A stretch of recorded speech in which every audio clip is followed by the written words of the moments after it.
Hello gamers, it's me, Tetra, hello, and I am joined here with my lovely co-caster for today, Hyper. Wow. Hello. First time casting, usually I'm on the other side of these things, it's pretty cool.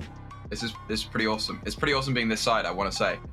Pretty darn awesome. Anyway, we're getting into day 2 of the DPL 2v2 tournament. Very, very well received, I want to say. Fingers crossed. I don't know. Haven't seen the reviews yet. But we've seen so far half the bracket being played. We've seen the round of 64 and the round of 32. There is still the round of 16, then the quarters, semi-finals, and finals still to play. If I am not incorrect. A lot of games. But we're going to get through them quite fast. Fingers crossed. So why don't we just go straight to the info and the rosters of our first matchup, which is Mini Chaos versus Goblin Gang. Maybe one of the best matchups we might see this tournament.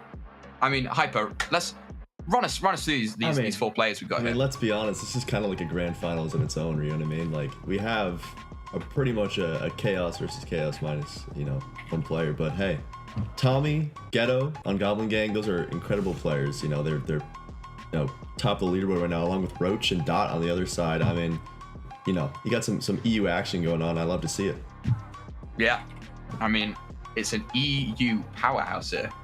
We've got the British in Ghetto and the Finnish in Tommy, and then we've got the Irish in Roach and the wonderful Italian in Dot. Wow. It's going to be quite crazy. Crazy. I might have to give, let's see if Dot plays well here, but I might have to give him the Italian stallion role, see how he does. We'll see how he does. And Tommy, I mean, let's see if he can, finish this game off with a win, I'm sorry, I had to. Sorry, that was horrible. Well, we'll see what happens. It's going to be a very, very close matchup, I think. And we might see it go possibly to a match point, because remember, there are no ties in 2v2. It is best of 9. So it is literally, you can get 4-4 and then win 1 round, and then that's it. There's no tiebreaker. Yeah. It's that's something I like, tiebreakers, those are, come on, let's finish this off and let's get a winner, let's get a loser, So I gotta love a good 2v2. And these games go by very quickly. I mean, each round the timer on it is a lot shorter, and you have a lot more util just to kind of waste. So it's like you don't really want to save as much as you might in a 5v5 environment. So I really want to see how these players are going to be changing their mindset in terms of utility usage in this 2v2 mindset, to try to maximize the amount that they're using and the amount of rounds that they have. Yeah, exactly. And we've seen in 2v2. 2v2 is different to 5v5, as you were saying. It's got a set economy. So rather than having the full range of economy, we've got a little bit of a reduced economy. We'll see that just going into the game right now. And we're already in. And it's wonderful to be back in these lovely 2v2 maps. They're small, they're tiny. Chaos is about to happen. Who made these 2v2 maps, Tetra? Who made these 2v2 maps? Nobody will know. But I do know that this is one of mine. Yeah. Okay. Well, we have a good entrance right here. It looks like the attackers are planning on blowing that entrance right there with their wall charge. I also love when players use their smokes in these scenarios. Smokes outside of walls, especially on C-stores, are super valuable to block off sight lines. For here, you can block off the bomb sight line. You can also block off the storage sight line. If they were going to be going storefront, it'd be really good. Tommy, ready to go? Ghetto. Let's see what they can do. Yeah, I mean, let's see what they can do. We've got Ghetto instantly putting down this extinguisher, and the wall charge is being pulled out, I believe, for the red door. And this is very smart. Yeah, for Delhi. It's better to take a flash and use the wall charge as a door charge, so you get an extra flash spot. But the Molotov goes out, and the flashes are also raining in from that red door. We see Tommy pushing, I believe, with the Groover, maybe trying to get some early damage, and he is able to get Roach. It's a free kill. Dot is about to swing, trades out Tommy, and it's down to Ghetto and Dot. Ghetto hiding in the smoke. This smoke could be the end of them. This could have been a mistake with this corner smoke. And that barb there really makes it difficult for him to try to push through and do anything. Because the second that he starts moving through there, Ghetto is going to hear that sound of that. Yeah, very dangerous. And Ghetto, though, playing this entrance wonderfully, playing the time. He knows that Dot has to defuse, and Dot swings, and he's not able to take out Ghetto. Ghetto able to survive on 5 HP. No way.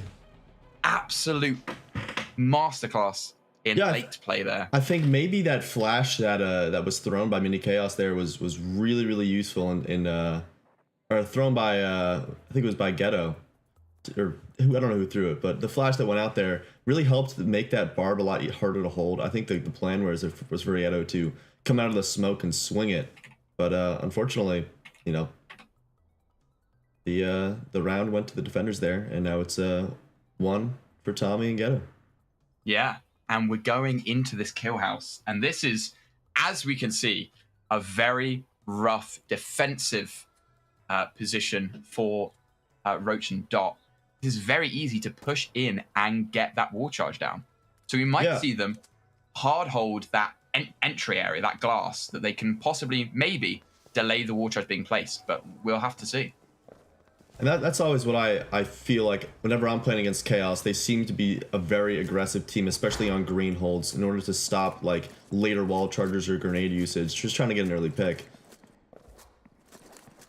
Yeah, they're definitely very aggressive, that's for sure. I mean, the playbook writers behind the wonderful Rising Phoenix strategy, Kakar. Oh, of course. The one and only. The one and only. And it seems like they're going to be playing off-site here. They're going to be playing in this meeting room position to hopefully... Maybe play some anti-flash and then run in. That seems like what the play is. They also have a molly ready for the bomb, it seems like. The flash is going to go into sight, and they're noticing that there's nobody in there. Some shots are coming through from Dot here. The molly is going to get tossed through. Well, they're going for peaks, not able to get that kill there. Wasting time though, only 12 seconds remaining, and Ghetto gets taken out. Or Ghetto gets a kill on Dot. Now it's just Roach and Ghetto, and they're gonna commit to it, and he gets the kill. Oh, wow. I thought they had that in the bag there with the amount of time that was remaining there, but unfortunately, Ghetto was able to get the kill onto both Roach and Dot there. Yeah, very, very well defended there.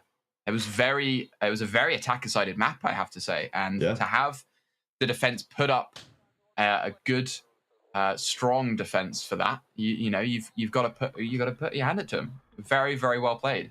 I think the one thing I'm noticing is that the limited amount of time in the 2v2 is definitely making it very interesting and very awkward for the attackers to play, because the defenders have, although these maps are really small, so they're easier to clear for the attack. If these players on defense play a little bit more ratty, play a little bit back, let them try to waste time, waste flashes, and then save their mollies for later in the game, they're able to wind down the time. And unfortunately, there it didn't work out for them. But that's definitely something that defenders can use more and try to waste more time and just like, let's say in this scenario, right, the teller door right there. That's a good spot to hold if you want to be able to watch where people are going. Maybe you have one player in deli, and if the player tries to enter that deli, you have a player ready on teller to kill the player that runs at the deli. It's just ways that you can waste time, especially with teller. You can call them out to your teammate, and I don't know, let's see what they can do it here. Yeah, it's very interesting seeing how, so many people have been deciding, is it team play, is it shooting? But for a map like this, you definitely want to have some team play on this. But Ghetto is moving up. Is he going to get spotted? Doesn't get spotted. He's still peeking. Oh, he gets a crazy kill on Dot there. He's so aggressive. A good fake nade sound there to try to back him up there. Wow. Oh my. Ghetto. Absolutely. And this is what I mean when I say just an aggressive plays by these defenders. They're not afraid to swing it. They have good aim and they trust their aim, and they're ready to just try to play aggressive, especially since in these 2v2 maps, these attackers can flash out a lot more of the map with each flash. So they're ready to just play aggressive and to stop the util from coming out and just try to win the straight on 1v1 gunfights. Yeah, we definitely saw, especially you said, during that round, we saw a wonderful fake nade there from Roach, trying to bait Ghetto to swing. Unfortunately, he swung at the wrong time. Yeah. And Roach was completely caught out there. But we're seeing, I think, another good, there's quite a strong wall charge here. We've got this wall charge into the entry, and you can deny this wall charge quite well because it's, it's entry, it's a green door. They have to kick and push through that green door area. So we might see a barb going out there, but no, we're going to see it on site. So we'll see if Dot is able to clear out this wall charge with and this is scary. Dot with this auto shotgun. Yeah. Especially if you're unable to like get a flash to place on that. With only 2 people, I mean, it's a lot easier to clear than clearing out a whole team.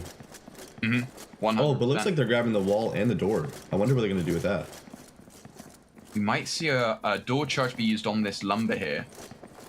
Gain entry. Oh, I like that. Yeah, we're seeing Tommy open that up to create a nice clear line of sight. And they're just going to clear all of that southern part of the map, leaving basically the defenders to hold this one room. They're going to clear out all the info. They walked all the way to green. That's a blow, but Tommy's going around. They're going around. They're not even using it. Oh, that's pretty cool. They're baiting it. But unfortunately, I think Roach is ready. That flash goes out. Doesn't really do all that much. Dot's still watching that. Taken down. Oh my gosh. And Tommy gets the win. Wow. Very, very close round there. I mean, we saw Dot take a lot of damage from, I believe, that Molotov. Yeah. And they, I find it very, very like cool and kind of strange on the attacker's side there to blow one thing, go back to green to blow the wall charge, and go all the way around. I mean, it definitely is an interesting way to play. You know what I mean? Especially with a 2v2 map. Maybe it's because when you force one player to look at a new open area, it gives you a 2v1 in another sight line that if you go together, you play together, which is something they're doing really well on their attacker side, is playing together. Yeah, 100%. And I mean, we've seen, some really strong plays coming out. And at this level where we're at a 2v2, the HP matters. HP is, very strong here.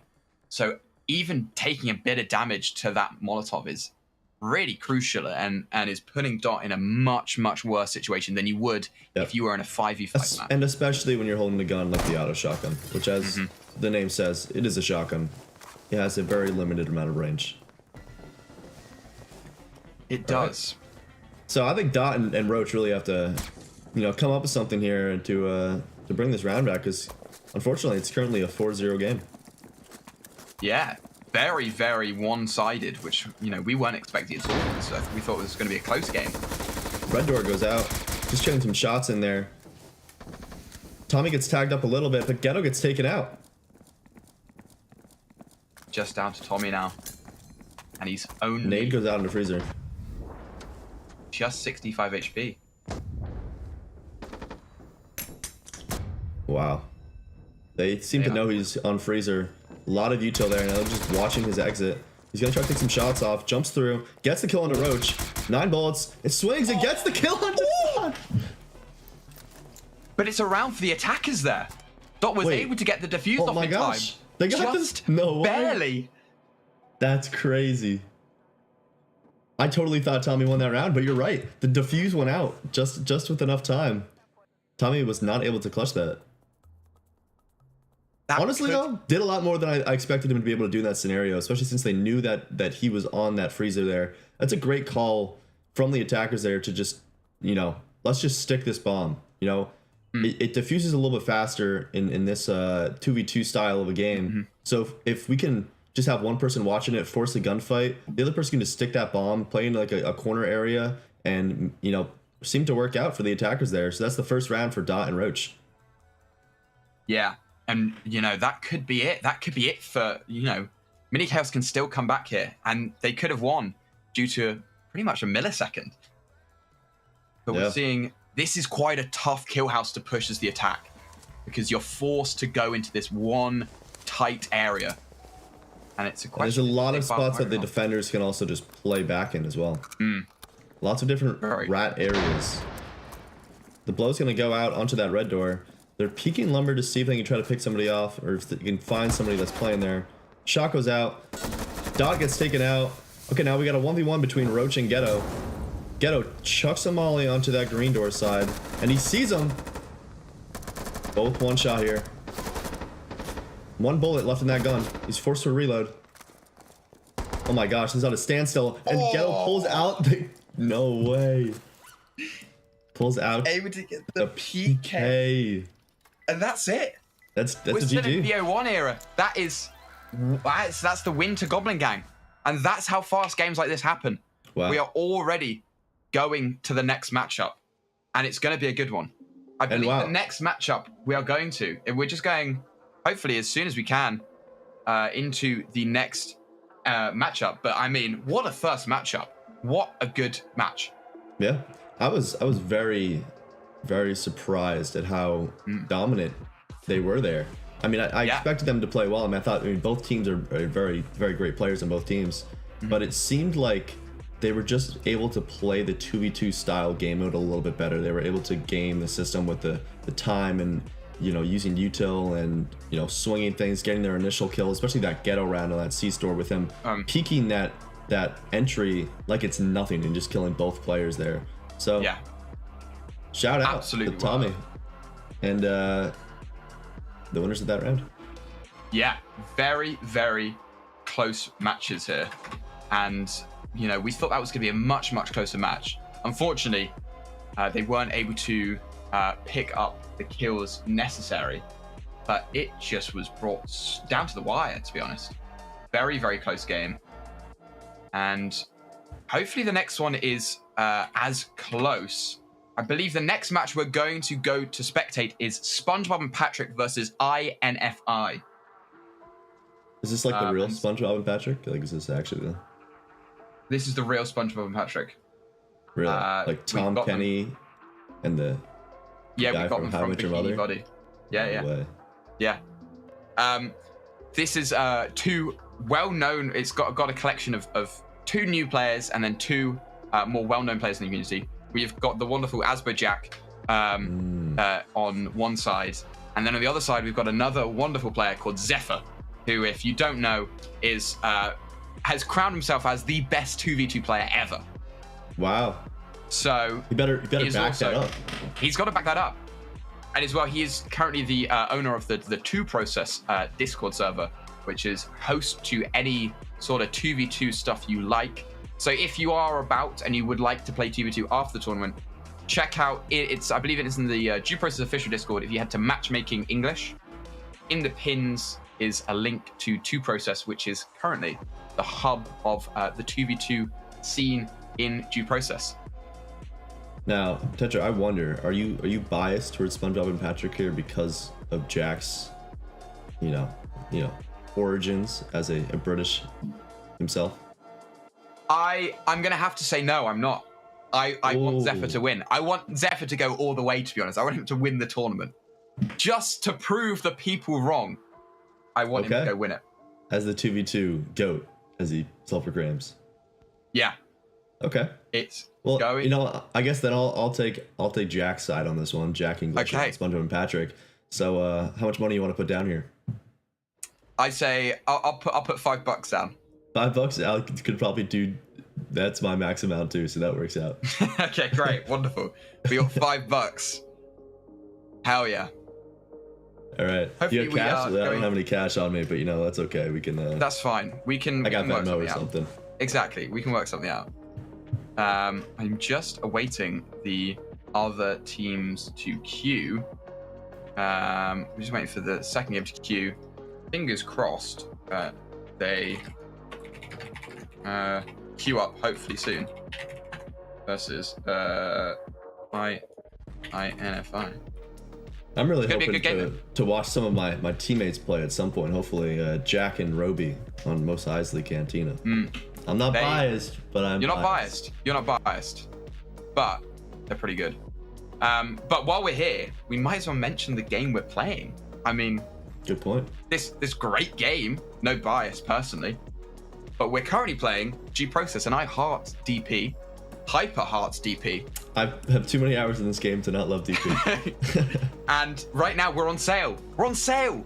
How is that possible? Who knows? I had to do some heinous things to a Steam support member.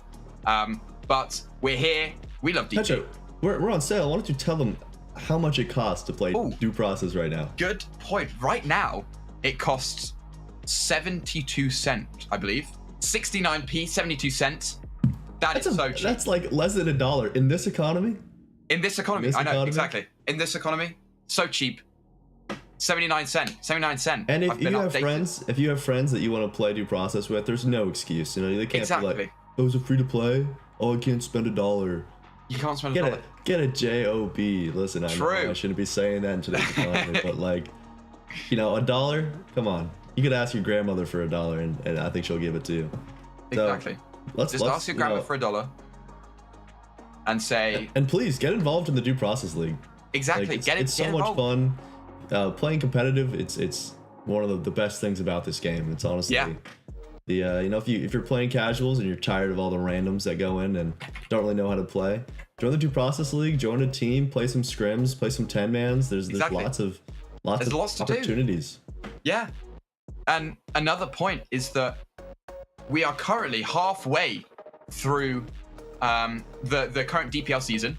We're coming after the 2v2 tournament. We'll be going to week 5 of the 2v2 tournament, and with week 5 we've gone a lot of mid-season stats, and so later on we can go and look at the power rankings and MVP leaderboards. But before that, we're going to go into INFI versus SpongeBob and Patrick. Wow, look at them. They really are just SpongeBob and Patrick. They really are.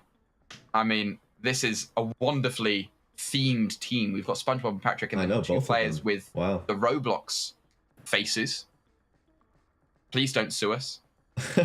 It wasn't us. But this is quite a tough map, seeing already. This green door is completely inaccessible. Don't know who did that. Stupid map design. Yeah, I don't know who makes these maps.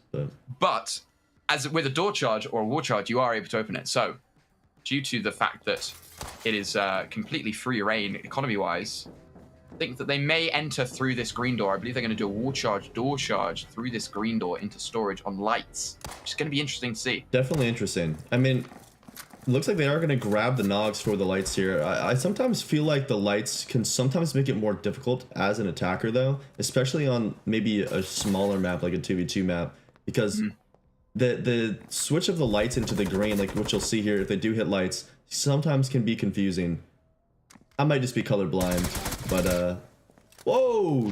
Zephyr gets the kill onto Patrick. The charge is gonna go out onto this red door. But unfortunately, SpongeBob only has 1 player to play with now. Takes him down from that molly. 2 players pinning him down. He's gonna be swinging, and wow, Bikini Bottom not being represented well there. Very, very decisive first round. Yes, it was. I mean, Zephyr really showing why he is the best 2v2 player. I mean, that was a very awesome, aggressive peak. That I like seeing that. You know? Now, I only made these maps very recently, so I do know that this is one of the new ones. This is one of the new 2v2 maps that we have recently rotated in. And the new 2v2 maps, you get a lovely insight from myself. I've tried to make the new 2v2 maps a bit more competitive, because before, the people that made them prior, I think, just sort of went whatever and put it in. And so now 2v2 maps will only have 1 red door. So this is a map that only has 1 red door, so we can't see the attackers blow open 2 red doors with the wall charge and door charge and take. I'm also a big fan, especially on this map, with these walls that you have on the inside bomb area. It really makes it feel like you're playing a kind of like arcadey style game. You know what I mean? Let's say if you're playing like paintball, you know what I mean? It kind of feels like that, which I really like, especially on these kill houses, because it makes it feel like you're really, you know, playing. I mean, the game style is arcadey, so you're playing an arcadey type game. Exactly. I mean, nobody can make any better mill maps. That's the charge right there on that wall. We have the molly is ready through that little thing right there. He's gonna chuck it. Good flash waste right there. And lots of wall bangs, as you always see on these kill house maps. Patrick's a little bit lit up. So is Infi. And the nade goes out. Great nade to break that barb right there. SpongeBob trying to play aggressive, trying to get some wall bangs here. Ready with their gun up. Going in, but does not have a gun there. And Infy is going to get the kill. And kill both SpongeBob and Patrick again. And there goes the defusal. I mean, again, what another decisive round. We're just seeing dominance ready. Zephyr just, swinging with the PK. I mean, is this just being toxic or was he out of bullets? I like to assume the first one. Yeah, I like to assume the first one as well. Always good to assume the first one. I like this music in the background too. Is this? It's like I'm in a jungle right now. We jungling it up. A good breezeway area right here. This one has the 2 red doors, but the first one, the cage right there, you have to get through by either wasting a charge or you can get in there by using the torch, which is I guess it's been around for a while, but it still feels new to me. So the torch can get through that fence right there, but it seems like the attack is just going to set up for blowing this breezeway here and maybe using a door charge somewhere else or a wall charge somewhere else. Yeah, I mean, this torch specifically, I don't think gets much use in TV2, but we could see maybe a lot of people trying to use it on these breezeways. And there goes the door charge. I like what the defense is doing here. They're playing more outside the map, or towards the bomb, I mean, and trying to just play to their strengths and play with this breezeway, which really is just a tunnel. It makes it difficult for the attackers to get in there.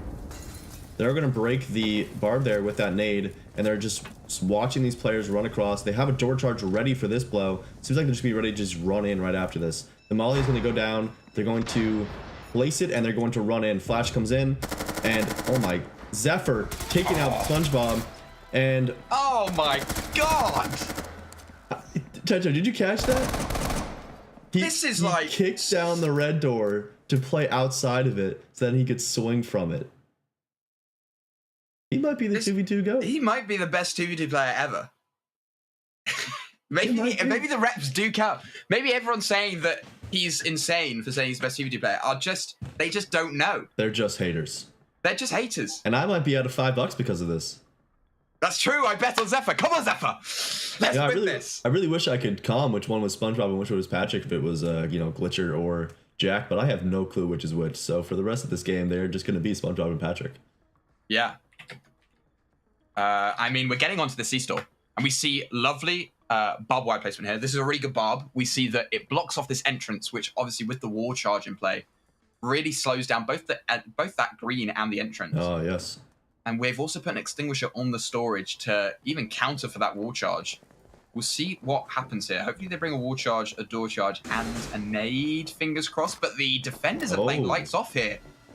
Very risky. We'll see if that pays off. That's a strange play. And I mean, unfortunately, they didn't wait long enough for the attackers. They're going to be able to grab MVGs there, and they're ready for these lights off play. Door charge is going to go down. Wall charge, I mean. And there goes a charge on the green as well. So now they have 2 angles that they're going to be pushing from. Seems like they're ready with a molly. And SpongeBob is going to get taken out. Zephyr with another kill there. Patrick crouching down. Nade comes out. Does not do any damage, but it's going to be an entry to walk in there. They're trying to clear. And Patrick's going to get that first kill, but it looks like Infy's going to get the round. Great trade there. That's the power of the Black Tar, especially in an entrance area like that where there's a lot of head peaks. The Black Tar is really just one of those weapons where if you're able to hit your headshots, it excels. Because it does 60 per headshot, if I'm not incorrect. Because 30 body, 60 headshots. So if you hit 2 headshots, the other player's dead. Exactly. Just utterly well-placed, well just supported from each other. And we're already on match point for INFI? I don't really know how to pronounce it. I don't know. I'm kind of thinking like Infy, like infinity. Infy? Possibly. But we're seeing. And I apologize for Zephyr's teammate, but I have no clue how to say that name. No. It's like, we'll go with that. I feel like it's supposed to be like naked, but like, if like, I don't know if I can say that. H in the first. Oh, is it? Yeah. Oh, maybe? hacked? Hacked? Heck? Possibly hacked. We'll go with hacked. That sounds badass. I like that. That does sound cool. And for this kill house, we see that there is a door and wall being played for Patrick and SpongeBob, and they're going to try and do what the opposite team just did on that C-store. But will we see them? And I'll be honest, this 2v2 map kind of looks like it could be a really bad 5v5 map. That a certain teammate could make. Zephyr is going to run out there, trying to get the peek. Some shocking damage is off. Oh, and Patrick is holding the wall charge, so unfortunately he's not able to be gun up to try to get some damage off. Now they're ready for that peek there. Gonna chuck a flash. Wall charge is down. Waiting for it to go down. But they have no more flashes. They have only a nade left. Molly's gonna go out there. Great Molly. And the nade is gonna go out. No barbs or anything. It's really a no util game anymore between these players. They're just gonna be fighting. Zephyr very low on that door, just looking to get that first pick. And unfortunately, he's going to get taken out. Hacked is now trying to play back, play for that bomb area. And it's going to get taken out by Patrick. Seems like my $5 might not be gone that fast at all. It might not be gone. We'll see. I really need them to clutch up here. $5, you know, that could really do a lot for me right now. So they have to win every single round in a row to come out victorious. But I like what they're doing with their blowing these entrants and like they're blowing these two places right next to each other. That way they can blow them at the same time, and it might catch one of them off guard because they don't necessarily know that both of them are blown because the sound only cues for one of them. You know what I mean? Yeah. Alrighty. This is one of those 2v2 maps that feel like a 2v2 map. I definitely think that the storefront and C-store maps feel very claustrophobic, where sometimes the kill house maps feel like they're a little bit more open because there's less things inside. This map, a little bit claustrophobic. You have that freezer over there, very small. Arcade is super small. You have that deli in that corner. Not to mention you have some shelves and some fridges that are just in the way. So hopefully the defenders can use that to their advantage. Maybe play some more rat areas. Play a little bit more on the time rather than peeking the attackers, peeking Infi on where they blow, which is what they've been doing. Unfortunately, being taken out from in the last few rounds. Yeah, it is all looking good for. And they turn off the lights again. Oh, it's this. I don't know what is up with two players, but they love flicking power and defense. It seems. Yeah. Well, Zephyr hasn't done it yet, and Zephyr is the GOAT. So that is true. I don't know. If Zephyr doesn't do it, then it's bad. Zephyr's gonna take some damage there from that Molly. Great Molly placement. SpongeBob just sitting back in the site there. They do have 2 flashes and 2 nades, so they're kind of just trying to clear these early areas. The nade is going to go out, and it's going to get a kill onto Patrick. Flash is going out as well, and the swing is going to come out, but unfortunately he's concussed from that flash, and that is it. That is a win for Infi, for Zephyr, and for... and, wow. I guess I'm down $5. Send me your Venmo, Cash App. Any of those, and I'll make sure to ignore it and not send you anything. That's what I do with when everyone asks me money. But that was a wonderful game, and we're now gonna hopefully be getting onto our next matchup, which will be we're gonna be going onto RNG Strats versus June Upper Inductive. Ooh. I believe is their team name. Let's have a look quickly. Hello, just let me know when you queue. Just being a great admin. That just being a caster and an admin at the same time is very impressive. It takes a lot of effort. So they are just going to be getting into the game very soon. But for RNG Strats are a team that I don't think I've heard much of before. I believe they're new players, I want to say. We've seen them on stream before. But let's have a look. Who is on RNG Strats? RNG Strats. Well, good on them in the first place for getting this far into the tournament. I mean, that's impressive. Exactly. Very impressive. I can hear the Discord pings coming out from Tetra. Oh, can you? Maybe a little bit, yeah. Oh dear. We have got LCW and Rafi98. Two people that we've seen before prior.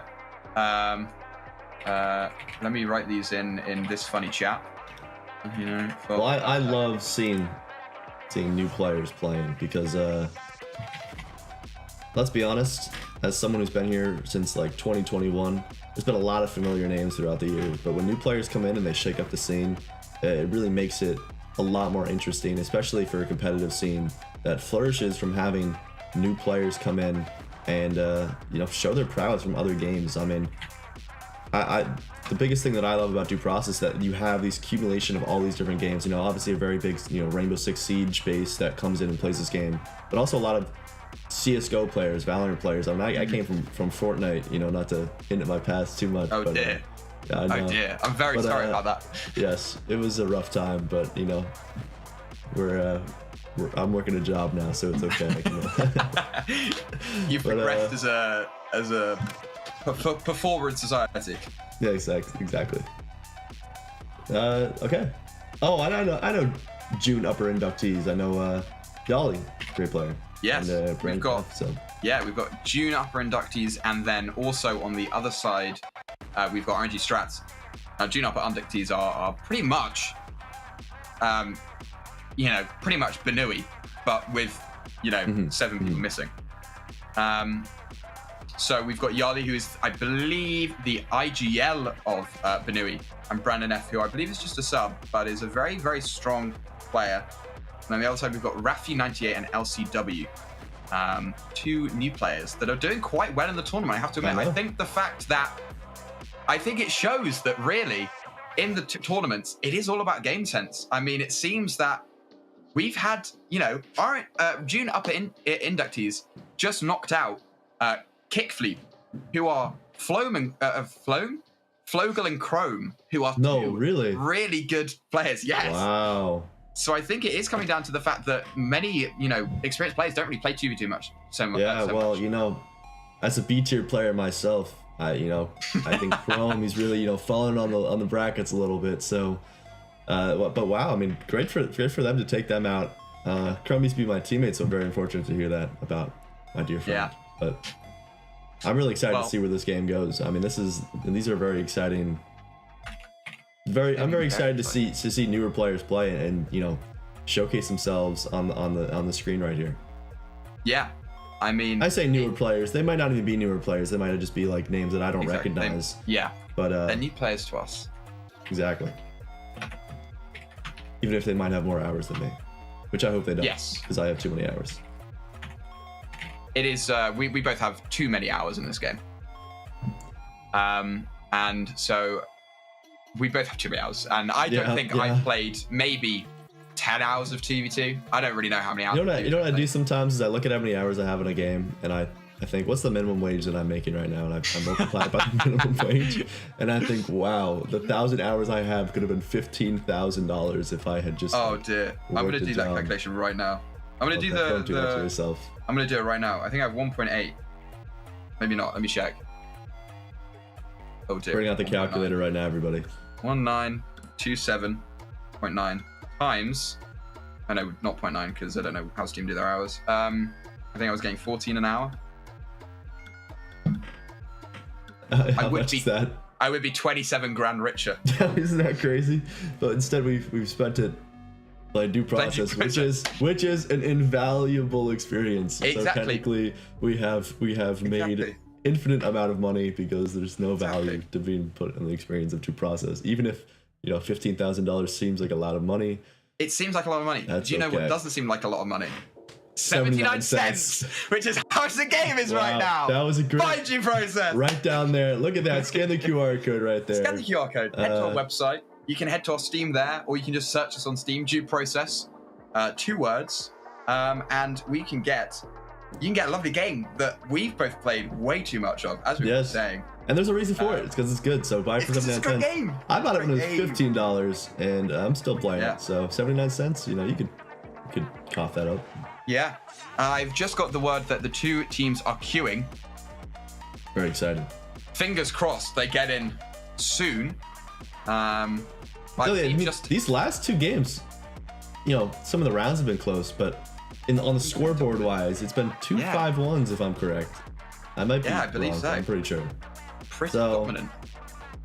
I'm really excited to hopefully see some closer games, some maybe a 4-4 on the wire. You know, give us a tiebreaker game. You know what I mean? Give us the one to win it all. You know. How was that? I've just been informed we've got. Evan? Oh, I've got. I would say because I Heart DP, sponsored by Dr Pepper, but unfortunately it's Diet Coke, so it's DC. Ooh, okay. DC, like the comic books. Yes, like the comic books. Oh. I don't know how much I can say on here without getting sued, so we're gonna, you know. I've just got info though that they have swapped. Yali has not played at all this weekend, and Blade Runner has been the one to fill in, and I got that wrong. So it's Blade Runner and Brandon F. Okay. Cool too. Yeah. Well, now that we're in the game, what do you think about this map? Is this one of your maps? This is what we've just seen. This one. This is one of the new ones. Oh yes, we did just even see though this one. It has this is one I made before I made the whole competitive rules. So this one, although it does require, it technically has 2 red doors. Cage is a 2 blow because you have to get through that fence and into the red door. So I also possible to blow all 3. I wonder on these kill houses with these more open areas, if you want to save flashes for these, you know, this area right here in specific that they're playing, this defense is playing, because although you can play other rat spots, you might want to save your flashes and just peek those like like Brandon is doing right now with his black tar, just trying to get peeks on there. The charge is gonna go out, and Amali's gonna go out as well. Kind of at a standstill right now. Brandon chucking a nade into that green door, breaking the barb that could have possibly been there. Some shots go out from LCW, does not seem to connect too many. And the flash is going to go out from Brandon. Great flash. Taking out LCW. Last one is in that bomb site. He's going to take him out. But, oh, Brandon, 5 bullets left. And unfortunately, Rafi had to reload after that crazy swing onto Blade Runner. Yeah, Brandon with the 3K. Unseen yet so far in 2v2. Those are very good. Full ace. Very good flash placements from the attack, though, I have to say. Unfortunately, one of the attackers was taken out, but it seemed like that flash really did a lot to stun the player. I also want to say Brandon had some very good control over his shots there, trying not to hit his teammate, something that I need to work on myself. Unfortunately, if you watch the tournament, the most eyes of the game last week, I hit my teammates a lot in that game. So maybe I could learn something from Brandon here. Maybe you could. But it seems like we're getting onto the C-store, and once again, we see one of these smaller C-stores, like you were saying earlier. It's like the kill houses are the sort of the bigger version of these 2v2 maps. We see the C-stores being the smaller ones, which isn't sort of been true for over the last sort of 4 years of due process. We've seen kill house get smaller and smaller until somebody came along and made it massive. I would also say, I mean, I think in terms of things that pull your attention, there's a lot more things in the C-store. You can hear the music in the background. You have all these, you know, random breakables. You have the freezer. You have, you know, a lot of things that as an attacker can sometimes be more difficult to push through because it feels like you're being distracted and you're trying to pull your eye in a lot of different things, which make it more difficult to see an attacker. They blow that first door. Seems like they're not even going to go there, though. They're going to blow into this entrance. And Blade Runner and Brandon are trying to play a little bit more passive. The green door is going to go kick, too. A nade is going to come out. That's the entry right here from LCW. Trying to pick that freezer. Sees one. He's able to get Blade Runner on that. 12 bullets remaining. A lot of HP. Brandon just sitting here, kind of just playing their life. But the walk-in is going to come in from Rafi. And he's going to get the peek onto him. And wow. Oh. That was a great walk out of that smoke right there by Rafi. It's really uncomfortable spot for Blade Runner to play there. And unfortunately, well, not unfortunately, I don't know, I always say that, but the round, fortunately or unfortunately, is going to go to Orange Strats. So. Yeah, a very, very sort of another, you know, we saw Brandon go crazy round 1, and now we've seen LCW be able to take up 2 there. Very, very close rounds here, and we're now going on to this kill house, and we've seen this is another one of the old kill houses. So we have seen this been played quite a bit over, if you've been practicing for 2v2. This is one that you might have seen quite a bit. And this is very interesting because it's a brick house that I believe if you blow up the red door, it will get rid of that left side window. Oh, really? Doesn't seem really like they know that, the defenders. It seems like maybe they're unaware. So they're placing that barb. I mean, I was going to say this is a great spot to place this barb here because it gives you a huge angle, especially if you play that pillbox spot in order to just play that angle onto that peak. But if it blows up that left side, it seems like they might be in a lot of trouble there. The only saving grace they might have is that molly on LCW. So let's see if they save it for the bomb or if they decide to use it on this blow right here. We've got. Smoke is going to go out. Oh. Trying to block that pillbox area. They're taking their time here. Molly is thrown, but he misses it. He hits the wall. And a flash is going to go out there. The attacker's going to push in, and yes, you're right. It destroys that area. Now it's just LCW playing this angle, and unfortunately, it's taken out very fast. I mean, that's a very unfortunate molly to throw there. Sometimes I've done the same thing where you throw the molly, but unfortunately, it stays attached to your body for a few milliseconds, for like probably up to like, you know, half a second before it actually gets thrown off your body. So it's not like it's, if you move right after throwing it, it can still hit the wall. So something to know, something to think about when you're throwing util. Yeah, it's been a long time since the days of the insta throw Molotovs. Thank God. Which were very, very rampant in early due process. There was no throw animation, or there was a throw animation. It just left your body immediately. So it resulted in a big Molotov meta. Fun fact. Fun old due process fact. For an old head, you might remember that one. I love that meta because I love that meta. I hated the pushes that everyone did, the 5-man pushes. So I created this the double molly with me and my good friend Ty. We were like, what if we throw 2 mollies down on the ground at the same time? And it did double the damage and would just cook people. So just cook people. People were just ready to push through it. We're getting onto the skill house, and this is, I believe, another one of the new ones with this sort of this, like you were saying earlier, this paintball style interior. They brought out the torch. I'm not seeing that first often. Torch we've seen, I think, in this entire today at least. But I think the defenders have now fully rotated to protect this, or at least have one on this door. I found it interesting. They're not even going to blow anything. They're playing this very slow. LCW ready to open this door and probably stand back and just play that peek. The molly's going to go out, and oh, the green door peek comes out. Oh. A crazy angle. Blade Runner alone here. No damage onto the attackers just yet. He's still watching that green door right for that push to come out, but nobody's going to be coming from there. They're both going to be coming from this top side. Oh. Did they see him? I don't think they saw him. Blade Runner going to peek. Gets the first kill. And gets the second kill. Oh my gosh. Wow. Great patience there from Blade Runner. I thought they maybe would have seen him. I mean, Blade Runner from his point of view could see at least one of the players running in there, but they did not clear that corner there. And Blade Runner was able to swing out, kill the first player who was trying to find him, and then kill the bomb player. Great shots there from Blade Runner. Yeah, I mean, very, very well played there from Blade Runner. Well, that was very, very well played and very good. Very good. What's the word? Trigger discipline. That's the word. Yes, that's the word. That's what I was looking for earlier too, but I forgot it. Now this map, I think the one thing I can tell really about this map is that this teller side is super important to play as a defender if you can play it, because you can give calls out for the bomb, and a molly here is going to be super useful for winding down time. The way that this bomb is going to be able to work is that although it is one of the circular bombs you can defuse from any angle, there's 180 degrees of that bomb is being blocked by so many of these panels right here. So it looks like they're going to be playing back there hopefully with this. Wow, the charge is already going out.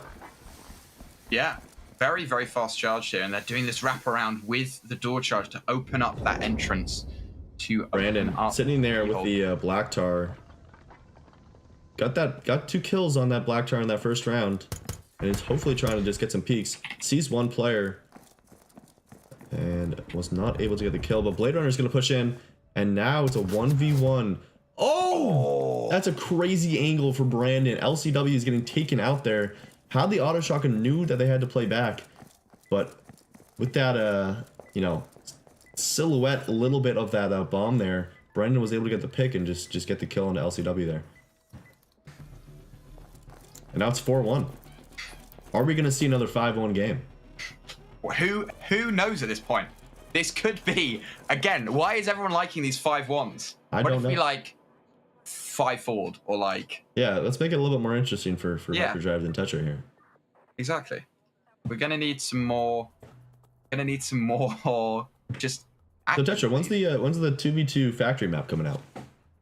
That's the thing, is I was debating making other 2v2 maps for the tournament, and they're probably quite doable. So we might see some other tile sets be made for 2v2s. Because so far, I mean, correct me if I'm wrong, but it seems like it's mostly just been Kill House and C-Store. Is that the entire map pool, or am I wrong?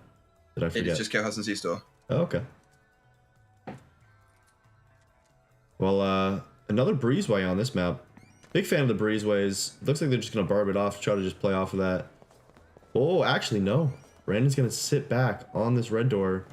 I lied again. Wait, yes, no, I didn't lie. He is sitting there. With that Ingmar, you know, it's an okay gun. Not as good as the AP-25, some might have said. That's true. But, some may say that it's worth dropping the Ingmar for an AP-25. Yes, and some might say that they are trolling. I'm not going to say who said that, but somebody. It was on their persons. Ooh, an interesting molly that just goes out there before a kick even comes out. I guess just trying to waste time. Brandon is playing an interesting spot here, trying to get peeks, trying to see if they can catch a player off guard. Flash is going to come out there, back onto this this player, and they're playing slow into this spot here, watching out for shotguns. Another Flash is going to go out. And Blade Runner's going to get taken out. Now we just have Brandon on that far side there. Does some damage. Ralphie is 1 HP. Both players are one shot. They're going to try to get into the bomb screen, I assume. And the door is closed. The reload is going to come out. Hitting the UAV there.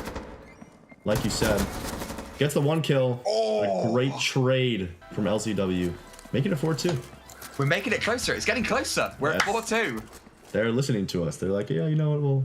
We'll take a round. You know, we'll make it a little bit closer, you know, we'll finish this out. So I'd love to see a comeback here. I'd love to see a comeback. Fingers crossed we see a lovely comeback.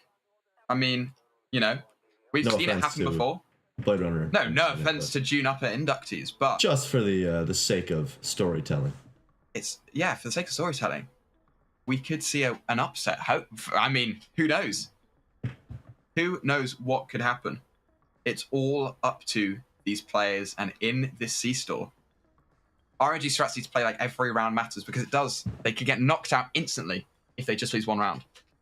And we see a wonderful barb. This is quite a strong C-Store, because this is a C-Store that actually has a Telezon that is very, very defensive.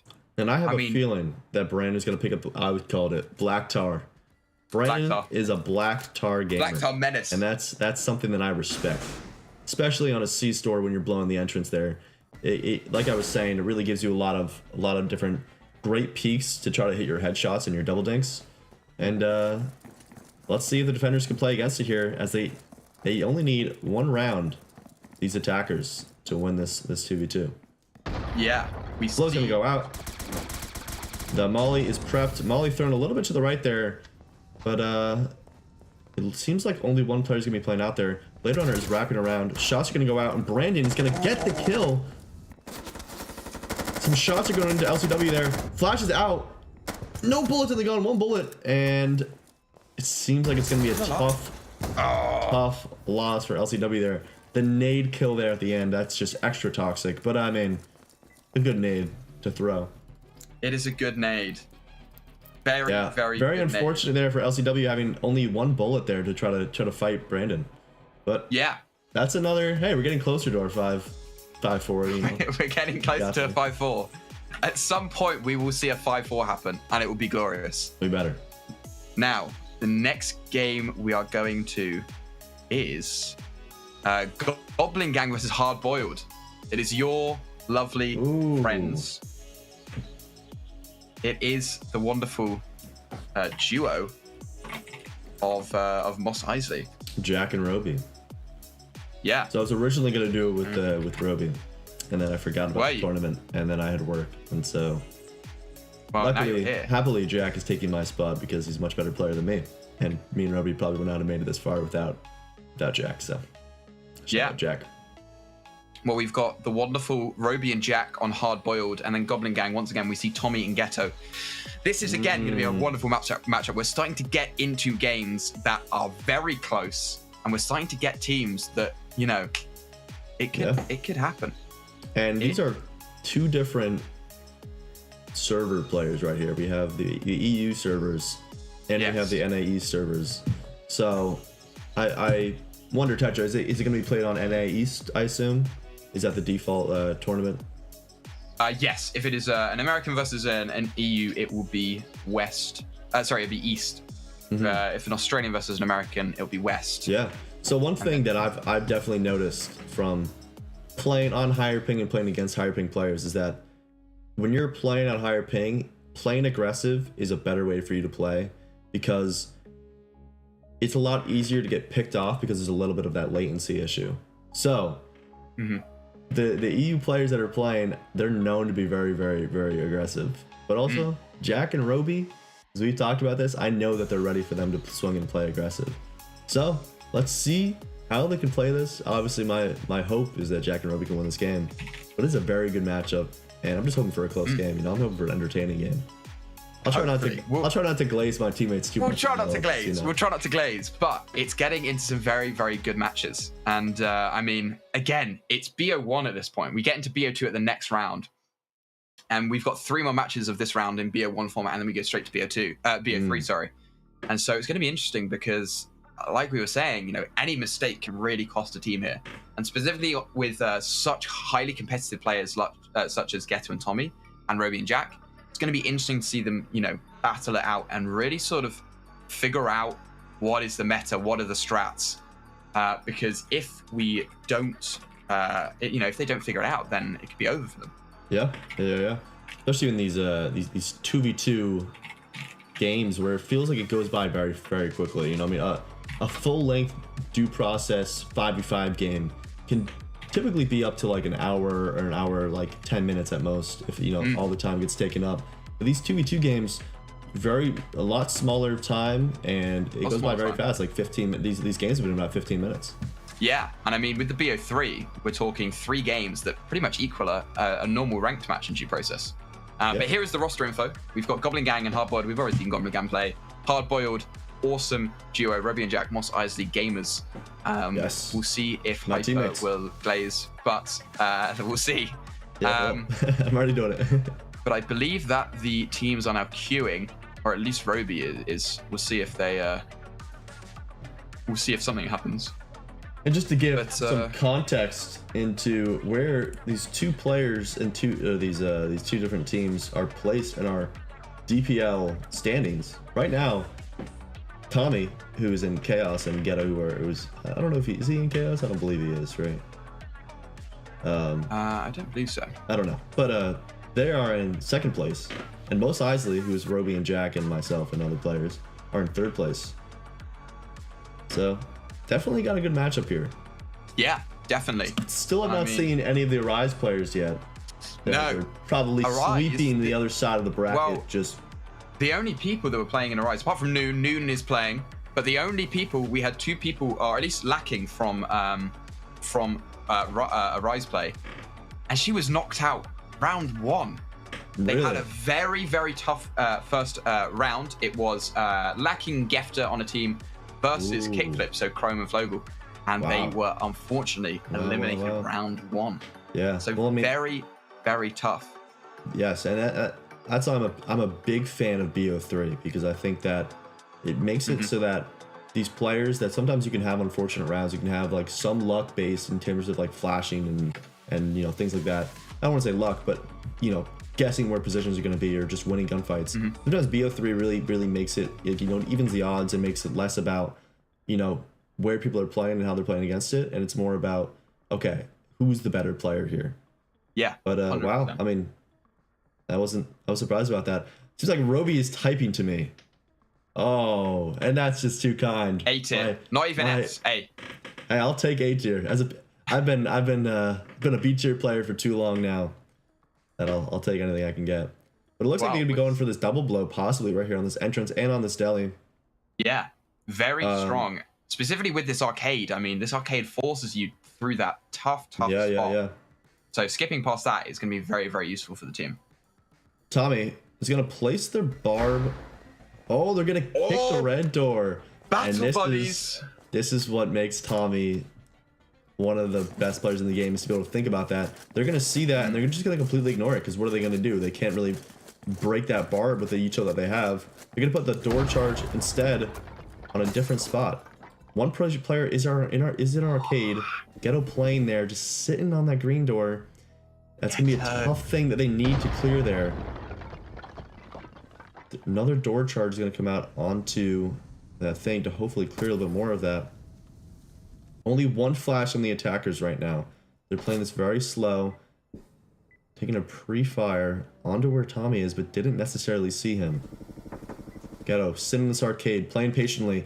Roby's gonna get taken out by Tommy. The peek is gonna go out. Ghetto getting tagged a little bit by Jack, but Jack is running out of time here. Needs to make a play. Unfortunately, that green kick is gonna distract him, as Ghetto is gonna peek from a different angle. Only 10 seconds remaining, and unfortunately, this play just took a little bit too long, and they're playing very safe angles. The run out is gonna come from Ghetto to try to get this pick here, and I think that might be one of the few bomb explosions we've seen so far. I agree. It always definitely hard in that scenario when Tommy kicks that red door. Now the tension is just on that entrance there, because they will know, they'll hear the barb sound if they go onto the deli, even if they kick that red door, which makes it very easy for Tommy to peek up, swing where he knows the barb is, and get that pick. As well as if they don't go there, both the players are forced to go to storefront, where they have a crossfire from that arcade and from that deli. Very, very tough round there. Very tough. Tommy and Ghetto played very well. They were playing very passive, taking maybe a couple peeks just to try to get some damage off, or you know, get them to play a little bit more passive, and it seemed to work out. Yeah, and we're seeing right now, this is a very unique 2v2 map, as it's got 2 green doors and 2 red doors. We see 2 entries that are quite far apart, and then 2 red doors that kind of split the map in 2. So we'll see if they do a double blow here and then go to the green, or if they do a single blow and just try to take this green control. But it's all going to be up to this door control and taking control of that map, splitting it in half. And I like Jack playing kind of aggressive here with that knack. You know, trying to see if somebody goes to this green door up top here, if they can get the pick. Seems like Tommy might be walking up there. Roby sees that blow, fakes the molly push. Gonna shoot out that thing, ready to go. Jack's sitting on that bomb. Again, very slow peaks here. Some shots into Jack. Jack's gonna be very lit there, about half HP. Shots are going out. Jack's gonna get taken out. Now it's just Roby with this molly and this AK. Sees a player. He's gonna try to wrap around. Gets the pick on a Tommy. One more player. Ghetto peeking from top. And he gets the pick. And I mean, that's really why Roby is who he is, you know what I mean? He's really able to take his time and get that first pick and play his knowledge of where the players are going to be. And that's why he's my GOAT. I mean, you know, this guy's just, you know, oh my gosh. Like, no one does it like Roby. No one does it like Roby. I mean, very, very well played from both teams there, but just a really, really strong push there from Roby to swing out, take that isolated 1v1, and take the other one. One thing that I'm a huge fan of that almost every single team has done in these 2v2s that we've been watching is that they blow a lot of different areas and don't necessarily go there. And what that does is that it forces these defensive players into awkward positions, because they can't just look at these different areas. They have to look at like 3 or 4 different entrances rather than just 1 or 2. And even if the players aren't going there, it's still in their mind like, okay, I can't be at an angle that can be peeked from this green door, this blow that they made into storefront, or this wall charge that they did. And we'll see if they keep doing that as the game continues, as Jack and Roby are looking to win this C-store. Blow's gonna go out. They have a wall charge ready. fake nade there. Lights are gonna go down. Wall charge going out onto that map. There's gonna be a Molly. Molly does not do any damage, but it's gonna waste some time as Jack and Ruby are split up with lights off here. We see Ghetto playing with this freezer. Did get tagged a little bit down to 40 HP, but the Igmar shots coming out from Tommy there is going to get Jack easily. A nade is going to go into that front of C-store. No kills going out there. And looks like they're just playing these angles onto this bomb spot. Roby out of tellers, but is running out of time. He's going to start sticking that bomb, but a peek from behind is going to come out. Tommy gets picked by Roby. Doesn't know that he's right there. He's going to try to stick it as Ghetto is going to swing and gets the pick onto Roby. Very, very difficult play there, especially with that bar placement. That bar placement, the thing that really did was force Roby to be like, all right, I'm going to just try to stick as much as I can. And if he swings me, try to win the 1v1. But at 30 HP, Ghetto is one Gruber shot away from winning that round. And unfortunately, Roby, although he got Tommy, was not able to finish that round out. Yeah, very, very close round there. I mean, Tommy able to put some lovely damage very early on down the map, but then ending up just sort of giving that up, and Ghetto able to clutch up with that Gruber. And I mean, that was great damage there with that Igmar. I mean, as I've always said, the Igmar is definitely the greatest gun in the game. There's no gun that's better than the Igmar. Well, apart from the AP. I don't know what you're talking about. I've never said that. That would be trolling if I said that the AP-25 was better than the Igmar. We're seeing this kill house, very, very unique kill house, because it's got another one of those very free green wall charges. It's one that you can go to the green door, wall charge in, get a lot of control. But what I think they're going to do is they're going to take this wall charge and then wrap around and blow up the lumber door, leaving Jack and Roby alone. But it seems like Jack is ratting, actually, deep within the map. He's in records. With the hub as well. The torch coming out for the second time this game, or this tournament. I mean this day. Tommy, they're moving up to this right side here, and the shot goes out from Jack, hits Tommy for about 140, but does not get the kill. Roby sitting here. They do have a flash ready to go. They're gonna open this door, trying to get some shots out there, and there goes a charge that's gonna break the barb that was on there. Definitely did not expect that. That barb was definitely his play to play against that, but when it breaks that and the flash comes out, it's a very difficult scenario to play in.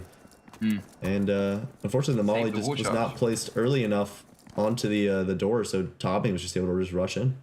Yeah, really well played there. And we saw again, like you're saying, that barbed wire was going to be crucial for Roby. But unfortunately, just due to how they played it, and they played it so well, it just resulted in that barbed wire going away and Roby's life support being cut. And we're moving on to this C-store. Now, we've already seen this so far on from today. We'll see if they play it differently. We might see an entrance blow. We are going to see an entrance blow with the attacking team to actually hide behind the bomb and use that bomb as cover to try and get a defuse off. They're going to go for a freeze blow as well with a lovely corner smoke to. And I'll say, I think angle. I like this idea about getting behind the storefront bomb right there and just like holding the left side. But you need both players alive in order to do that. Seems like Jack is going to be the player that's going to try to push in there with that shotgun. So he's ready if a player pushes him from either angle. But still, when you don't have both players alive here on that bomb angle, it's really just more advantageous for the attackers because they know exactly where this player is and they can have better crosshair placement than, let's say, a player who has to stick on the bomb and ready to pull their gun up if a player pushes them. Yeah, it's going to be hard for the attackers to win this, I think. Defenders can play it well. It's going to be rough. I like this smoke here, blocking out that left side. Oh, but oh no. Ghetto running out with a shotgun. They don't notice him. No, you do! And he gets the pick! Tommy on this left side here. Now they have both players alive. This is the perfect scenario that they were hoping for. And Roby gets the kill onto Tommy. Wonderful play there. I mean, we saw Ghetto really playing that risky and gambling. Yeah. And it seemed like Jack was able to run past Ghetto, which took Ghetto's attention. And Roby was able to pick out Ghetto there when he realized that there was somebody lurking in the smoke with a shotgun. That's a scary scenario for an attacker, but they were able to play that really well. and get the pick. And then they had both alive for their play in order to just stick the bomb on that outside. And it seemed like their strat worked really well, since unfortunately Ghetto was not able to get that early pick for his team. Yeah, very, very good early pick, and that just won the round. Like we were saying, it's like the man advantage is crazily good here. You know, if you have two people with low HP, that's probably better in a scenario than one person alone. It's much harder to win that 1v1. I think the mental game definitely switches once you're down to that 1v2. Especially since even if you have two players with low HP, you have to, you know, first of all, have enough bullets after all of this fighting in order to play against these players. Let's say you didn't get a reload off, but also because you have to be able to flick to both players, and both of them shooting you at the same time. You know, I'll take two players, myself and another player with low HP against one person all day, because then you can just play a crossfire, play each other's lives, and play together. Exactly. That door charge is going to come out. Ghetto and Tommy walking slowly up into this green door, trying to clear all of green here. Door's going to open. Flash close is going to come out to try to clear a shotgun, and Jack is going to get cleared because of that. Shots coming out here from Roby, but unfortunately he's not able to hold down the fort, and the round is going to go to Goblin Gang. And that is going to put Goblin Gang to match point. This is dangerous. We've seen this happen before, where teams are going very close, and then they get to 4. And once they get to 4, this is match point. BL1 could be over now. They just need to lock in and win the next 3 in a row, because there's no tiebreakers here. We haven't got a tie system. But, you know, I know Jack and Roby, and they excel, you know, from being the underdogs. You know, they need the thrill of the game. So this is something they can do, and I know they can do it. And not that I don't have faith in Tommy and Ghetto to close this one out, but I have to have more faith in my teammates, Roby and Jack. I'm not biased. I'm just biased. Well, we're seeing this is again a new 2v2 map, as we've got one red door, one green door, and a bit more open passage to play around. This arcade. It seems like all of the attacker sides that Jack and Roby have had have pretty much been on C-Store, and it's been the opposite for Tommy and Ghetto, where most of their attacks are on Killhouse. Their C-Store joys. I wonder if there's any difference in the attacker-sided chance to win a round, or defense-sided attack to win a round on either the kill house or on a C-Store. Who knows, to be honest. We are collecting as many stats as we can for the tournament. So hopefully by the end of it, we're able to get a breakdown of the win rate on these maps. And that's the flash coming out. Both a shotgun. Ooh. Jack, 1 HP now, trying to play against this player. Molly's going to come out. They see him. He only has a shotgun. This is a very, very difficult scenario for him to run through. He is going to get the kill onto Ghetto. Now Jack just sitting in that corner, hoping that Tommy gets antsy. Tommy playing this very well, though, just sitting there and waiting. Jumps across. He's going to get onto bomb here. Tommy creeping up. And unfortunately, the round is going to go to Goblin Gang. And my teammates lose, but that's okay. Great games from Goblin Gang there. A 5-2. Another 5-2. Another 5-2. We're seeing these very, very close games. And specifically not in scoreline, but like you were saying earlier, it's like they're very close in round. We're seeing a lot of good fights going on. But it just comes down to these sort of these you know, final moments in a round that really make it. And we saw Jack there not able to clutch up, unfortunately. Yep. And that. Hey, I think the games are just continuously going to get closer and closer as we move into these semifinals and into this grand finals. Because that's the type of games you're going to see. You're going to see teams that have these established players that are very good. And even these players that are sometimes newer, that are really putting a name for themselves in this type of a tournament. Like for me, Brandon Blade Runner did in that last game with the, I love the Black Tar gameplay from Brandon, so hopefully we'll see more of that later. Gameplay. Yeah, Black Tar gameplay, definitely one of the best. But we're now, hopefully, very shortly going into our next game, which is Commune versus INFI. And also, we've been updated on a player name. They are not hacked or whatever. They are Hex. That is their name. Hex is their name. Should have guessed that, dude. Zephyr, the goat, versus and Hex. Hex. So on Hexed. Who knows? Say it correctly. We apologize. We apologize. We're trying. But we're getting onto this next show down soon. And for this game, let me know. For this game, we are seeing the wonderful duo of Jet and Dylan, two British people who are on the team of Commune, and then obviously INFI or INFI, playing very well and playing as a wonderful team that we've seen so far. Now, many people will expect me to put my money on Jet and Dylan here. I'm not going to. You already put your money on Zephyr. I put my money on 2v2 GOAT. And he is the 2v2 GOAT. I want to see, like, Jet and Dylan, good friends. But I want to see Zephyr go all the way. This man better clutch up right now and show them who's boss. I'm excited for this game. Because this is like, this is the old heads versus the new heads. Exactly. We're seeing, as Jet, Dev. As someone, we all took the TENS political spectrum test.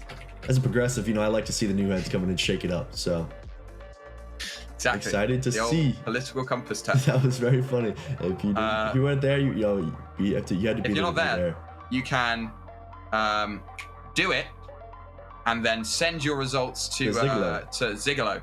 And he will update the due process. He will update it. Political spectrum.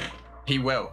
And we're just checking how many games you've got after this. We have got, so the rest of the day looks like this. We've got Commune versus INFI right now. And then after that, we're going straight to the next matchup, which is, if my computer, there we are, finally worked out. Then we've got Butt Digging Baddies versus Noon Decks as our next matchup. These are still BO1 games. What was the name of that first team that you said there, Touch? And then moving on to the BO3s, we then have June Upper inductees, as we've just seen, and also Goblin Gang in the semi-finals. Then I have the winners of the next two games being shown in there, and then straight to the finals. So we have got a wonderful 5 more games to you, including this one you're about to watch. We've got 5 more games, and we're doing 2 more, then a break, and then 3 more. So it's going to be a good bunch of matches you're going to watch. And remember, the games after these next 2, after the break, are going to be BO3s. And as well as that, we're announcing the current power rankings and MVP leaders of the tournament. That being DPL Season 1. We are hopefully seeing some wonderful people. People have voted. We put out a MVP vote. And you can vote for people who you thought the MVPs. And then we also sent a different form to the team captains, who then ranked all the teams and where they thought they'd place. Apart from their own team, they'd rank every other team and where they thought they'd place. And we have taken that data and figured out who the captains think is the team to win it all. That's interesting. And who is the MVP of the entire mid-season so far. I wonder who it might be. So stick around. Stick around. But while you're sticking around, I just stood up. I like your shirt. I'm gonna stand up anyway. I'm gonna stand up. I'm gonna stand at the back. I'm gonna yell from the back. Buy due process right now, 79 cents, 69p. It's a great game. Buy due process. It's a great ass game. I make it. Jet makes it. Jet, who you're about to watch, makes the game as well.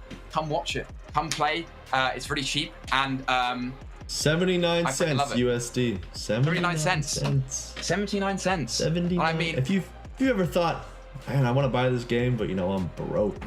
Oh my god. I know that's. Are you 79 cents broke? Exactly. If you sell a few CS:GO cases, you could buy the game. Exactly. You could literally sell like a Safari mesh probably and get enough. Yeah. I mean, I think I've done that. I think I've sold CS:GO cases to fund myself buying another game. I've been there. I've been broke. You've been broke, but it's fine now because all of your life worries and troubles are gone because due process exists. Exactly. Oh my gosh! But if you're not broke, you could also purchase The supporter pack. The supporter pack. The supporter pack. Or even you can buy the Make Plans. Exactly. You can buy the Make Plans Shoot Mans bundle, which comes with the game, the supporter pack, and the OST. You can get every bit of it. Wow. I know Tetra loves the original soundtrack. You be listening to that all the time. I listen to that all the time. I think genuinely. Sometimes I check Discord and it's literally just him listening to the OST. If you could check my Spotify rap, specifically when I do a stream, it's just that I probably have Santina Romeri and the Due Process Down soundtrack up quite high on the list. Well, as a music man myself, you know, I gotta love it. I mean, it's great music. It is great. Great music. It's great music. So well made. It's pretty awesome. And it's pretty good. Yeah, it's a great game. Please. So yeah, what are we doing here? I kind of forgot the whole 2v2 thing. Yeah. Yeah, we're doing the whole 2v2 thing. So if you have just joined the stream, we're currently day 2 of our 2v2 tournament. See what I did there? 2-2-2. Pretty awesome. Right now we are just on our. Let's see how many games we've done. This is our fifth game stream, I believe. We're going into INFI versus Commune, a matchup that has been going quite well. Both teams are doing quite well. Zephyr is known as the best 2v2 player ever. Self-proclaimed, but self-proclaimed, we're also claiming it. Yeah, we've seen him perform quite well. I want to say that actually he could possibly be the greatest player ever. 2v2, the that GOAT. is. 2v2, that is. The greatest of 2v2 time. 2v2 time. The Go 2v2T.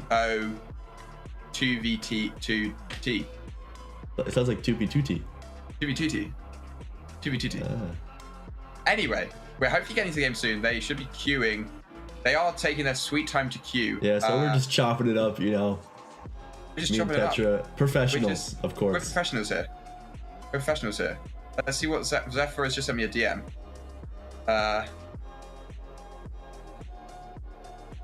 He's just said that he doesn't say that he's the best 2v2 player, but I want to say that he is the best 2v2 player. So that's from my mouth. It's a bit now. So the Tetra self-proclaiming 2v2 GOAT. It is. Zephyr. I'm calling Zephyr the 2v2 GOAT.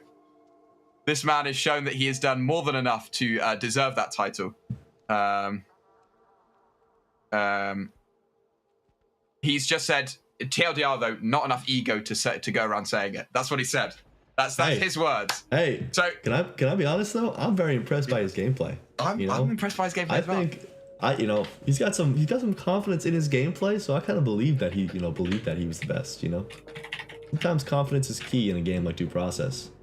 A big key. I mean, look at people like myself. I suck at the game, but I think I'm good at the game, and that makes me kill people. So I can tell you that is very true. Yeah. And I'll tell you what. Sometimes when you lose confidence in yourself, you can also have a bad performance. When I got called B tier by the entire 10th field, I had a rough week. You know, I was just playing angry. I was like, am I really B tier? And it made me play like a B tier player. You know, so. Play like you're an A tier. Play like you're an S tier. Play like you're an A tier. Play like you're an S tier. But also, you know what makes you an S tier? But also listen to your teammates when they tell you you're playing badly. Listen to your teammates. Exactly. Because you might be playing like a D tier when you think you're an S tier. But if you're stubborn, you're not gonna know it. Exactly. And so we just really need to see some people pop off right now. I'm ready for it. Okay, I'm ready to go back to the gameplay. Let's go. I believe we're in game. Okay. Fingers crossed. Hey, way to stall for time, Tetra. We killed that. Wait to stall for time. We did that. We fist bump. Can we fist bump on screen? Yes, I think no, this way. No, you're wrong way. Yeah, fist bump. Yeah, there we go. Good job. Great. Yeah, let's go. We're going in. Good luck. Have fun, everyone. This is going to be the game of this. I might be more hyped for this than the finals. This is going to be great. This is the GOAT versus the Dev. This is the GOAT versus the Dev. Bear in mind, whoever is Cohen, if you press up. Oh, Cohen, just press the up keys when you're on. Press the up keys, or down keys. Just press a bunch of the arrow keys, and it will get rid of their thing. Fun fact.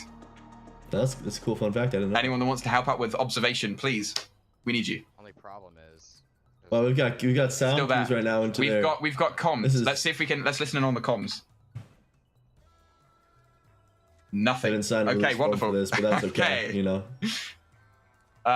And we see that we have got a lovely kill house that we'll see in just a couple of seconds once Cohen has disabled their voices. Because although Zephyr has a wonderful voice, we actually don't want to hear him during the game. You And with that, don't want to hear me during games. I'll tell you that much. I'm cursing up a storm. oh, they're swapping pistols here. Well played, Okay. well played. I like that. the Shotgun, I'd like to see this. Yes, exactly. Oh, he's got to be careful, though. Oh, my gosh. Zephyr really just ran up to that door right before he was about to get blown. The blow goes out. Oh my god! Gosh.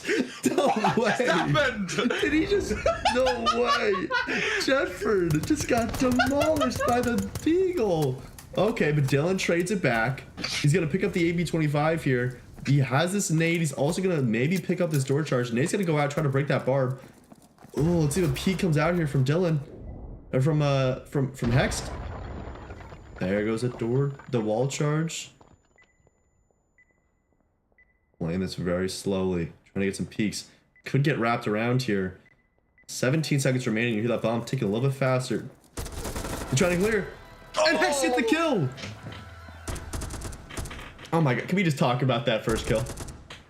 I mean, what a first kill! I mean, What in the hell just happened? was that a Deeg headshot? Double Deeg headshot? I think that was a double Deeg headshot. I really have no idea what just happened there. I mean, come on. I mean, This Jet, guy's crazy. Jet, you're a developer. You should know how to play against that, right? I mean, come on now. That was.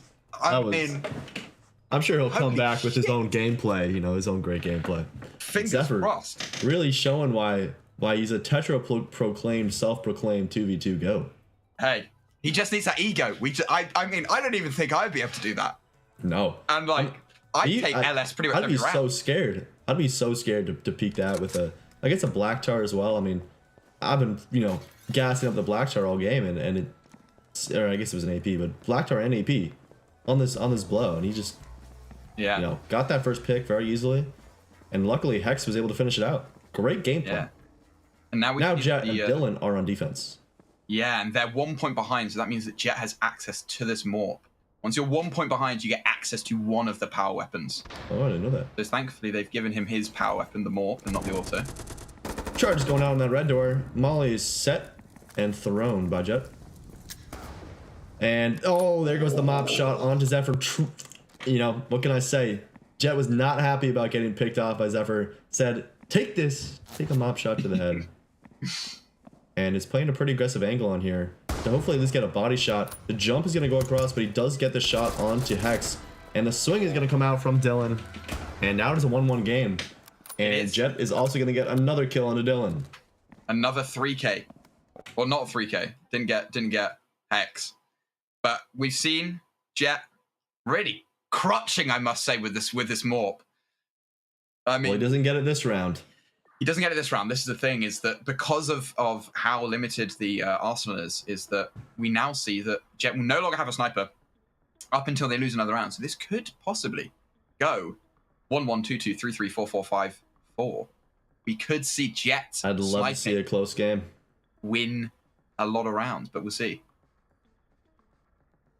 And it seems like the attackers seem like they actually want to avoid the storage side. There's a spot where you could wall charge out of that storage. You walk in there, blow either into deli or out of storage into storefront. But it seems like they're going to be blowing entrance instead and teller to try to pinch it from both sides. Now, the huge thing about that teller position there is if you get in there as an attacker, you can call out a lot of positions on the map because of that unbreakable glass right there. Let's see if they can utilize it correctly if they get in there, or if the defenders can defend against it and use those calls for themselves.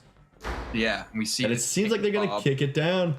Love to see that. We just saw that in a Tommy play, in the Tommy versus Jack and Roby.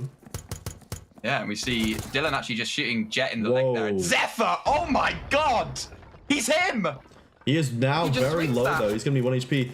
And there goes the kill from Jet. Way to back up and play in that teller area with that kick door there. Flash is going to come out. Now it's just for him and Zex. Hex. They saw each other. Oh. Jet's gonna get that kill from the little peek of that door. That's a great like thing to understand about these teller doors is that when you open it, you're not only getting peeked from the side of the door that you peek from, but there's also a little hole that gets created. And this is the same with any door that you can shoot through. So heads up gameplay right there from Jet to be able to force that play. And it's hard to play in that teller when it's a 1v1 because then you're stuck there. The player knows you have to come out of that doorway, and Jet was able to play that very well and get the damage off and kill. Yeah, very, very close round there. And I mean, just Zephyr is swinging everything.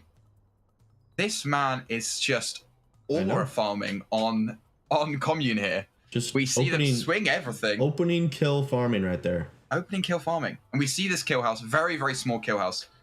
We see if they're moving the barb actually. They're going to play this barb at brick house.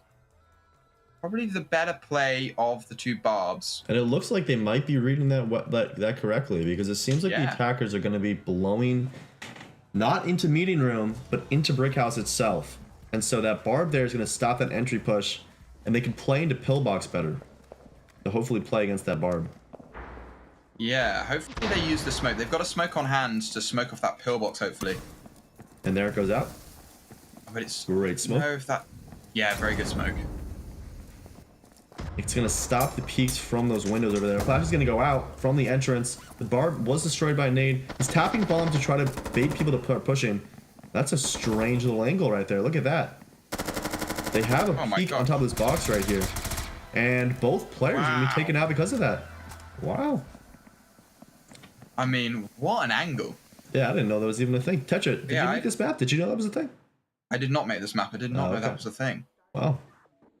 Very interesting. And that's very, I find that interesting, especially because of the fact that they smoked the pillbox, and they definitely weren't expecting people to be able to peek them from like angles like that. So the crosshairs weren't already set on that angle. Let's say they hadn't smoked pillbox and they had their angle set there. It would only have to be like really a horizontal movement to try to like flick to the other player. But when you have a combination of like the horizontal and the vertical angles to try to like flick to a player, especially if they already have their crosshair placement on you, it's a very, very difficult kill there. Yeah, it's very difficult. And we're seeing this kill house again, another very strong pillbox, but it doesn't have much usage on the site. It's mainly to hold this cage in this outside area. But I think we're seeing a double peek. This could be crazy. They're battle buddling up on this green door. And they have a kind of a one-way right there on this little spot right here. He's gonna beat. Jet doesn't know though, and he gets picked out, and they're gonna back up. This is great. I mean, what a great play there. I mean, when he runs out in front of green with a wall charge, he doesn't even have gun up. He can't even shoot back. Yeah. Now they're just kind of wasting some of Dylan's time here. Zephyr's gonna get picked out though. Very aggressive play there. Next, full HP, playing against Dylan, who is about half HP. Here's the kick onto the green door. The charge is coming in. They're blowing it to get into pillbox. Going in, and Hex is going to get that kill. 20 HP remaining. Very, very close. Dylan almost brought that back. That was very impressive. Very, very surprised about how aggressive Zephyr was playing there. Sometimes you get charged up when you get that first kill, especially on a green kill. And you just want to keep playing aggressive. But sometimes it's better to sit back there and just play a crossfire and just hope that the attackers don't use a piece of util that flashes both you and your teammate. That's why you want to play farther away there. But, hey, worked out for the defenders. And Hex was able to finish that kill out. Great gameplay. Yeah. Close game. I mean, we're seeing some very, very good strats here. We're seeing, this early peak. I don't think many people expect an early peak, even on these kill houses that have so many open angles. Just because, why would you risk losing your life early on in a round where your life means everything? But like they say, high risk, high reward. High risk, high reward. And we're getting onto the C-store and we're seeing, I believe, a green and red door blow. Hopefully we see some bait coming up. Oh, and an entrance. I believe they're going to open up almost everything on this map. I think we're getting some bait. Jet is going to place down a barb here to block off that green. We'll see if that comes into usage. But now we see Jet in his natural habitat with that tub. Scary, scary man when he has a tub in his hands. Black is going out on storefront. And their Molly is out. Zephyr just kind of playing back with his Black Tar, trying to maybe get some damage off. Maybe saw a little bit of Jet there. He's trying to play with the shotgun. The green kick is going to come out, and they're going to nade the barb on the green. So we have a double push from the green door and from storefront. There's a lot of close angles that we created here. Jet sitting there, ready for a green push. Flash shot coming out from storefront. Zephyr peeking, gets a little bit of damage off onto that AK. Backs up into freezer. Jet pushing with the shotgun, and he's one shot, but he gets the kill on Zephyr. They're lined up, and he gets, oh my gosh, Hex got both. They lined up 4 hexed in that deli. Wow, well played from Hexer. I'm surprised Jet was able to get that kill onto Zephyr. Great movement there, kind of just like wasting as many bullets as, and then Zephyr didn't have any bullets left in his gun, and Jet was able to push up, get that kill. But unfortunately, the 2v1 was lost by them because Hex was able to get that lineup when they left freezer and kill both of them. 3-3, we're 3-3. That's the closest game we've had so far. Well, this is 3-3. This is the close game we've had, and we're on this kill house, and this is going to be quite hard, I think, for the attack, because we've got this very one-sided bomb. Now, you're not able to defuse it from any of the usual angles. You're only able to defuse it. You're only able to defuse it from 2 sides. So we'll see if that comes in handy at all for the defense. We're seeing again this pillbox and very, a lot of outside angles here. We've got these angles that can very much hold this southern side if they want to hold it down. This is a strange pillbox for a couple reasons though. It only peaks that bottom side of the map. Only really peeking either the green or that red into the green there. Not really able to peek into the top side of the map. Yeah. But it seems like Zephyr's going to play there and maybe try to play an aggressive peek onto the red door or onto the green door. Zephyr playing aggressive like always. Yeah. It's going to... We'll see if Jet can get a pick here or if the defense is able to get one, but we'll see. Ooh. Scary pillbox to peek. He's gonna peek it, gets Jet very low. The Walter's gonna come out, Nate is gonna come out there. Oh my god! How is he alive? Dylan gets that pick, and now we have both people at full HP. Hex, kind of at an advantage here though. The run out comes from Dylan. Flash is gonna come out. Oh, stuns Hex. He's gonna swing from the other side. Oh! Dylan with the win. Wow, I thought that nade would have killed Zephyr a lot faster. But it was able to get the kill on a Jet, and it was a 1v1 with Dylan and Hex, which seems to be a thing that continuously is happening when Zephyr is playing aggressive. He's leaving Hex into these difficult 1v1 or 1v2 scenarios if that first peak does not get a kill or does not get enough damage off to make the 1v1 a little bit easier. But still, great entries from Zephyr there. Yeah. And we've seen Zephyr really just pop off. But we're on match point for Commune. This is where it comes down to. This could be the end of the road for INFI. But we could see them clutch up and win to go 4-4 onto the final round. We see this is a C-store, and this liquor, specifically this liquor, very hard to get into. If you don't spawn in there as a defender, there is no way of getting in because the liquor door can only be opened from the inside. It can usually be opened by the teledor, but we see Jet spawning in to open it up. Yep, they're going to open it up. Rotates. But it seems like the attackers are going to be just trying to play this bottom down up. They're going to play the bottom of this storefront green and hopefully play up because they can diffuse from the bottom side and maybe have a player watching the liquor if they know they're going to go out there. Wall charge comes out.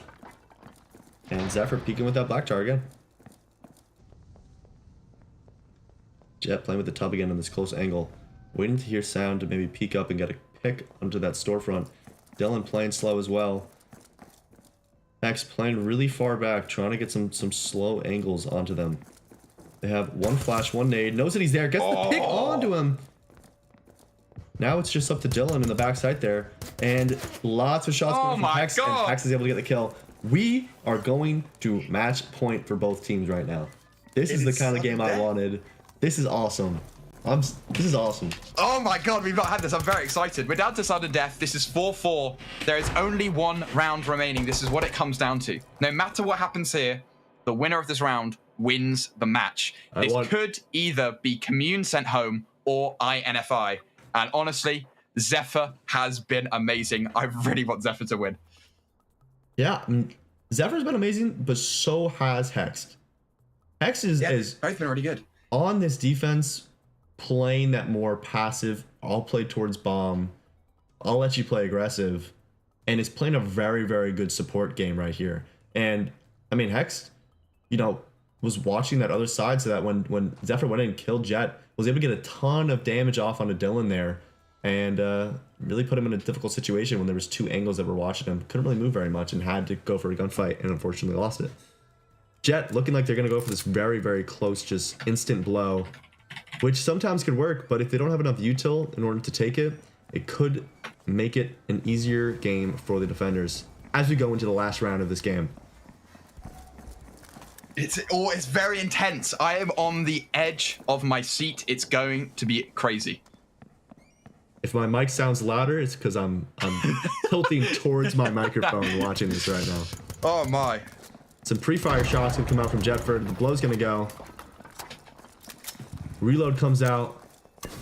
Smoke is gonna go onto the other side as they clear it.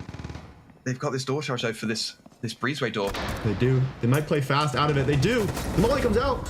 He's gonna get Alex does not kill Jetford. And he's gonna start sticking the bomb here. They're all dead. That's it. That's it. They killed them so fast. Oh wow. That is a 5-4 win. And that's Commune. the power. That is the power of the double charge right there. Is that it's unexpected. It's unexpected. You don't expect. Okay, I have this bar placement here. It's the same thing we saw with Broby with that round with Tommy, where they blew on that green door, the inner just openable door. They blew it just to like break not only the charge, but break the minds and the mental of the defenders, and they instantly rush in. They're expecting, okay, I can throw this molly when this door gets opened. I can throw it onto a bar. Instead, they have util out as they're getting pushed by the attackers, and they're not gun up in order to take that fight. Really great play there from Jet, from Dylan, and unfortunately, the Tetra-proclaimed GOAT of 2v2s. I mean, he did really well. Zephyr and Hex were taken out.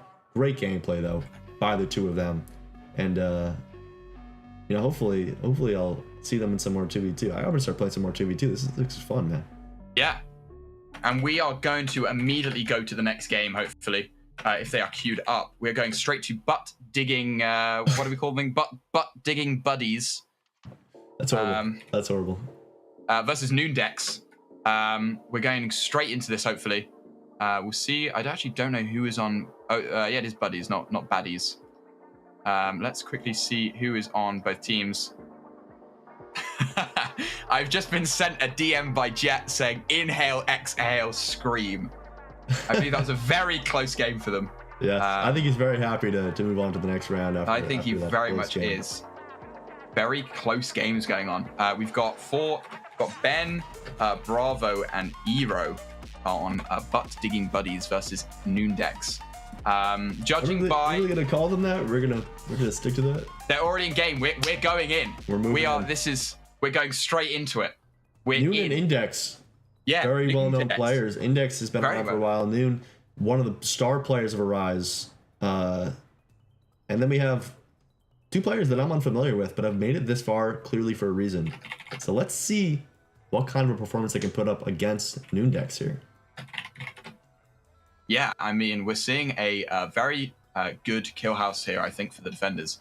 Seeing a lot of tight angles, and Index has brought the knack, actually. So we'll see if he can do any wallbang damage. The fun thing about this Noondex team, though, is that I believe before this, they really hadn't talked to each other, but I'm going to shut up as the round is already going on.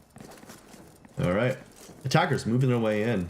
They have a nade for this bar, but if they want to use it, they're going to peek.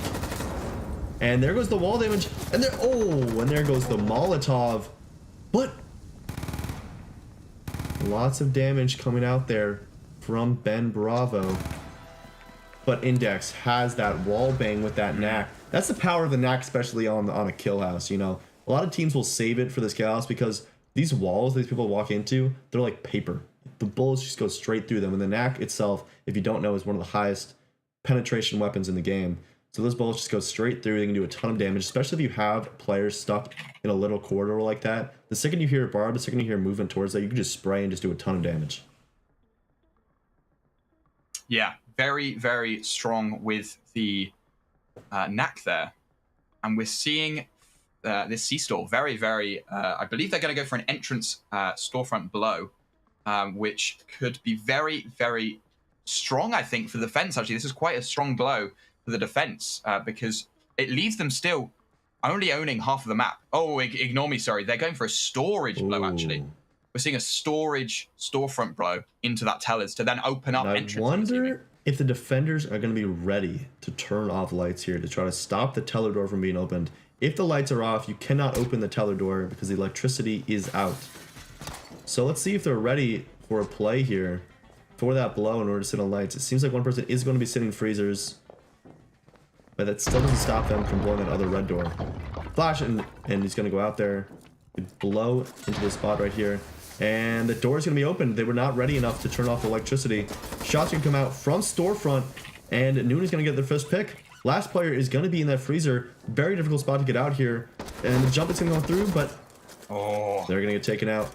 And Noon and Dex with their second kill. Yeah, very, very strong round here. And we're seeing very, very good players here. Noon and Index, massively well-played players. And, they know a lot about the game. And they blew that red door, did not go through that. They blew that red door just to distract the players, and then they went through the storefront once it was opened by the teller player. And they got them their first pick, and then after that, freezer is a very hard spot to play for bomb plant. Yeah, so it really is up to anyone. I mean, Index and Noon, strong players. We've seen them show up and be amazing, and I mean, Index is loving the Wordle today. So it really yes. If you know anything about Index, you can guess the Wordle today. He could get the Wordle. But we're seeing another wall charge on a door strat here. We've got the meeting room blow with, I believe, a nade into airlock. I don't know if that would be used to kill or if they're going to go airlock. The airlock is quite very open map. Yeah, very open map. And you even see Index grabbing the Legros here, which is for a while been kind of a low util weapon, but it definitely works for these long ranges. Molly ready, tossed on a green door. Both players are going to be outside of there. Some shots coming out with the Legros, a little bit of damage going out into butt digging buddies. Yeah, very. Nade goes out. Shots are going to ring out, and Index is full flash as the push comes in from these players. Noon was not flash though, and was able to get the kill onto Arrow. Noon sitting here. Yeah. Entrance coming in from Bedbravo, and Noon swings. Wow. Noon just swung him with a bracing big AK. That was big AK. It's the meta. It is. It is one of the greatest guns in the game. Right behind the AP-25 Enigma. That's a troll, by the way. I'm just joking. We have a little bit of a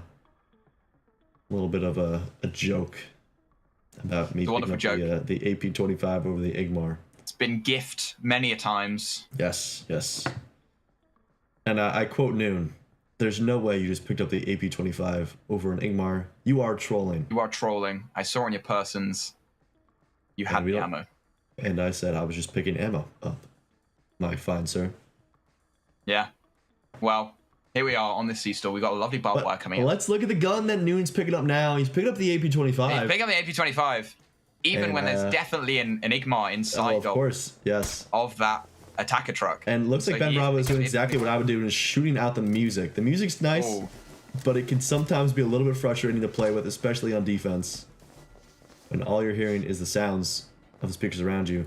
This is I like that. They're torching the window to try to bypass a barb and to just move in to the bomb site. Nade's gonna go back out.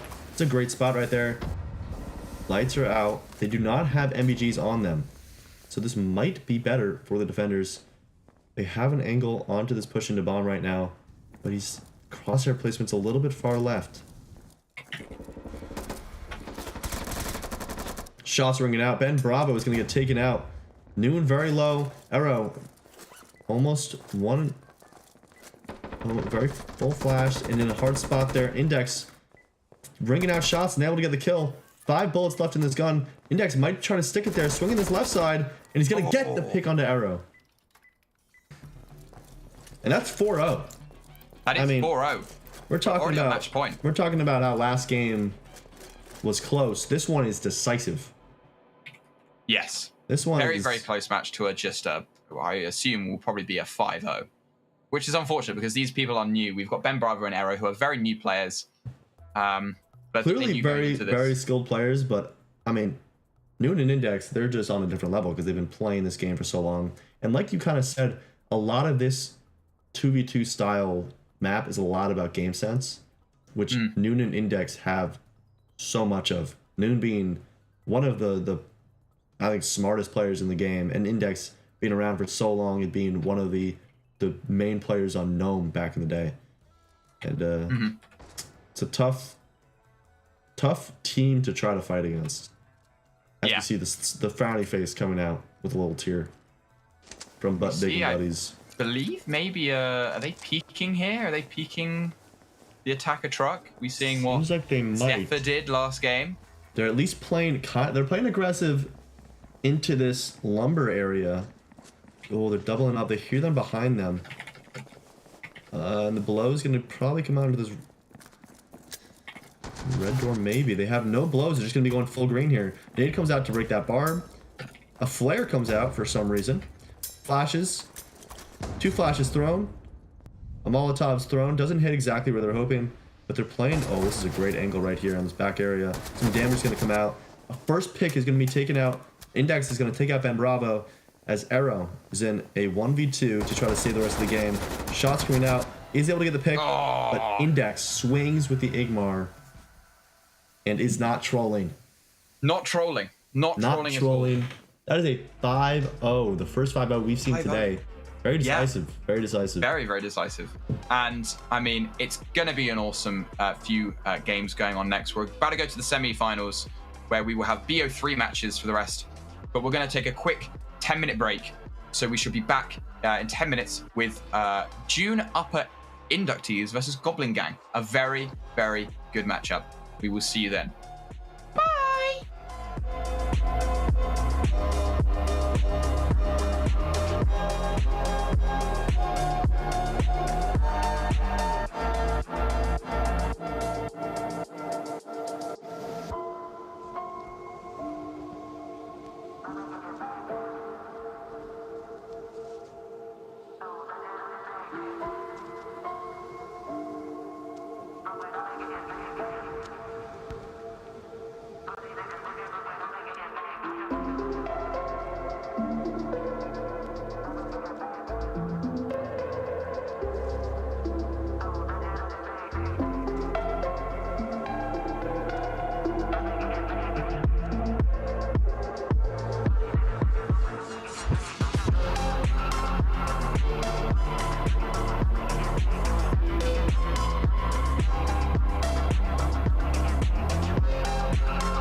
We are live! Hello, I'm Tetra once again. I'm joined by the wonderful Zigolo once again.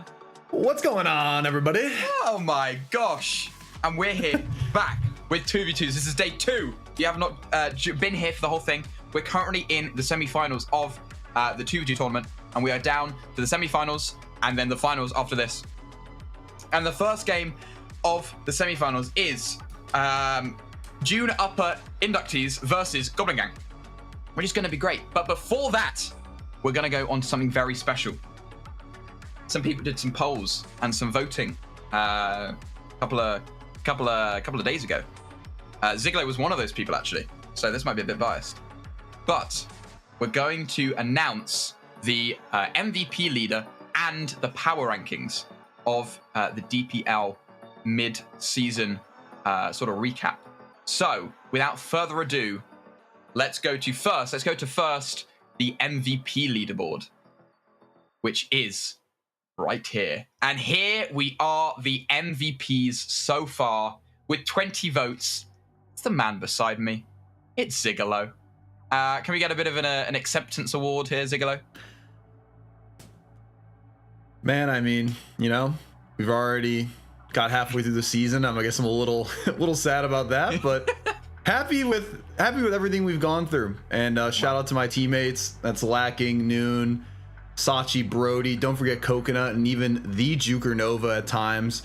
And one other mystery person. Is he a mystery at this point? Not really sure, but he will be joining us for the second half of the season. All of those guys are the reason, and ladies are the reason I am here, even able to play the game and be as successful as I guess I am with them. So all the glory to them. I'm super excited for what we have in store for the second half of the season. And, you know, this is great being, I guess, an MVP leader, but my real prize is on being first place in the championship. So, wow, how PR coded. Now, we look at the rest of the leaderboard, and it is filled with a lot of Arise members. We see Lacking, we see Noon, we see Chi, but it's also got a couple of Chaos members worming their way in there. But judging by this, we actually have, let me pull up the stats. We had 7 places, the top 7, with some ties going on. So, number 1, obviously, Zigolo, 20 votes. A lot of votes going on. To then have Lacking with 18 votes. Not too far behind. She did very well this first half, putting up some strong damage with obviously the KRM. I don't think she touched another gun. I think she went completely pacifist on attack. Yeah, maybe she got the KRM on attack too. Maybe she got the KRM attack. That's if true. It was pried out of my hands. We saw Photon though get 15 votes. Again, first Chaos member on the board. Very strong player, able to deal a lot of damage, and I think definitely is a key component of Chaos's success. We then see Noon in 4th. Even though he doesn't know that the AP is better than the Igmar, he does know how to shoot the orb. And so I believe that has made him the 4th highest on the MVP leaderboard. Then Such and Tommy, we have them here in 5th place, tied on 8 votes. And then just below them, we actually have Lock and Load and Crimson, who both got 7 votes each. Tied for 6th, but I don't have enough room on the graphic, so you're there, you're just not on the graphic, unfortunately. Bit of a Benui situation. What do we think about this thing? Do we think this is gonna, you know, was this expected? Was there any sort of some people that maybe you didn't expect to be in the top 5 or even top 3? Honestly, I mean, I have been, at least for myself, I've been a big fan of Tommy. I know Photon is obviously amazing as well. He's done a lot of great work for the Chaos side with Igmar and Blacktar himself. Really great shot. I mean, I don't know. I guess I'm more shocked that I'm here with 20. I think Noon and Lacking, they are phenomenal players. They frag out. They put on a show every time they play the game. So, you know, I respect the voters for remembering the little IGL guy, bringing the shotgun and the shield and the smoke and the torch maybe and the nade. Yeah, all of it at once. But yeah, no, I mean, everyone on this list is very well deserving of this. And Lock and Load and Crimson too. I mean, both amazing up and coming players that everyone should be keeping an eye out for on the side of Tempo and third team specifically, I mean, they've been performing out of their minds. Lock and load, I mean, I don't know. Every time I seem to duel that guy, it's been a problem. So I think attacker of the week. Yeah, attacker of the week, right? Yeah. He's won multiple accolades already. So I mean, sky's the limit for him. I know he's a newer player. So I mean, if this is where he's at right now, a lot of the league should be worried when they see him get to 500, 1,000 games or more. I mean, geez. Yeah, 100%. And let's go to the power rankings next.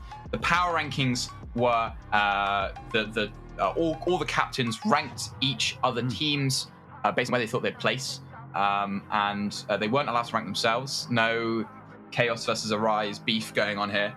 And so here is the power rankings. We see Arise in first with 60, Chaos in second with 40 power ranking points, Mos Eisley, Tempo, Tim's Treasure Hunt, formerly known as Cave Dummies. They've had a rebrand. You've now got the third team, Frogs, Goopenstein, Benui, Q Process, Project MK Ultra, and then Pink Poly Club in 12th to finish out the graphic, with Ratus and Dread finishing out 13th and 14th, respectively. I mean, it's a list. Yeah, I mean, credit where credit's due to a lot of those teams. I know Chaos and Arise, we've had our back and forths already. I'm not shocked to, I guess, see us up there, but Mos Eisley's been performing really well, even without certain key players at times. Like I know they've been missing CBC and Roby from game to game.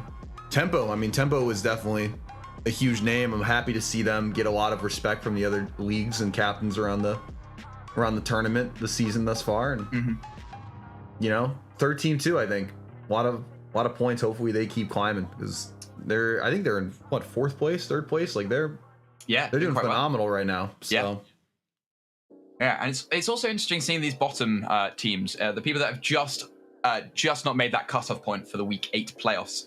But people like Benui, who have sort of struggled to get above that top 12 up until recently, and have started that climb.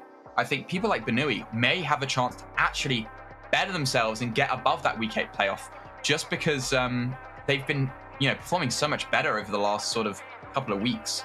You might see that these improvements might be able to push them over the edge. That sounds quite bad, but we're able to get them into that week 8 playoff. 100%. I mean, they've only improved over the season.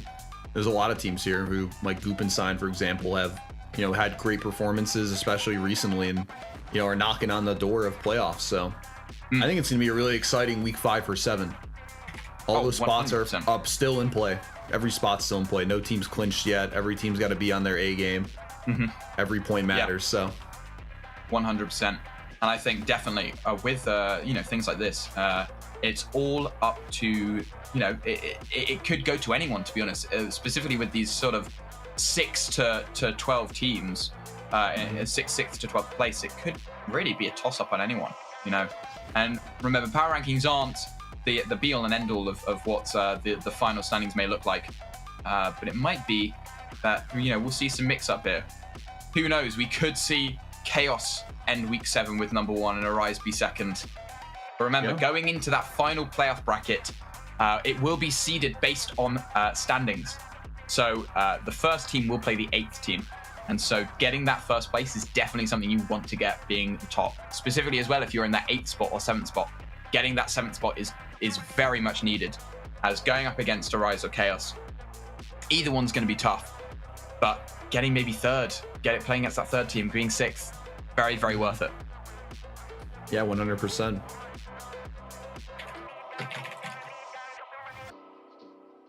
But I believe that both the teams are queued, so we might need to switch the rosters. Here we are. We've got the wonderful June Upper inductees versus Goblin Gang. Now, what do we know about these two teams, Zig? What are you thinking? Well, I know one of these teams can't spell the word inductees, but that's okay. That is true. I respect them nonetheless. And if I'm not mistaken, is Yali playing or is Blade Runner playing with Brandon? Blade Runner is playing. There was a mix up on challenge. Yali, yes, Yali she signed up, out, right? Yeah, had to bow out.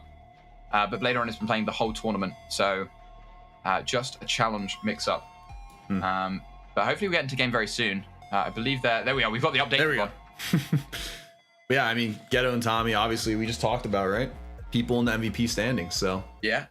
gotta keep an eye on them. They're probably the team to beat right now in this tournament, unless June upper inductees has something to say about it, and who they beat Kickfleet earlier. That was a crazy game watching on the side. Yeah. Very, very strong sort of outcome there. I was quite surprised that they were able to beat Kickflip. Yeah, I mean, especially what Kickflip did right at the start of the tournament, taking out Team KRM Enjoyers, Lacking and Gefter. Yeah. They have very, very strong teams. Both teams, very, very strong opening round. Without a doubt. And I mean, right as we get into this, we got Brandon, Igmar. Blade Runner's going to prefer to go close with a tub. And Tommy and Ghetto have just finally got their weapons.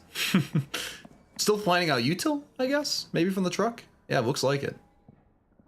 Possibly, but especially in a round where you have about 1 minute 10, you don't want to be wasting those precious extra seconds. And I believe that they're going to try and wall charge the door. Like we were saying earlier, that the wall charges are much better sort of economy-wise to bring rather than a door charge. Able to take a flash, but a tub shot goes out from Blade Runner, takes out Ghetto, and it's down to Brandon versus Tommy already. Tommy's able to trade for Ghetto. We'll see what Tommy can do here. He has a flash on him. Is he able to use it to effect? He's on 2 HP. Can't even see it on the UI. But Brandon is full flashed and isn't able to do anything. Tommy, wonderful pickup first of all. That is 1-0 to Goblin Gang in this best of 3. Wow. Tommy on 2 HP from the Igmar shots. Manages to swing the door there and get the flash right on top of Brandon, who had 0 time to react. Very well played by him. Amazing 1v2 clutch to start the game off right for Goblin Gang. We've seen Goblin Gang being very strong team going in. And hopefully they're able to continue this. And specifically on this kill house, which is very, very close ranged, I think. I think for a team that is known for sort of their rat players, I think they might be able to do some good work here. Yeah, without a doubt. I mean, this pillar site, very interesting as well. Lots of weird angles, lots of area to play around and get off angles on certain doorways. This pillbox also looks very, very strong for Goblin Gang to be able to position into should they want to. And Blade Runner and Brandon F also electing to grab both the door and hopefully the wall as well. And ooh, a little cheeky peek here from Tommy, trying to see if he can catch anyone flying around that window, but instead it's going to be a records blow, and Ghetto will stop that for the moment, allowing Tommy to potentially rotate over. As the door open as well, if they're not careful, Flash could go flying in right through the doorway, and it looks like Brandon's going to do just that. Yeah, Flash goes out lovely, and the wall charge is placed and blows up Tommy, actually. Ghetto goes down as well. What a fast round. That happened almost instantaneously. I had no idea Tommy even perished in that wall charge, actually. I saw Ghetto go down, and I was like, wow, 1v2. Oh, okay. Yeah. What a fast round. Yeah, very fast round. Oh, my gosh. Yeah. Well, 3 seconds, everything was over. Yep, there we go. Hey, tied it up. Tied it Doing up. upper inductees, not messing around. No. You know, that first round, maybe a little bit of a charity round, they would say. They snapped right back into it. And now we go on to C-Store, switching it up from kill houses finally. Yeah, it's looking like, the C-Store is definitely different on specifically on 2v2. It's a much more sort of cramped than you would have on a C-Store in a 5v5 map. I think we've seen a lot of 2v2s be quite, at least on C-Stores, be quite attacker-sided. You know, one flash can clear out a lot. Absolutely, and I mean, you know, Tommy and Ghetto here, seeing the value that Teller provides on this specific gen, as well as the entrance. I mean, if they manage to get in here, they're going to be opening up just so many angles that defenders will unfortunately be forced to have to react to. And I mean, the freezer site itself not looking like an area you want to play in. So hopefully they can get really aggressive here and maybe catch either Ghetto or Tommy by surprise. They actually go ahead and kick down the Teller door so they can swing in and out a bit nicer. Looking like they might actually hit the lights as well. And I don't think Tommy or Ghetto brought MVGs. No. Look at this. The first time they've actually caught the attackers off with this play. Yeah, so many people love flicking those lights on defenders that quite surprised no one just, all the attackers bring MVGs. But the wall charge goes out on this entrance, and now they're forced to push it here. We might see a late rotate, but they're going to stick to their guns. Push your entrance. Flash is going to go deep onto Blade Runner, I believe. There. No, onto the other side. Apologies, Brandon F here, the one getting flashed. But Blade Runner is hiding behind that power box, waiting to peek. Nade goes out, doesn't do much. But Brandon F goes down to Tommy. Blade Runner here is behind Ghetto, but is missing all of his shots. The time, though, 8 seconds, 7 seconds, but Ghetto's able to do it. Brandon, what are we aiming at? Not Brandon, Blade Runner, what are we aiming at? Oh, man. Must have lost him in the darkness, I guess. I'm not sure, but unfortunately, the Legros doesn't connect on the bullets. And Ghetto and Tommy, in fact, sneaking away with that round, if I'm being honest. Yeah. This game has been close already. I mean, shoot. Rounds going back and forth to both teams. No defense has won yet, but this kill house, to your point, looking a lot more spacious for the defenders to play around. Not too many hard cover spots, I will say, but interesting angles with those interior windows, I think, or not even windows, just, I guess, cuts in the brick. You can get some really interesting angles onto this entry doorway that June upper inductees might actually attempt to push through. Yeah, and that upper sort of kill house. Oh, we've got a kick barb from Ghetto. But that upper area. Oh, they're going to peek it. Oh my gosh. Look at this. Battle Buddies alive right now. Yeah, a little bait and switch. The door being open. Not really checking. And oh my goodness. Ghetto goes down and so does Tommy. Oh my god. Oh. These rounds are going so quick. What is going on? They're so fast. What's going on? I think we need to maybe extend. Maybe we go 3v3. Maybe just so that there's not 3 people to just ego swing and battle buddies it out. I mean, shoot, they had a really good idea there. Yeah. You know, keep the attackers worried about the doorway that's open close, and then try to swing from far in the lumberyard, but the shot's not connecting in the way they assumed they wanted. And once again, Brandon F and Blade Runner have brought this game back to a standstill. Honestly, could be 3-1 at this point. Crazy to think about. Could be. Junior upper inductees are playing very well, to be honest. We're seeing some wonderful plays from both sides. And we're seeing a lovely play with this door charge, wall charge setup from Goblin Gang. And I believe that they're going to try and clack these at the same time, which will catch the defenders massively off guard. Because you've got to look both ways. You've got to look Teller, you've got to look at this storefront. And it's kind of, up to, it's not the greatest of 50-50s to pick there. We see a Teller kick from Brandon and barbing the Teller. Very smart, actually. Yeah. Even standing in the barb as well, seeing if he can catch one of them off guard. They're actually not going to place the door down immediately. And Tommy's going to get peeked by Brandon F. Oh my goodness.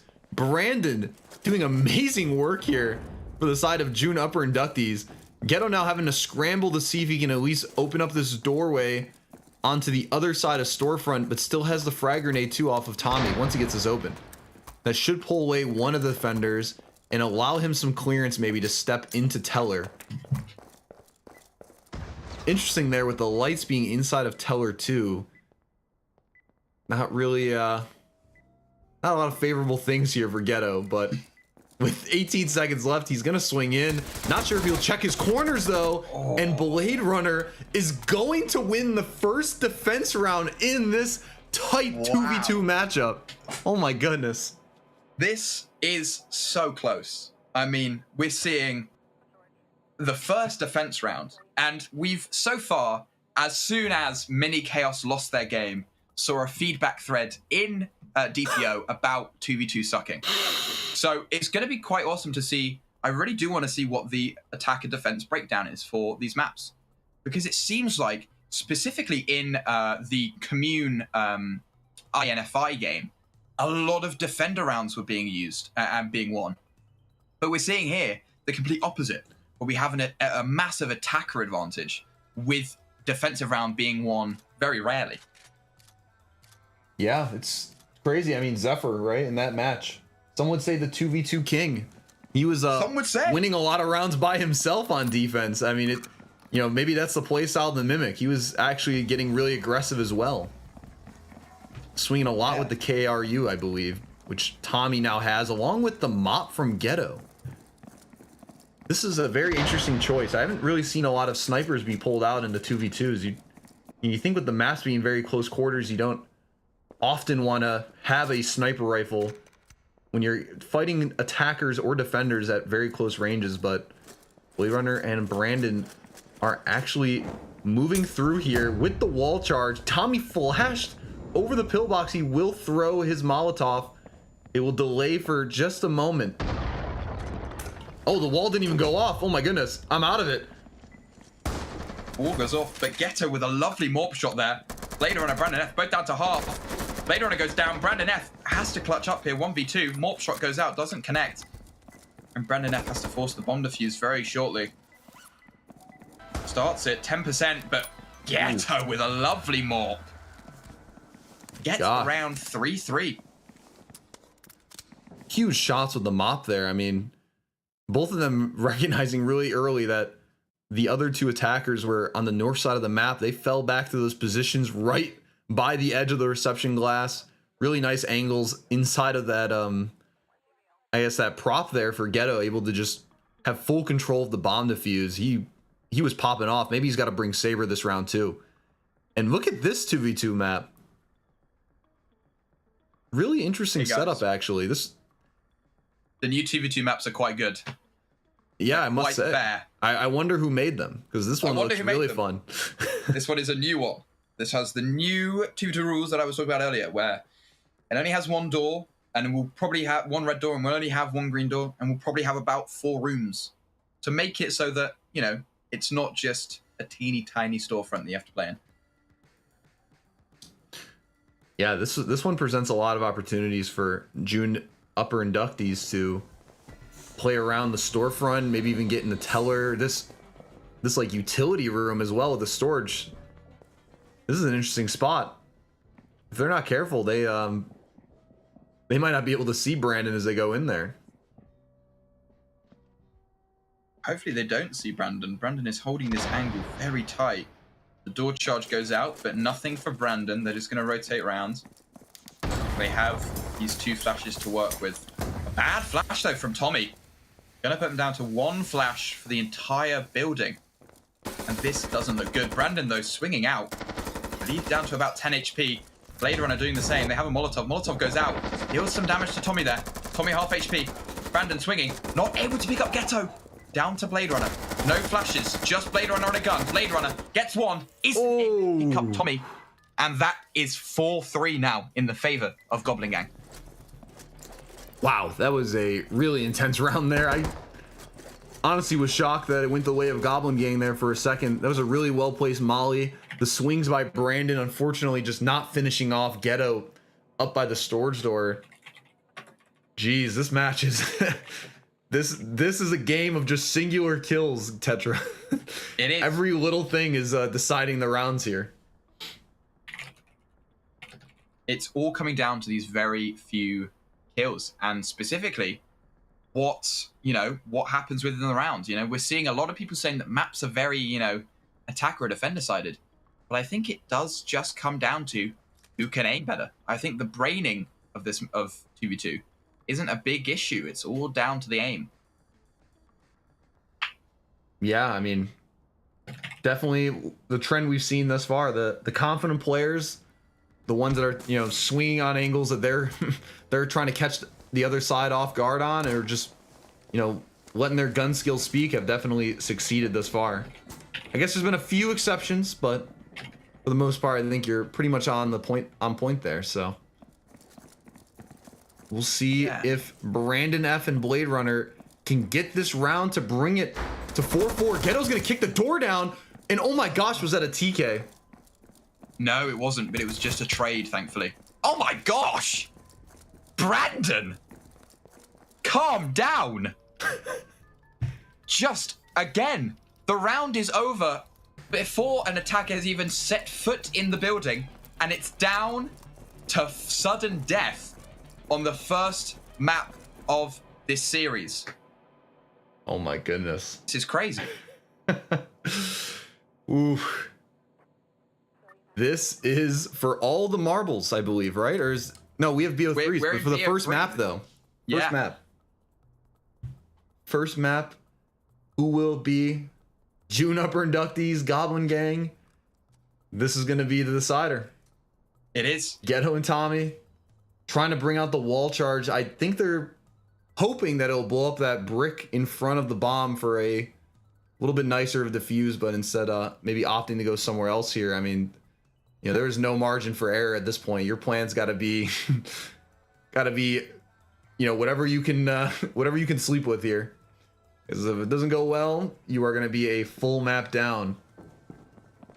Yeah, and that is definitely rough when, I mean, these maps are best of 9. They're short matches. You know, we're seeing 15-minute matches. Yeah. So it really could all end in half an hour or less. Oh man, Tommy and Ghetto trying to do the double blow out of backstage, I believe.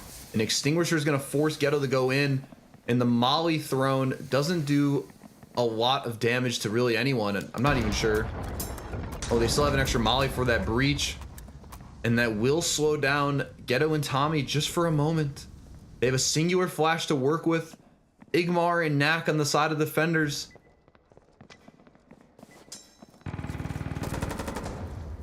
It comes down to this.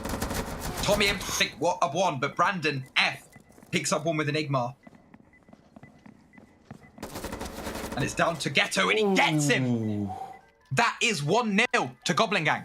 First match of the match. Oh my. Ghetto and Tommy, I mean, right now just struggling a little bit there. I mean, they got the win, but geez, if that first round was a little bit different, if one more Igmar shot had landed for Brandon F there, we'd be talking about a different map score. Yeah, it's it's all coming down to these sort of final moments. And we are just going to get straight back, and we're just going to get straight back into the next game. I've told them, oh my gosh, my voice.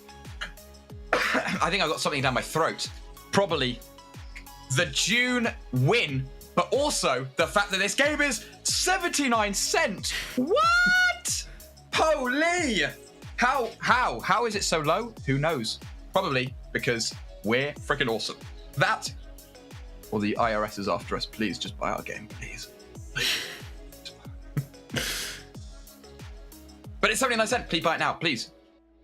You can scan the QR code below me and Zig, and head to the website if you want to do dueprocess.info, or head to Steam. Due Process on Steam. Very, very good price, I'd say. 79 cents. Pretty good game. Pretty darn good game, I'd say so.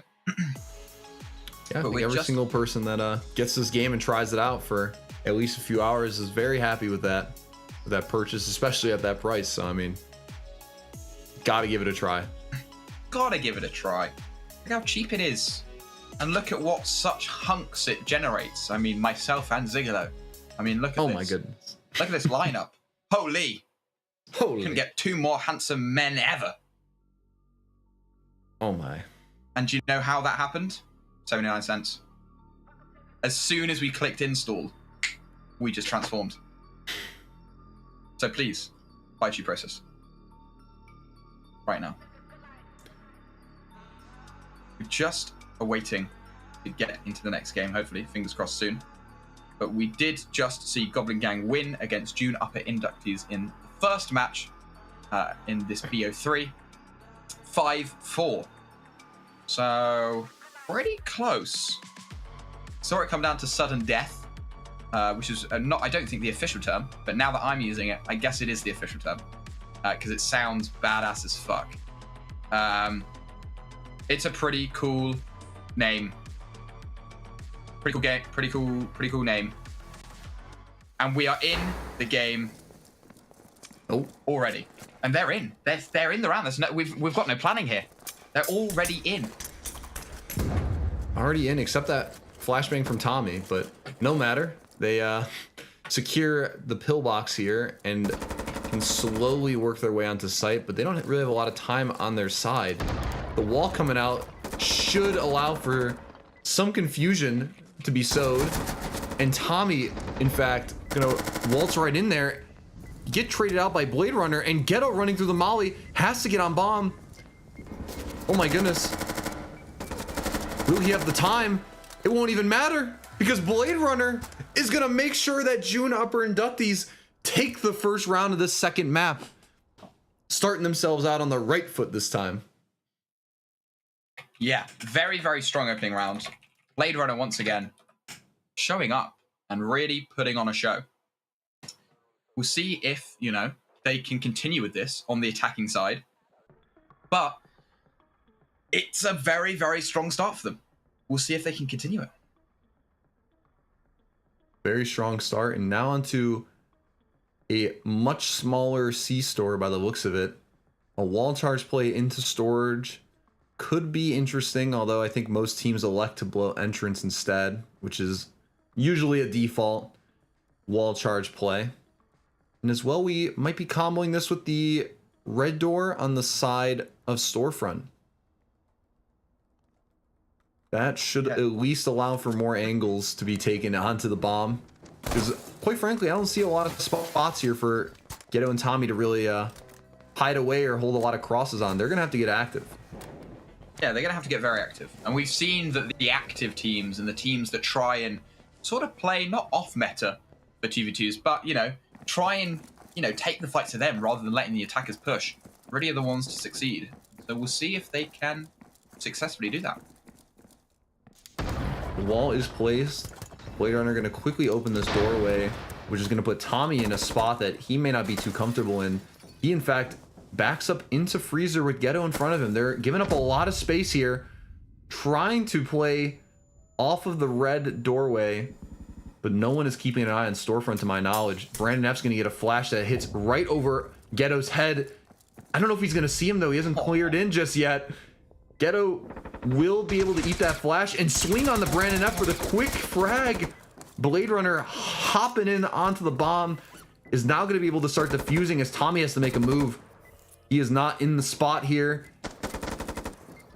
There's not much time for him. He's about 2 seconds to stop this defuse. Oh. And he doesn't. Blade Runner, despite dying, will defuse with 0.1 seconds left before his demise. And that's going to be a quick 2-0 start for June Upper. Very, very decisive round once again. I mean, we saw Blade Runner just, again, showing up, able to put in those hours, and did really, really well. I mean, very, very close game there. Very, very close to fuse. Very, you know, quite surprising. I thought that Tommy would have won that there. Blade Runner was playing quite late on that bomb and wasn't focusing on defusing, when at that point you do just want to hop on the bomb, defuse it, get it out the way, and then maybe go for a swing, because you are the one in control. You can force the defenders to push, but it seemed like Tommy just couldn't push fast enough. Yeah, I'm sure he's going to want that round back. That was very unfortunate for him. Blade Runner baits the fuse about 1 or 2 times, but ends up going for the full stick. Pros don't fake. Pros don't fake. Pros don't fake, and now they have the opportunity to extend that lead by 3 here, should they pull this off. A molly in hand by Brandon. They have the barbed wire sitting outside of the backstage with Blade Runner here as well, maybe trying to get a little sneaky, trick people into thinking that room's being given up, but instead they're holding it with a lot of emphasis as Tommy finds a neat little angle there to potentially peek onto the backstage players. They will also blow up the meeting room door, which is going to give them an opportunity to walk up on this bomb, but Brandon's going to fly right in there. Yeah, he's playing so close to that bomb there. Flashes are prep though. Brandon is going to be full blind if this flash is well placed. I believe Brandon's swinging Tommy already. Tommy is able to take out Brandon, and it's down to Blade Runner once again. Blade Runner in this 1v2. Bomb is not for him. Can he push? He cannot. He falls the same way that he won the round prior, to a defuse from behind the bomb. Yeah, very well played there by Tommy and Ghetto. I mean, we've seen some very quick rounds from their part, getting extremely aggressive, maybe a little too aggressive for their liking, but instead they play to the map. They realize they have opportunities to cut off any positions in that brick house, and unfortunately for Brandon and Blade Runner, there really wasn't anywhere for them to go to stop that defuse, especially once Brandon went down on the bomb there. But yeah, they were banking on that back room strategy, and it just didn't pay off for them. They just gave up too much space too early. Indeed. And here we are though on another little island teller, so to speak, with a wall charge opportunity from storage. I mean, doesn't seem like they want to use it. They instead want to blow entrance and storefront and just eliminate any angles at least close to the bomb, but with that teller hole there as well and the barbed wire on top of it, this could be really troubling for June upper inductees. I'm a little concerned for them. I don't know. Yeah, this push definitely is strong, but also that teller is so powerful. You're able to cut off so much of the map with those two charges, but is it enough for the win? Ghetto with the morph. He has the lineup necessary. He just needs to take it, but misses, and now he's getting stormed, and it's now down to Tommy. Tommy with an Igmar. He has a Molotov. He can delay. Shots ring out in the telehole. He's able to not get one. He just misses. Brandon F on low HP, but is able to take him out with a molly. It's down to Blade Runner. 1v2. Blade Runner half HP, AP. Tommy with the Igmar. Playing this door and just takes out Blade Runner. Wonderfully played from Tommy there. Wow. Amazing play by him in the 1 versus 2. And like we were saying, I mean, that push was strong. It gave them all the access right onto the bomb, but they didn't plan for an answer in case anyone was in teller. The nade removes the bar, but no shotgun, no flashes saved to at least immobilize Tommy. And unfortunately, I mean, he has all the cards there and he plays them right. He is able to tie this game up now, 2-2, and June upper inductees on a must-win map are potentially 3 rounds away from being sent home in the semifinals. Yeah. Hopefully they got a lot more fight in them though. Hopefully. We see Brandon F coming out with the Igmar combo. So the Igmar combo, the Igmar Barb Extinguisher combo. And we're seeing a map we just saw in the last match of this series. But we're flipping roles here. We had Ghetto on the Morp play this, but now we've got Junior upper inductees on the defense.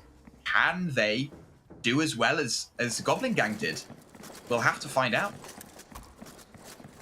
We will indeed, and Ghetto and Tommy not recognizing how they won the round, not allowing anyone to play in this reception area, but ooh, the Igmar almost caught one of them, but in fact will go down to Tommy. And it's up to Blade Runner close with the tub. Will he be able to swing and maybe catch a timing on one of them? He does not. And Tommy and Ghetto have retaken the lead in this match. Yeah, that is not what June upper inductees needed there. A very strong round from Goblin Gang there. We saw good usage of flashes, and Blade Runner just not able to pick it up with the tub. Maybe he should go and learn from Jet, who recently said it was the best gun in the game. He obviously has not played the auto shotgun. Come on, Jet. Everyone knows the auto shotgun is the better weapon here. Best gun in the game. Yeah. Best power weapon in the game. Many are saying the best power weapon. Morp cannot compare. Maybe Dawn. Maybe Coconut with Dawn beats it, but who knows? But we're on this C-store, and we see one of these, as you call it, a sort of island teller. where we have a teller that doesn't have a door in it, but is able to be wall charged through. So will the attackers go for this? It doesn't look like it. They're going for an entrance deli push, just trying to get that southern side of the map. And if the defenders play their cards right, they can hold this teller again and play this teller hole to just deny the defuse. We'll see if it happens again. Yeah, hopefully not for June upper inductees. I mean, you know, they should hopefully learn from their last attempt on a C-store attack that you need something to plan for teller. It's by and far the strongest room for the defenders to play around. Gives them full access to the bomb from the doorway and the teller hole. So hopefully, and really hopefully, they got an extra flash or something to deal with Ghetto. Yeah, this teller is so strong, but the Molotov goes out. Tommy are not able to pick up one, but deals a bit of chip to Blade, which Ghetto then finishes off. It's down to Brandon and Ghetto, and just like we predicted, this teller hole is how the game will finish. Playing the teller door. Can Ghetto do it? Takes some damage to Brandon. 14 HP, 90 HP on Brandon. Brandon swinging. Brandon just needs to get on the defuse. Force Ghetto to make a mistake. And can Brandon do that? 60%, 7%. Ghetto's running out of time and makes the mistake first. Brandon picks up the round to make it 3-3. Insane there. And a mistake on my part, I will mention, that they actually had the DL. There was the gun able to shoot open that ballistic teller door. Unfortunately, though, as he was running up, Blade Runner got caught by Ghetto, and right then and there, I was worried, like, man, this is going to be a repeat of that same round prior. But this time, Brandon F is alert. He's ready. He doesn't get fooled by the door swinging open and close. He puts time on that bomb and forces Ghetto to act, especially on low HP. That was a very well played round by Brandon, and a crucial round, in fact, to stay in this series. Yeah, clawing their way back on a point that they really do need. They need to make this 1-1 overall in the best of 3. Otherwise, they're being sent home here and right now. Well, they have the extinguisher again to maybe catch Tommy and Ghetto flying in, because they most certainly are respecting those extinguishers on the red doorways. Always cautious for... I haven't seen any team fool yet, but I guess that's what a lot of DPL players maybe immediately think of when that smoke goes up. But Tommy taking quite a bit of damage and will trade even more to Brandon. The flash, though, through the smoke is going to at least allow someone to enter in there. They do pick off Brandon, but Blade Runner with the flank is going to equalize, and with the HP advantage slightly, he is going to... Oh my, I thought he had that kill on Tommy. He does not. Tommy having to play both doorways. Has got to be careful. The jump swing is not going to land, and Blade Runner puts his team one round away from forcing a third map. Wow.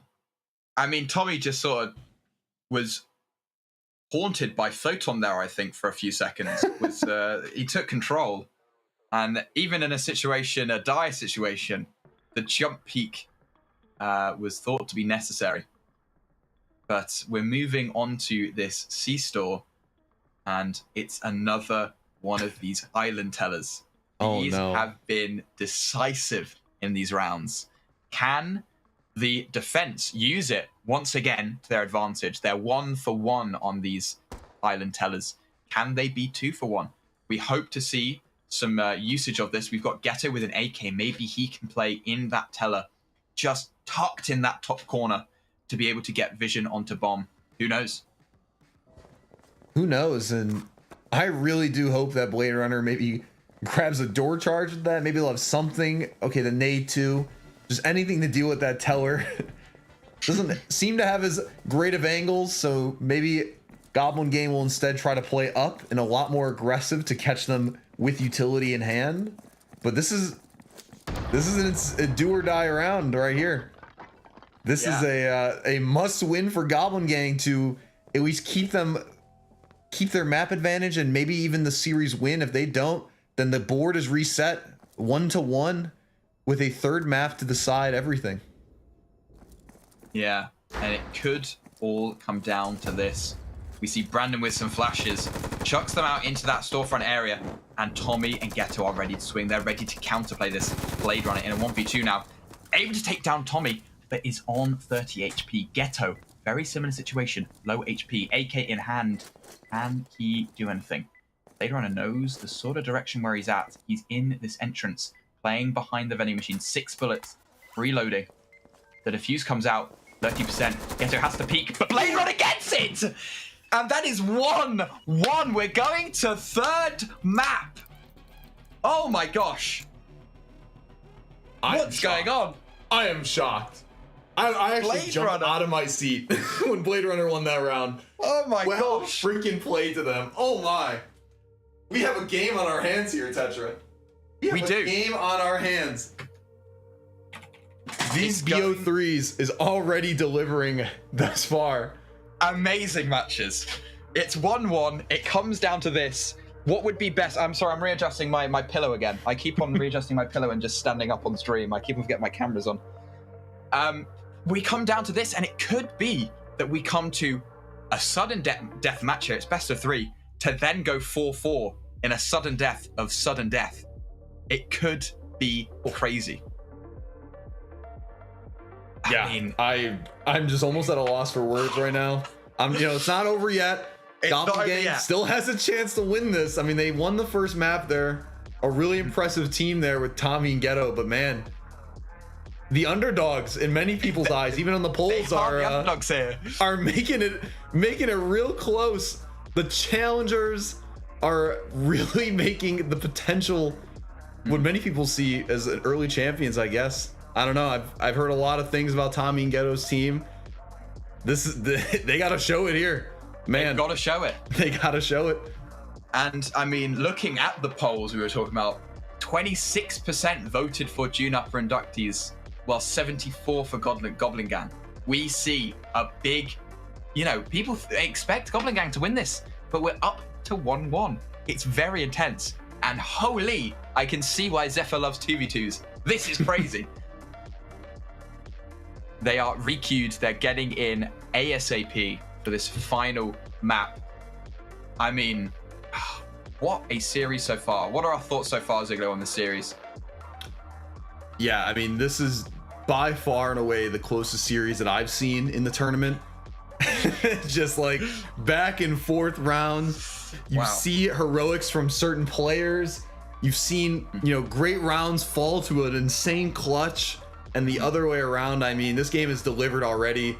I wish this was a BO5 at this point. I want to see more of these teams in action, but as you mentioned, sudden death, and maybe a sudden death of sudden deaths.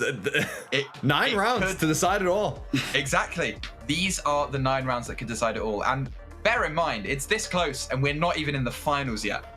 The finals is gonna go crazy. 100%. And I mean, those teams on the other side of this bracket are certainly going to deliver an intense match as well. So they'll be finding out shortly who will be their potential second opponent. But until then, all eyes are on this attack. Ghetto and Tommy. We've seen this map played before, maybe even twice, and they are again trying to mix it up, I believe, with this wall charge into Pillbox that they weren't able to get off the last time. Brandon F and Blade Runner, will they make crucial adjustments that will allow them to pry this round from Goblin Gang, who I believe are 2-0 on this map? I believe they are. We've seen amazing Goblin Gang pushes here, but Brandon F, it's awesome here. We're seeing a lot of new angles. This is what I love about people playing the same maps. Many people see it as dull, but it obviously gets to a point where it's dull, but we're seeing new angles being invented, and specifically by Brandon F here. A lovely angle on top as the nade goes out. The nade goes out, and Brandon, though, caught on his angle. This time, no close tub, but the molly will at least stall the push. Gives Blade Runner time to work. Will he peek off the same angles as Brandon F did? And It looks like he wants to, but they got to be careful. They have no flash or anything. He actually gets two. Blade Runner. Blade Runner. Even he's shocked. It looks like he's looking up in the sky. He can't believe what he just did there. Just utter madness is what's going on. This is why 2v2 is such an electric sort of game mode. You know, we see the tides turn so often. We see Tommy and Ghetto being up one human being to then Blade Runner taking that away and getting the two-piece. Just amazing. Just amazing. And I must say, I mean, while 5v5 delivers a plethora of amazing moments, really cool strategic plays and clutches of its own, I mean, just the high intensity of these games. Rounds that are just going in directions that we aren't expecting in the blink of an eye. And I mean, Blade Runner, just like the second map, he is clutching up to deliver the first round on the side of June Upper inductees. And Ghetto is going to bring out the big iron once again, the mop on his hands, with Tommy having just the molly and Gruber. Ghetto has been going crazy with this mop. Can he do it again? Can he do it again? And he's in a pretty good position for this entrance. Can he deal some damage? He's watching this red door as this molly goes. There's going to be an attack and a push through. But can he stall the attack with the morph? They're rotating around. I think they're even going to pressure green. We've got every single door being pressured here. That is the craziness of 2v2. They can just push every entrance and not be punished for it. It's just crazy. And the flash goes out, and as that happens, Tommy and Ghetto and Blade Runner both go down, get traded off, and it's down to Brandon F and Tommy. Brandon F not in the building, though. 16 seconds remain. Tommy with the Gruber. Brandon has a flash. Is he going to use it? 12 seconds remaining. He doesn't check the corner, though. Tommy doesn't check it either. The defuse happens, though. Can Brandon F get it off in time? I don't think they can. Can't. Down to the millisecond. I believe that was a 92% defuse at the end. Almost a victory once again in that matchup. Man, Blade Runner and Brandon making every round as close as possible. As you mentioned, there was a flashbang there that could have been very pivotal for Brandon F, but even Tommy trying to play extra cautious, he allows him to get on the bomb in milliseconds. Pure milliseconds is what is deciding these rounds between these two great teams. And I believe we're going back to the very first map they played on the first round of game one. It was, in fact, an attack for Goblin Gang as well. So we'll see if June Upper inductees have anything to learn from that. Maybe this time Brandon F will hit the headshot with the Igmar, guarantee that kill. Who knows? Round has started. Yeah, it's getting intense. And, you know, like we were saying, these rounds can just turn almost instantly on their head. And I think Brandon here might pick up Tommy, but no, Tommy is able to pick up Brandon. That is not good. Frag goes out, clearing the barb, and now it's a 2v1. Oh my. A ton of damage from the wall charge. The flash will be eaten up by the molly. At least so I think, but Blade Runner, is he gonna run all the way outside to get that kill? He is! Can you believe that? I thought he was stuck in the wall. What just happened? This man is performing miracles right now. I can't believe it. It looked like for a second that he was dead to rights from the outside window. Unfortunately, Ghetto's missing an extra bullet in his AP. He can't finish off the kill. And Blade Runner activates, runs all the way outside, UAV and all, and takes that round. Defense has won every round right now. Every round. It's a complete reversal of these first games. This series is evolving and getting more and more intense before our very eyes. Wow, I can't believe it. I mean, even as a shotgun player that really doesn't care for his life in the game, even I wouldn't do that. That was mental. What happened? I don't know. I mean, they got that super early pick from Brandon Knapp, and all the damage done to Blade Runner too. I mean, I'm shocked. I'm just continue to be shocked, but Ghetto isn't shocked, I guess, to see that he has a mop once again. I don't know. I didn't really have a transition in mind for that one. He just has a mop. Let's just make that known. Okay, he has got a very long range one-shot weapon. Is he gonna hit the headshot though? He'll see. They're moments away from each other, but the wall charge and the closed door, he doesn't hit the quick scope, and Ghetto will drop Tommy in the 1 versus 2. It's his turn now to see if he can clutch it up for the side of Goblin Gang, but that deep freezer flash is gonna make it almost impossible. Tommy doesn't have the angle there out of freezer, and they do get the pick. Oh my. Brandon F holding the defuse so Blade Runner can get that second kill. And we now have a 3-1 advantage for June Upper inductees.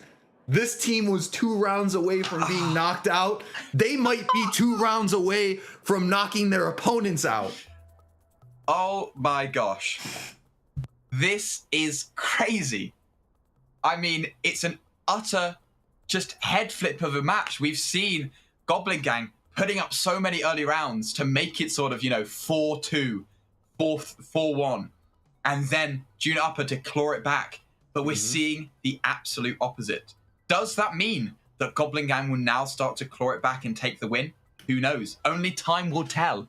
But right now, we're down to 3-1, and we're seeing a wall charge, door charge play on this very kill house. Yeah, that door charge into Lumber. Very well use of the utility, allows them to have the wall for the direct onto site. But Blade Runner with a knack and the barbed wire there. If Goblin Gang doesn't respect that barb and they think they can just walk in and place the wall down, they're in for a surprise. That might be a lot of knack 11 bullets going into someone's skull. But at least for the time being, they're going to blow up Lumber and pull a rotate probably out of Brandon. An extinguisher in front of the doorway too will make things interesting should they try to push that, but nothing there yet. They walk around from Lumberyard into Green, so the barb won't be effective. However, the extinguisher going off, the molly as well. This is going to allow Brandon F to swing out, but he doesn't get the pick on the Tommy. Blade Runner, can he catch them with utility in hand? He unfortunately cannot. Yeto tucking away on that door, and Goblin Gang responds with a very, very convincing round there. Yeah, I mean, we saw very convincing, and I think there the main issue is Brandon Blade Runner. To be fair, it's justified, but ego swinging when they just don't have to. They're on that high of winning. They've won some crazy rounds, and I mean, we're on their high from winning, but they just need to cool it down, relax, just take these next 2 rounds. Yeah, just got to play exactly like you did that got you here. There was a lot of heroics in that for sure, but you can't get too aggressive. You can't just chase kills. You gotta play, even with just your partner, you gotta play a team game, gotta work through this together. And I mean, right here, this map, not a lot of options for the defenders to really hold, I guess, in terms of points. I mean, this red door deli, they might try to mitigate that with the kick barb. It's still, however, going to create angles inside the storefront. And unless they can really stall them out in entrance, it looks to be a pretty clear path to bomb. And if June Upper inductees can get to bomb quickly, and with a molly that unfortunately doesn't go to the storefront, this will certainly create problems. Frag grenade blowing up that barb, a little bit of damage too, but a flashbang flying out will push the defenders away from the back now. They're taking opposite. Tommy is going to be neutralized. Landon F rotates, but his teammate isn't in a position. Ghetto flying around with the mini KR. Can he hit the shots? Blade Runner with the PK. Not able to do anything. Oh my. I mean, what a close round. Once again, we're seeing so many fast, quick rounds, specifically with that C-Store where the truck was right next to the entrance shutters. Just, we were still talking about the prep phase and the round had already started. But we're getting onto a 3-3. They've tied it back up. Can they continue this? Can they claw it back? Can they get the 5-3 for Goblin Gang? We shall have to see. Well, Tetra, maybe someone should call you a prophet, but this match is looking like it could come down to the sudden death round. Your patented sudden death round on the sudden death map. PM. Oh my. I am shocked at where we are at. I don't know if either of these teams expected to get to this point. It is the closest series between these two teams, and 2 rounds, 2 victory rounds are deciding who will go to the grand finals and who unfortunately may only finish in 3rd, 4th place. Yeah, that's the thing, is this is the 3rd place / 4th place spot. And there is no 3rd place, 4th place match, so it will just come down to who won the most rounds overall. Ghetto and Tommy, though, pushing through. They both have their flashes left. They've realized that these flashes can be saved for later areas of the map. And they're dealing some damage to Brandon F. Brandon F. Nade goes out. Molly goes out. They trade, but Brandon F. goes down. Blade Runner just last alive. Can he do anything? Swings completely full white. Not able to do much, but Ghetto, for some reason, does not get the kill. And Tommy is able to clean it up. 4-3. Match point for Goblin Gang. Well, this match has already delivered just about every outcome we could think about. We've seen a really close back and forth first map, round after round. We just saw a second map where June Upper inductees managed to pull that back from a looked like a 3-0 or 4-1 deficit. And here now for Goblin Gang, they were down 3-0, now up 4-3, and with a chance to punch their ticket to the grand finals. There's got to be a lot of pressure for June Upper inductees here. They're feeling it. They have to be feeling it, and unfortunately for them, the map gen is not in their favor. We're seeing yet another island teller. They need a plan to deal with this. I would love to see the wall charge there. You could still hit the shutter button and get entrance should you choose. The door charge even covering the lights. They've instead elected to once again double onto the 2 red door or 2 red blow options. And we shall see if they can overcome this hurdle. If they can get the round they need to bring this to the sudden death of sudden deaths. They have to be able to do it. And we saw that June Upper were able to win this last time on that teller. Can they do it again? It's all up to this. Tommy needs to hit this Molotov perfectly this time. He wasn't able to last time. Can he do it to slow down the defense? No, the attack, sorry. Ghetto using this telehold to his advantage. Able to deal a bit of damage there. Blade Runner, though, pushes in. Tommy and Blade Runner trade there with the Molotov. Brandon F has saved this nade. Chucks the nade into Teller. It's deep. Can Blade Runner pick it up? But no! That is the game. It's 5-3 in the name of Goblin Gang. That is 2-1 overall. And that is the first BO3 over. I mean, what a match. Holy. What a match. What a match for Goblin Gang and June Upper inductees. Having this sub player out, bringing in an unknown, not even sure if those teams had practiced beforehand or even knew those players. You know, if that team even had a lot of chemistry between those 2 players, and yet they still managed to bring Tommy and Ghetto to the 3rd map, to the 2nd last round, even available. Wow, what a series from them.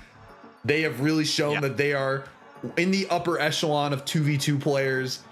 They were just mere milliseconds away in certain rounds from going there.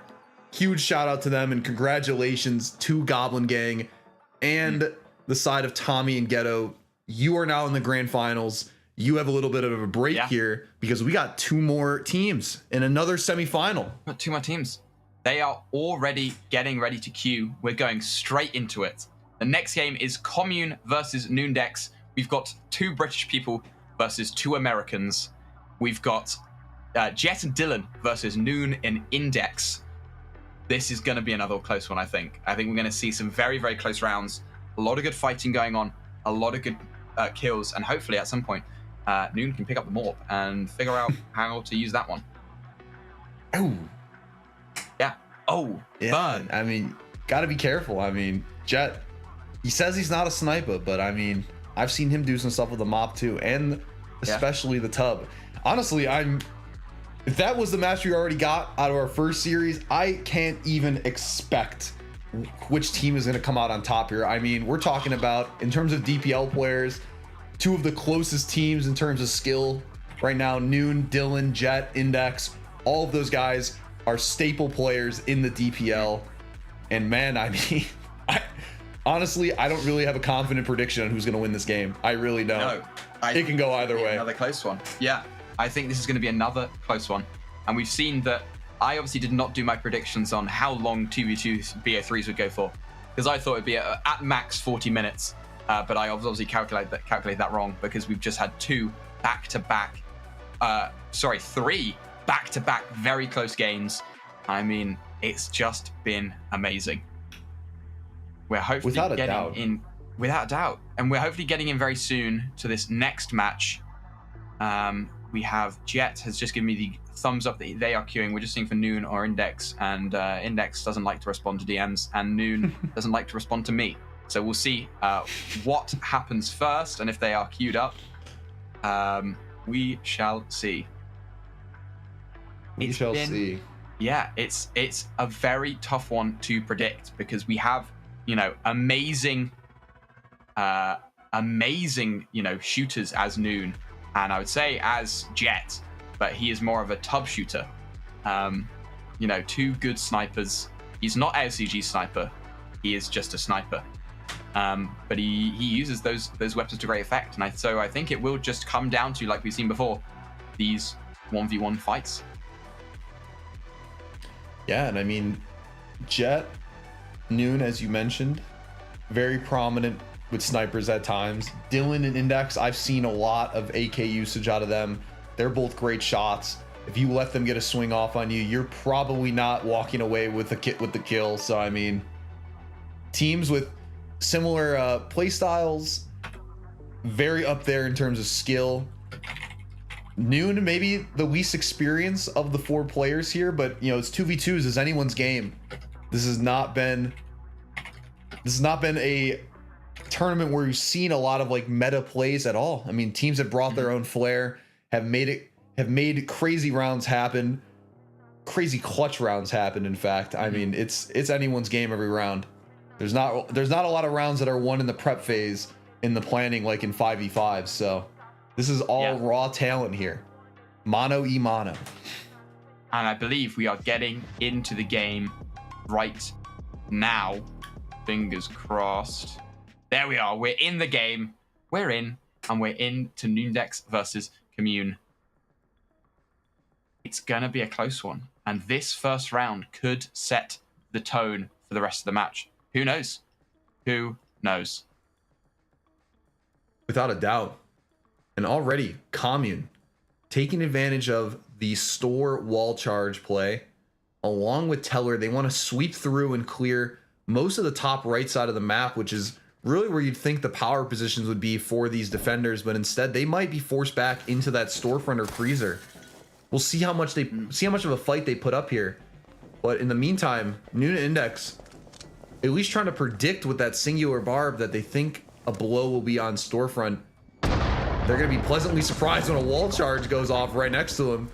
Noon has already taken out the first death of the series, and Jefford is opening up Tellers, swinging out on the bomb. Index might be able to do something here inside of the smoke. Can he get Dylan? And unfortunately not. That is a quick first round on the side of Commune. Yeah, very quick first round. I mean, Noon going down almost instantly doesn't help the case, but as well, Index there you know, tried to play that freezer and just got a bit unlucky running directly into Dylan there. I think if he was able to pressure that bomb, I think he might have been able to either get a kill or potentially we could have seen a clutch. Now we're on to Kill House, a central pillbox bomb. I'm actually not sure if I've seen this map yet. This is a really intriguing one with a. This is new. This is one that I made very recently, so this is fresh in the memory. There we go. A brand new map, maybe even for both teams if they haven't played it yet in the tournament. It looks like Noondex are potentially going to be utilizing the open cage to double charge into pillbox. A quick 1-2 blow that may catch Commune on their toes, but we'll see. I mean, the extinguisher, or maybe is that a molly? I think that's a molly. Either way, they have the utility prepped. Jet with the tub notoriously has said that this gun is the best weapon in the game, and they're actually not even going to go for the door charge. They actually bring the torch, which allows them to maybe place the door close, and if they're expecting Jetford there with a shotgun, they will be pleasantly surprised.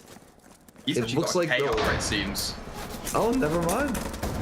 They do not anticipate the tub, and maybe he should have had the tub. Jet goes down. They have the wall now placed. Dylan is inside of a molly and pillbox, but manages to kill Index. What are you doing, Index? Index blows up that war charge and just runs directly into the molly at his feet. Just poor timing there. Noon goes down to Dylan, and Dylan is able to pick up that 2. But yeah, maybe Jet would have been better there with the tub, with his old best gun in the game. Yeah, I mean, maybe he anticipated the door charge onto that. It looks like you couldn't actually wall the pillbox from the outside, which forced them to have to actually take that space. So, series of unfortunate events there for Jetford. But now, back on Kill House, they have a chance to maybe steal some of that magic and do a quick 1-2 blow and direct onto the site. This time being a little bit more of an isolated brick house. Noondex maybe electing to play inside the site. It's going to be cramped in there. They only have one molly and a single extinguisher to work with. But instead, they do actually step out into this lumberyard, and they're going to try with a little totem strat here. Index crouched. Yeah, little battle buddies. They're stacking up on each other, but they actually flash over the windows. Jetford anticipating them to be peeking green. The teams have just missed each other slightly, but Dylan walking up here, I don't think they've even heard him at all on the approach. They're expecting the wall to come out onto the green entrance, but instead Jet's going to open the door up, and he picks off Noon once again. Index for the 3rd round in the 1 versus 2, last man alive. Can he do it? The flash is going to be imminent. The door charge placed. He does manage to pick off Dylan. The flash doesn't entirely stun him, but Jet wraps around in the chaos, and he collects a 3rd round, 3-0 for Commune. Yeah, very, very strong round there. I mean, we saw the complete bait of the reverse wall charge play, you know, baiting that green so that they'd rotate and hold that wall to stop the wall charge, but then it just was too late, and Commune were just able to clear up. Dylan was able to pull that wall charge out, and that door charge really came into effect there. We saw that clear the barb and just made way for the attackers. Absolutely, and you know, I must say, as my teammate here in DPL, Noon, you gotta stay alive earlier, my man. You've been being picked off left and right by Jetford. This is your round. You gotta switch the narrative. You gotta get the opening pick. You and Index desperately need it. I feel like every single round we've seen them die first. That is very telling of how these rounds go. Those first picks are of utmost importance. Yeah, those first picks really make the rounds. And specifically, I mean, we've seen Noon die first, I believe, in all 3 rounds. And it's currently 3-0. So yeah, if you can just stop dying first, hopefully get a bit of damage off, and just pull back. You don't have to play so aggressively. he might be able to change the outcome of a round. Oof, Noon's gonna take a lot of molly damage there. Trading some shots onto Dylan, but not enough damage to really justify running through that molly. Dylan at 60, Jet at 100 HP. Noondex only have a singular flash to work with, and this teller hole, if not cleared properly, may be able to fell one. They actually managed to pass right by it, thanks to Freezer. And Jetford will be also picked off by Index. A strong round, and maybe Noon telepathically listening to me. He gets that opener, despite running in and taking a lot of molly damage. That is going to be the first round for Noondex in this best of 3. Yeah, I mean, very, very strong play there. And we saw Noon not die first and them actually win the round. So maybe Noon should just hold back a bit, you know, play that. He was able to take some breathing space there in Freezer. And on that low HP was actually able to push out and get that kill. See if, you know, it's able to happen in the future. But we're seeing a very strong double blow here on the attack. Will the defense be ready for it? Yeah, I mean, currently doesn't seem like they're putting a lot of attention towards the record pill double. They are actually putting the barbed wire facing airlock, which I'm a bit intrigued by, I must say. I mean, airlock itself, the room generates a lot of noise and intel on whether or not the attackers are really pushing through there. Noon is going to be situated in pillbox, and the molly on Index will be outside of it. If they're not quick to rotate, Noon might be caught behind the wall charge, and that will spell disaster for Noondex. Yeah, and the door charge comes out. We see the wall charge ready to go, and it's been pulled out. Dylan taking a bit of molly damage, but a nade goes deep. Deals a lot of damage to Index there. 16 HP left on Index, but Noon is ready to clean up anything the Index cannot. Dylan in pillbox. Can he take out Noon? And he can. Noon goes down. It's down to Index, 16 HP. Can he play the bomb defuse? He can't. And Dylan actually takes out Jet. And Jet cleans up Index. That is 4-1. A much more decisive matchup that we saw compared to the first match that we saw, this first BO3 that we saw. This is 4-1. This is dominance. Yeah, this is the game for Commune right now. 3 attacks won by them, and I believe the sole defense as well. There's really not been an answer for Noondex currently, besides one round where they managed to get the opening pick, and I think it's been the tale of the games thus far. I mean, unless Noondex can figure out how to play a bit better off of each other and at least isolate one of those picks early on the Jet or Dylan, this may be a rougher, or at least a lot more runaway of a series than we had initially anticipated. Yeah. It's very, very close. And a lot closer than I think, a lot more dominance that I think Noondex really want here. You know, Noon being probably one of the best fraggers in the league right now, and Index a very good thinker and fragger. You know, it's kind of the, you know, they probably want this to be much more closer. What is going on? But we see that Noon and Index are going to charge open that door, and Jet is just behind it. Can he do anything? He's not going to be able to do much as the wall charge goes out. The wall goes out, and here we have Index and Noon both with a flash in hand. Jet is going to try to just inch his way up, and maybe not inch, but he sprint his way up, in fact. But he does unfortunately die to Index. Dylan placing the 2 versus 1. Very, very hidden angles here in Freezer, which they do spot out. They, in fact, get the trade onto Dylan. Noon and Index. Noondex get a second round. And that will at least give them a closer chance of equalizing and maybe even taking this first map. Yeah, very good play there. I mean, they're down to that last round. They have one more safety net. before they're out, and it's 4-2 now. They still have that 1 round safety net. But if they lose that, then they lose map 1 of this BO3, which could result in an overall loss. But we're on this lovely kill house now, and we've got a lovely breezeway and crossfire room, a room that is only reserved for 2v2. It was that bad. Because look at that room, it's just literally an open 6x4. Everybody loves that. Everybody loves that, especially with a red door right next to it. Especially with a red door next to it. That's definitely a room you want to play in, and I am not lying to you right now. So no, why would you not want to play in that room? Anywho, Noon with the Igmar now. He's actually going to deal a ton of early damage on the Jet, who tried to anticipate it with a flashbang, but does swing out a bit too far.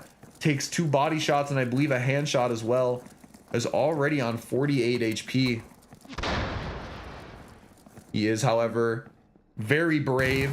Still decides to entry in. And the wall going to be placed on this records. It doesn't catch anyone, but it is going to allow for Dylan to walk in. The molly doesn't claim Dylan, but Igmar off of Noon will. A nice double from Noon.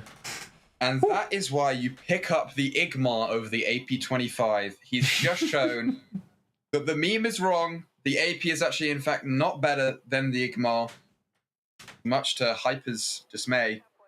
I was about to say, take notes, Hyperdrive. Take notes. Don't pick up that AP over the Igmar. Come on, don't troll. But we're down to a 4-3. This could be it. We could get to another sudden death on map 1.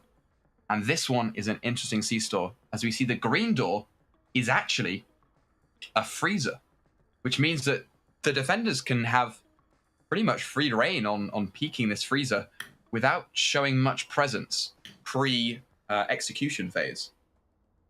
Yeah, I mean, even Noondex trying to plan out a potential nade in that back corner of storefront, they believe with their charges and the green door that they'll have every angle they need to simply push onto bomb, and they'll only need a singular nade to clear out the last spot. This will be interesting. Jet is actually pondering getting a bit aggressive on those freezer openings, but instead we'll just hold the molly, which, as we've seen Molly's utmost importance here, they can make or break rounds. They can save you from a quick rush and the only flashes, but that molly, whew, that one sails far outside of storefront. And now Jet and Dylan repositioning on these green. They're trying to pick off Noon, who got a little too close to that opening, but instead is able to walk in with the nade deep. It doesn't collect any kills, doesn't even get rid of the barb. And now Dylan able to rotate there. Ooh, this is really tough positions for Noondex to try to push out of. Jet is close on those freezers, but he doesn't hear Noon running up, and Dylan trying to get the refrag. He cannot catch Index, and Noondex are brought it to the sudden death round on our first map of this BO3. It's an intense first map of this BO3. And like you said, we're now down to this sudden death round, TM trademarked by the Jupress's dev team. And it's going to come down to this. We see Jet and Dylan on the attacking side. We've seen a lot of people say that 2v2 is attacker-sided. Does this mean that they'll get the win, or can we see Noondex pick up the first map win? Who knows? Yeah. I mean, if you asked me 3 rounds ago, I would have said, man, Kami would have gotten one by now, but maybe this is the start of a complete reversal of fortunes for Noondex. Down 4-1, now 4-4, and they have to win the potentially only 3rd defense round 1 on this first map. Kami wants to go out of green. A lot of teams have chosen to do that, not opting to push out of records in that pillbox area. Will Noon and Index be able to play off of each other well enough on this green to pull off the 1v4, or not 1v4, rather 1-2-4 comeback victory? Yeah, it all comes down to this, and they're playing this door open very smart. The door charge comes out on that. from Commune, and they have the wall charge. Nade goes into meeting room, but it's not deep enough to deal any damage, and the wall charge comes out. Index right in the line of sight of it. May go down to Jet, but Jet's not able to see him as he wraps around. It's down to Dylan. Dylan, 1v2. Can he pick up these 2 kills? Yeah, Dylan's position is known now. While he did get out of pillbox, I don't think Noon's gonna allow him to run up on him like that. He does not. Noondex with the 1-4 comeback to take this first map. I can't believe it, Tetra. I know my face is frozen right now on the screen, but I am actually in shock that they have managed to win that round and complete the comeback. Oh my. I mean, we're seeing a very happy face on Zigolo right here. Maybe not happy. I'm just kidding. His teammate has just taken a very decisive win onto Commune. I mean, very, very decisive win. And it was strange because, like you said, 4-1. Very easy for Commune to pick up that last round. But unfortunately, they weren't able to, which leads me to believe to ask this next question. Can they do it again? Can Noondex pick up these next few rounds to close out the series? Or will they stumble again like Commune did and lose that 4-1 lead? Yeah, I certainly don't have the answers there. And as you mentioned, a tale of 2 halves in this first game. I mean, Commune started out really strong. They were catching Noondex off by surprise. A lot of entry rounds in their favor, a lot of entry picks in their favor rather, but all of a sudden Noondex found it out. They dug deep with match point looming over their heads. They managed to rattle back 4 straight rounds, played really well off of each other. They didn't allow Jet or Dylan really to just take any free space and just collect a free kill. They impressively won both attacks and both defenses that were necessary for them to now have this map advantage. And as we potentially go into map 2 here very shortly, what do you think, Tetra? I haven't asked you this question. Who do you think will take this one? Well, I mean, I've got to back Jet, of course. Of course. Dev on Dev, we got to stick out for each other. But I think that, we might see Noondex take a few more rounds than Commune wants to give up. Yeah, I mean, certainly for Noondex, they have the momentum here. It wasn't a long break or anything either. They're pretty much a minute delayed from that 4-round comeback, in fact, that they just pulled off. We'll see if they can continue that momentum. But as it stands, Jetford and Dylan, on the side that they won 3 attacks on in the last map, they have a chance here to start it off again with a very convincing first round, should they manage to win this. But it looks like Noon is actually going to get very aggressive with the KR. He mollies off that red, which will allow him some time to maybe isolate this Jetford kill. But Jet is holding it down. He's playing cautious. He's taking a lot of damage, and Index has also been dealt a lot of damage, but Noon is going to get picked off, double headshot, and Dylan to follow it up. This is exactly what Commune had wanted, and now they once again take the first round of this BO3 series, now on map 2. Yeah, very decisive first round. I mean, we saw Noon having the HP advantage compared to Index, his teammate, and just swung a bit too early, which resulted in, the Commune be able to take that round. Yeah, that was a really impressive shot by Jet there. Despite being 50 HP from the initial swing, he manages to catch Noon on the repeat and double dink or even triple dink him with the AP. Really well played by him and Dylan as well to hold out on the red door. They managed to win each of their ones. And now on to defense. This Teller with a red door and a window. This should be very, very difficult for Commune to play around. That Teller room, as we've seen, has been just a room of clutching, a room of miracles for the defense. But with both a red door and a window, unless Jetford has a plan here with this Igmar to peek, this may be a difficult round for them to hold strong on. In fact, they might even do a double peek. Battle buddies, baby. We love a bit of battle buddies. Index setting the charge. Charge goes out, and Jet is ready to molly. Molly's into the extinguisher, so that is going to look invisible to the players because we love bugs. Nade goes out, destroys the barbed wire in that tellers. I've just realized this map is starting to look a lot like a current map in rotation. Igmar shot to ring out in that freezer. Don't hit anyone, but Jet able to take out Index. And Dylan takes out Noon. Again, another decisive round for Commune. Another decisive round indeed, as Jet and Dylan working on that 1-2 punch. They've just not even dropped a death yet, in fact. That's 4 kills, no deaths. They are responding very, very well to that unfortunate map 1 collapse by them. And who knows? They may come off and get even another 3-0 lead. Who knows? They've looked incredibly strong in these initial rounds. And I really don't know what Index and Noon are going to do. No, it's looking very, very tough for the defenders here. Because, you know, we've seen time and time again the Commune picking up rounds. And again, quite decisively. We saw that 4-1 start. So is it that Index and Noon are a second half type of team? Do they like to play when they are in the elimination area? Who knows? Yeah, I mean, it certainly seems like it, because unfortunately, they have yet to get around. This is their chance, of course. They're always in it. Both these teams are. They have fantastic players, and they have what appears to be a really great setup that is at least going to stall out Commune for this first 10-20 seconds.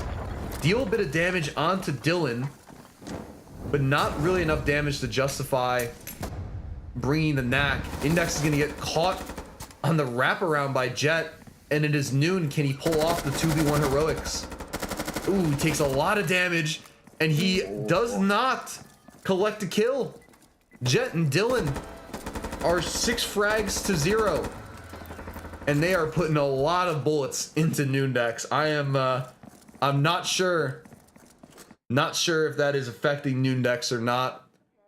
Hopefully I'm not making them a little annoyed if they're listening to this by the fact that they have yet to get a kill, and I've said that now 3 times, but they certainly need a kill. I mean, that starts right there. You got to get a frag to open up these rounds, to make it palpable for your team to win.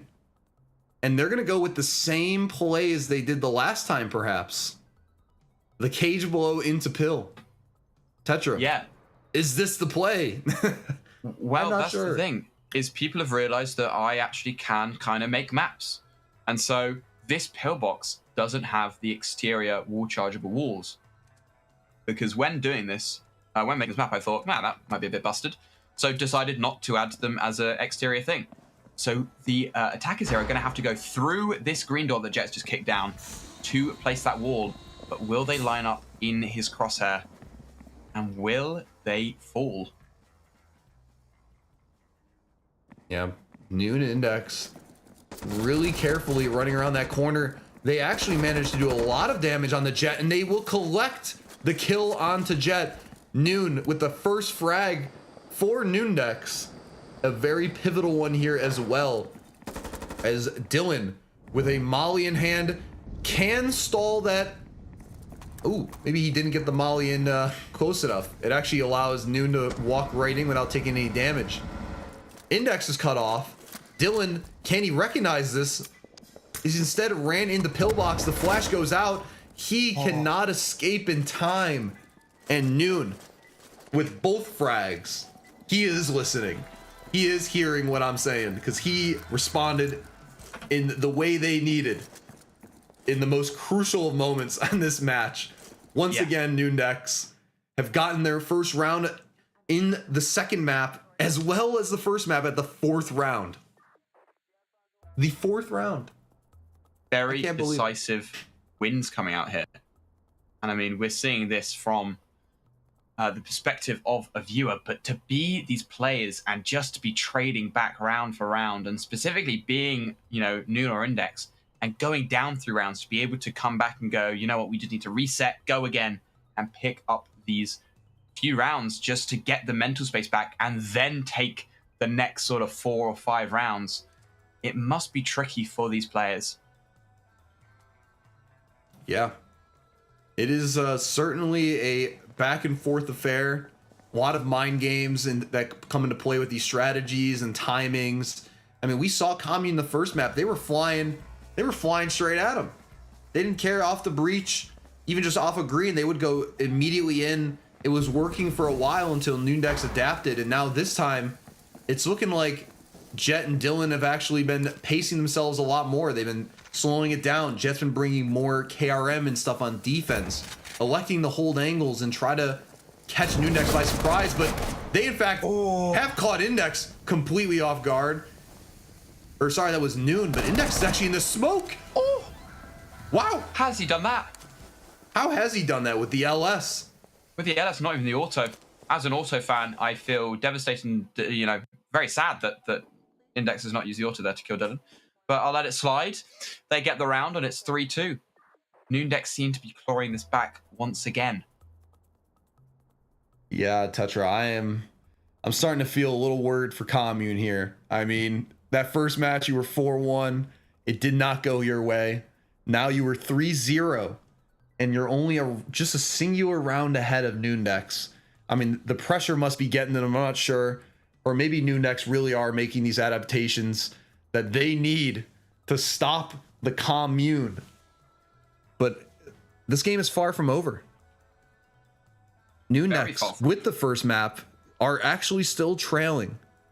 And if Jetford and Dylan play their cards right here, as Jetford gets onto the KRM, as some would say, the best weapon in the game. I'm not some of them. I just hear what people say. But this weapon has been brought by many great fraggers. And maybe Jetford wants to establish himself as one of those. Maybe he's not a sniper. Maybe he's actually a KRM player and we've just never known it. Maybe. We'll have to put that to the council, and the council is just lacking. She will have to see if you're good enough for the KRM to say if you are part of that club. But we see the charge go out, Molotov to delay, wonderful Molotov. Slows down that flash, but Noon is inside and both flashes have been used up. Index here has to dry swing this red door, but they just ran past. Did they gain the intel? They did, because Index shot at them. Dylan, Gruber, can he close it out? Dylan has to reload, 40 HP, but Index is lower and goes down to Jet. Wow, maybe Jet is the KRM player. Or at least the util player. I mean, that was a beautifully timed molly. Burning both flashbangs. It catches Noon off guard as he was running in. He eats a lot of damage. And does, in fact, get killed by Jet later in the round. I mean, shoot. Jet, you may be earning KRM privileges on Cave Dummies. Who knows? Who knows? You may want to bring that a lot more, man. I'm just saying. Really decisive rounds like Commune when you do. So... we'll have to see, but I mean, Commune once again have 4 rounds and are at match point to win this map. They have been here before. Can they bring it together? Can they secure that final round on this C-Store attack to equalize this series? Or can Noondex bring this series, which seemed out of their control, just out of their reach, when it was 3-0 and now at 4-2. Who knows? They've been a team of comebacks as far, a second half team, as Tetra would say. Second half team. It's in everyone.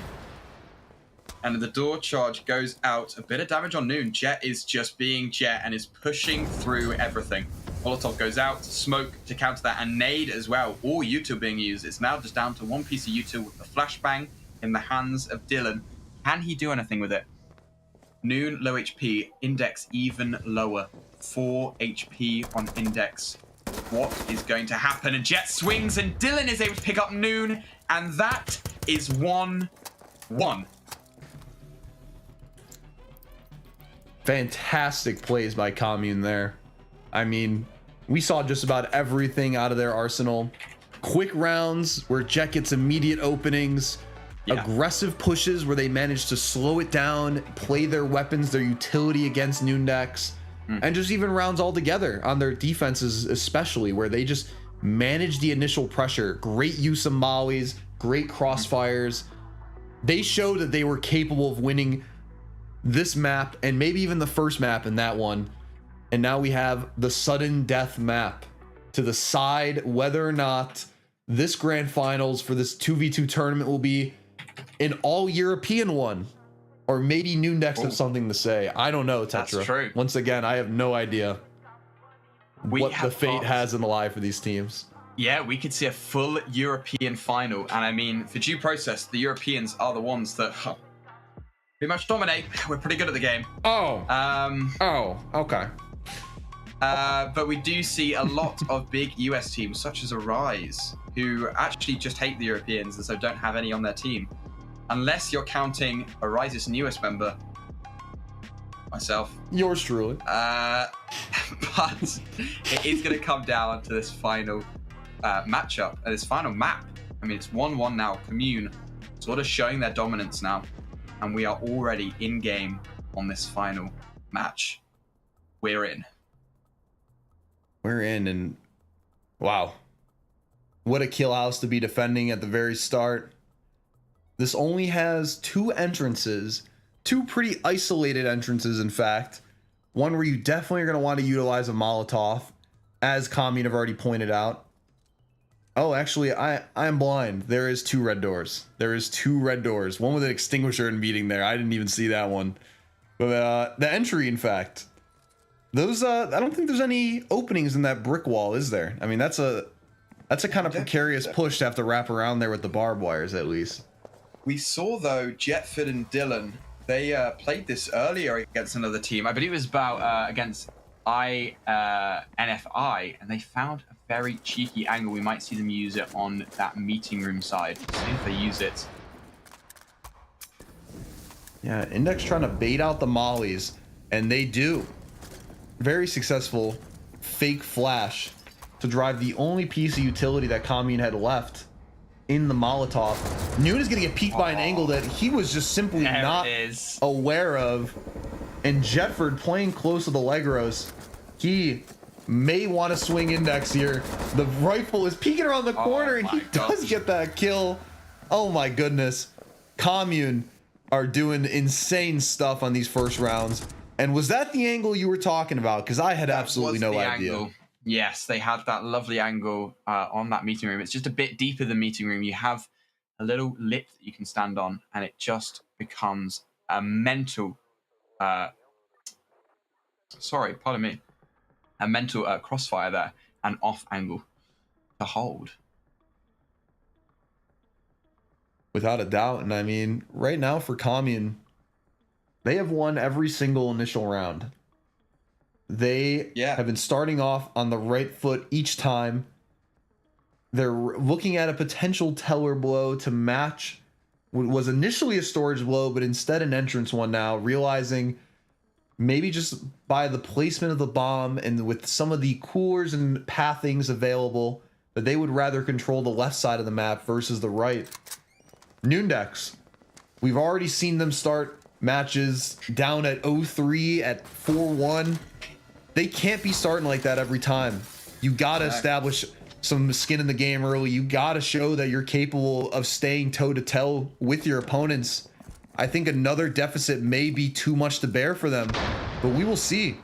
Dylan opening up that teller for Jet to work his way in, and they're going really slow this time. A complete tempo switch off of those very aggressive peaks, very fast rounds where they've ran in with shotguns on Jet and flashes going crazy. This time they're actually playing it a lot more conservative, as Index is going to be stuck in a really precarious spot, trading out damage with Jetford, but both teammates are completely fast. Jillian and Det are going to be running right up, and Jet on 5, looks like 5, but is actually 18 HP, is going to collect both frags to provide a 2-0 advantage. Yeah, really well played there from the attacking side. I mean, we saw some really cool flashes there, just landing directly on Index and Noon's feet. Really not able to do anything there, as you're completely full white. So is your teammate. You just have to sit there and just go, where did we go wrong? Where did we go wrong indeed? I mean, we're seeing some great stuff out of Commune thus far. As we've seen in the other maps. Great use of utility on both sides.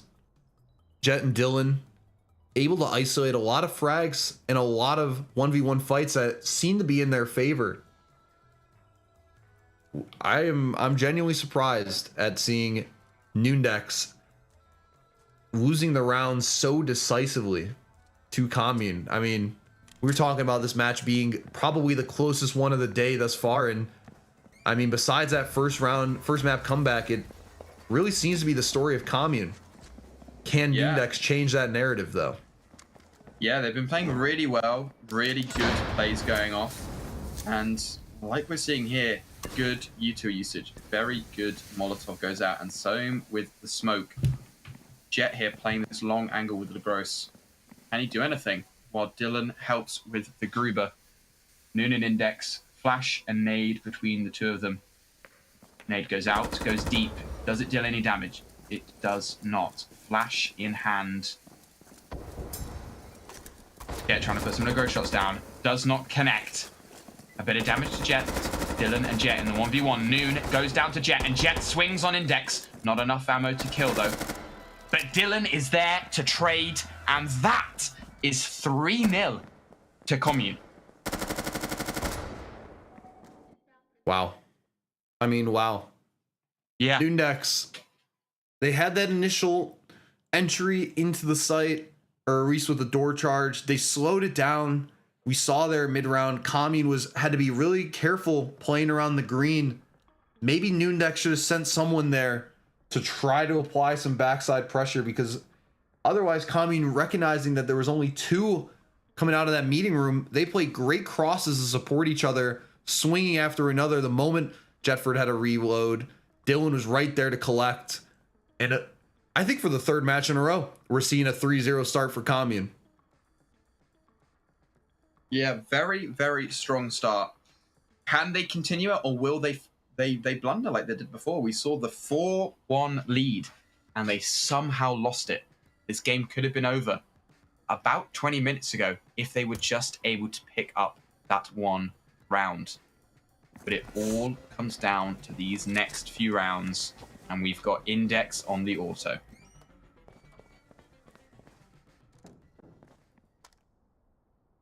We have the auto? I haven't seen this in a minute. Since Index last used an LS, in fact. Yeah. Much to our dismay, in fact. Much to our dismay. But he peeks at the auto and takes out Dylan. And Jet goes down as well. Wonderful round for Noondex.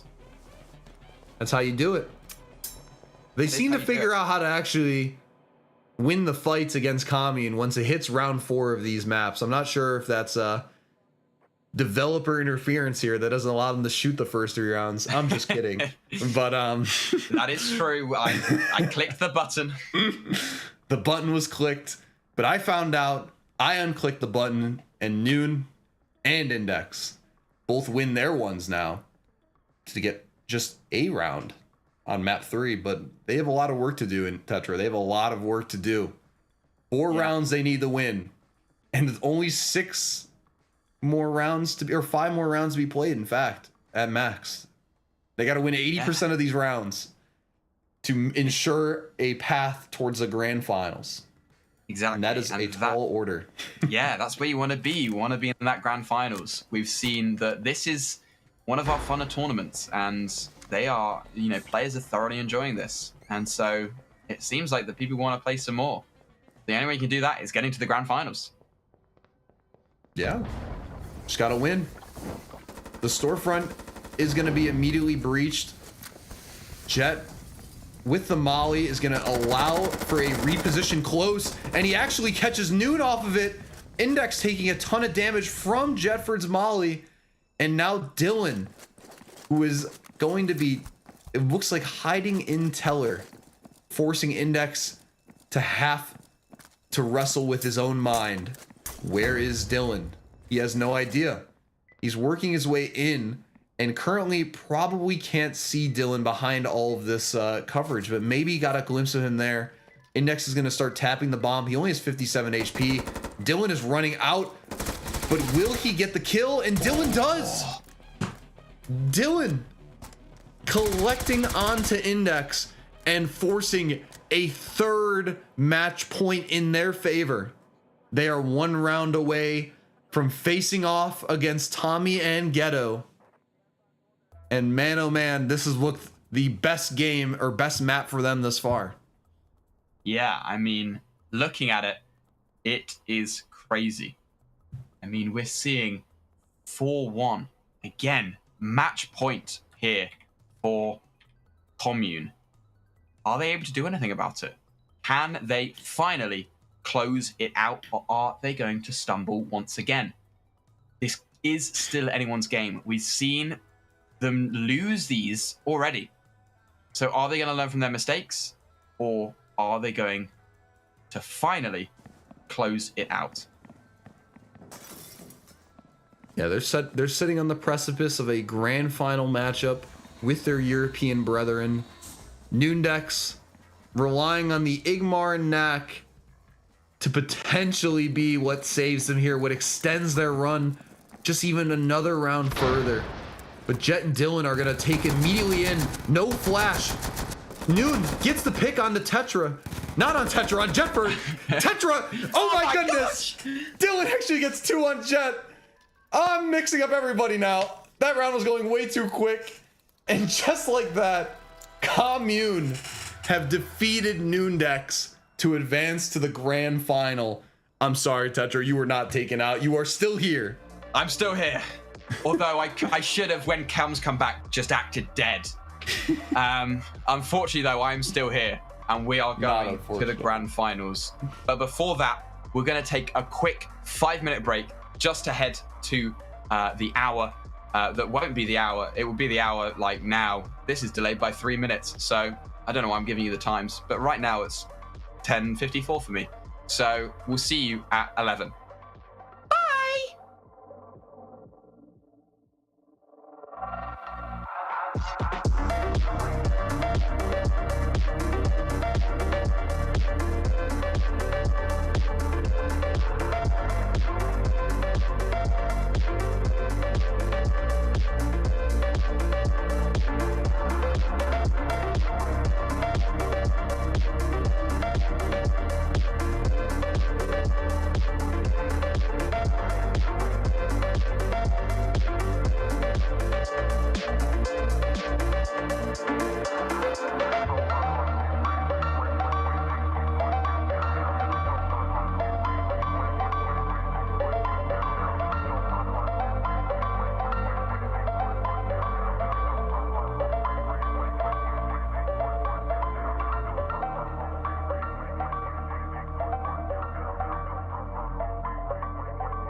Welcome back. I hope I jump scared you. That was the plan, because we're back. We're back. We're ready. Holy shit, we're back. We're ready. And we're going to get people in game instantaneously, because we're back. We're ready for the finals of the 2v2 Grand Slam. I don't know. Tournament. We can make it sound cooler than tournament, though. Tournament sounds a bit... Yeah, I don't know. Process. First ever 2v2 tournament. 64 players went in. One team will prevail. And that is the team right now. Goblin Gang versus Commune. It's going to be crazy. The inaugural 2v2 tournament. It's going to be right crazy. in the middle of our DPL season. And here we are with a roster of full EU DPL players. 3 Brits. It's never seen before. Never seen. Mainly because this is the first 2v2 tournament. But again, it's never been seen before. Holy. What? What? This is crazy. How is this ever happened before? This hasn't happened before. That's the whole point. But we're going to go in very shortly. And we're going to hopefully see some amazing gameplay against these two teams. But why don't we catch up on what these two teams are and what we've seen from them so far in the tournament? Yeah, I mean, on the side of Goblin Gang, we have Tommy and Ghetto. We have seen some great matches for them and even some really close ones as well. That semi-final game against June Upper inductees brought it the distance, but Tommy and Ghetto had that clutch factor all throughout, and it sang true on the final round. The sudden death of sudden deaths, coin term now by DPL. And then on the side of Commune with Jet and Dylan, I mean, we just saw an impressive victory for them over Noondex, even though one of the maps slipped away. And here we are, the very first round of our 2v2 inaugural grand finals. It is a map with a now nasty angle that I'm aware of, maybe Goblin Gang is aware of, but we'll see if Commune can take advantage of it. They have a very similar setup to how they played this before, an extinguisher close on that meeting room door to allow the player on the bricks angle to at least leave, and perhaps a molly to come out of the pillbox spot as well. Jetford, once again on the Legros. We've seen a lot of rifling from him in these BO3s. He Very likes interesting. The Legros. I don't know why, but he is he's up and playing. And I mean, you know, power to him. If he enjoys it, then you know, what's wrong with that? But we see the door charge go out, and we are underway with the first round. Jetford here though on the angle. Tommy is ready to counter it, and he dies to the door charge. He was too late to rotate off, unfortunately. And it's down to a 1v2 now. Dylan in the 1v2 situation, and he is full blind. Dylan just has to wait out. Can Tommy find him before the flash goes away? And he can. Dylan goes down to Tommy, making it 1-0 to Goblin Gang. Wow. Really great use of the wall door charge combo. They fully rotated off the left side, got back up to meeting room before Jet had even realized, and that had immediately resulted in a first death to a explosive charge. Haven't seen many of those this tournament, but here we are starting off the grand finals on the right foot, I suppose. Yeah, and it's going well, it seems. We've got some awesome plays, and it seems like we've also got Stormy with his Steam on. Let's all laugh at Stormy, or whoever is doing map. I'm assuming it's Stormy. Let's all laugh at Stormy while he has Steam overlay on, because it's quite funny. And we're on the C-Store, and it's coming down to this final C-Store. Not final C-Store, sorry. This normal C-Store.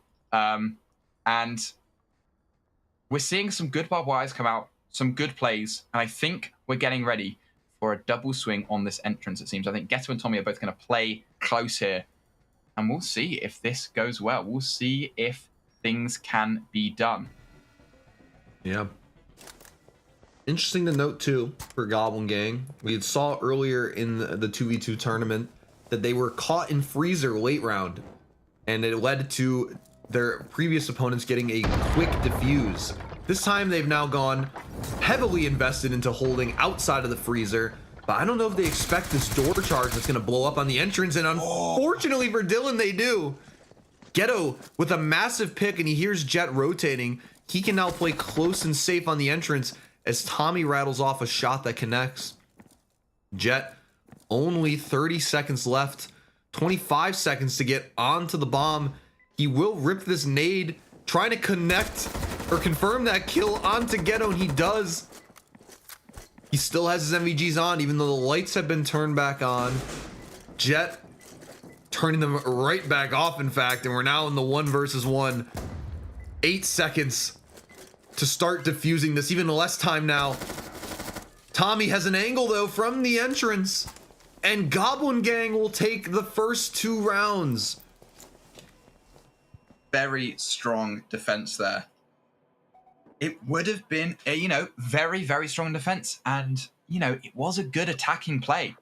Quite surprised that they weren't able to close it out there with that attack, but it all came down to that final moment, and Tommy was able to just hold it down, play slow, and just be able to do it.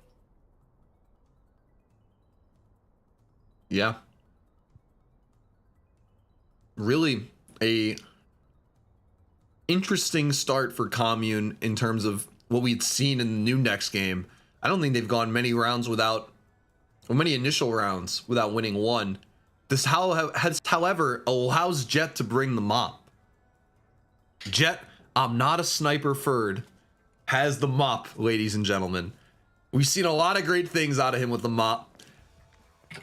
Dylan as well is going to have the KRM. This is a heavy lineup in terms of the weaponry for Commune, but Goblin Gang, they might be able to get off. Never mind, they actually don't get the door charge off without losing one. Ghetto, he himself a mopper, goes down, and now Tommy has to deal with a Herculean effort. 1 versus 2, 40 seconds left. He flies in, but Dylan on the corner is patiently waiting for him. Commune, in fact, get that first round to start this grand finals off for them, at least. Yeah, just wonderful plays there. I mean, we see Commune just being able to take out just a player instantaneously with that morp. That morp is so powerful when put in the right hands, and we saw it put in the right hands, and those hands were Jetford's hands. It was a very nice shot. Fingers crossed they can keep it up and keep this train going. All aboard the Commune train, and I think I'm aboard it. I'm ready. Next stop. Winning, I guess. I guess in that case, I'll have to be a little bit of a goblin. Support Goblin Gang a little bit. I mean, we've seen Tommy and Ghetto hit a lot of nasty shots themselves. That first round by Commune, or rather that last round they just won, certainly keeps the game close. Doesn't allow for a 3-0 runaway at the start, but we're actually going to see Jet have the Saber now. He's now opting to use a lot of snipers, and maybe can hit this first shot onto, I believe that was Tommy getting a little bit aggressive there. But Tommy, for the time being, is not going to give him another repeat. The wall by Dylan in the entry is going to split these defenders up. The flash is going to also pin Tommy in this place. He is not going to be surviving that. Very well played by Dylan on the wall charge entry. And all of a sudden, Commune, the train is starting up. They've gotten their second round. It is a 2-2 round split on this first map. Yeah, very well played there. And we saw some amazing wallbangs from Dylan there. I believe completely blind, just using that audio, and was able to pick up Ghetto.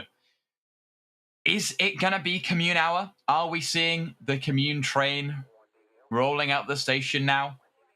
It was barely getting moving on that first run, but now I think we put some coal in the engine, and it's actually on a roll. But we're on a Seesaw defense, known for being tricky. Are they able to pick up a win?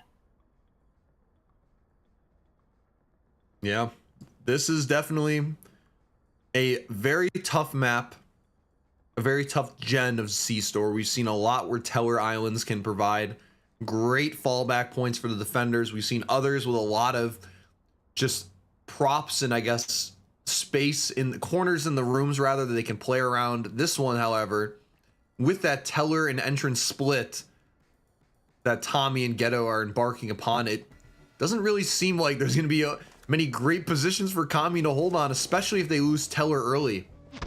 If they can be fully removed from the Teller spot and pushed back into that freezer, that is going to spell trouble for them. But at the time being, Commune, realizing no one is outside of that Teller, might be even taking positions in there. But Jet is still keeping an eye on it, and he's taking a lot of damage from the entry. Flash is ringing out too. He is fully exposed in the corner, and so is his teammate Dylan. Just absolutely taken out there. I mean, those flashes, it's like synchronized swimming for the attackers. Flash directly on top, both swung a different defender and both claimed a kill. Really well played from both the attackers there.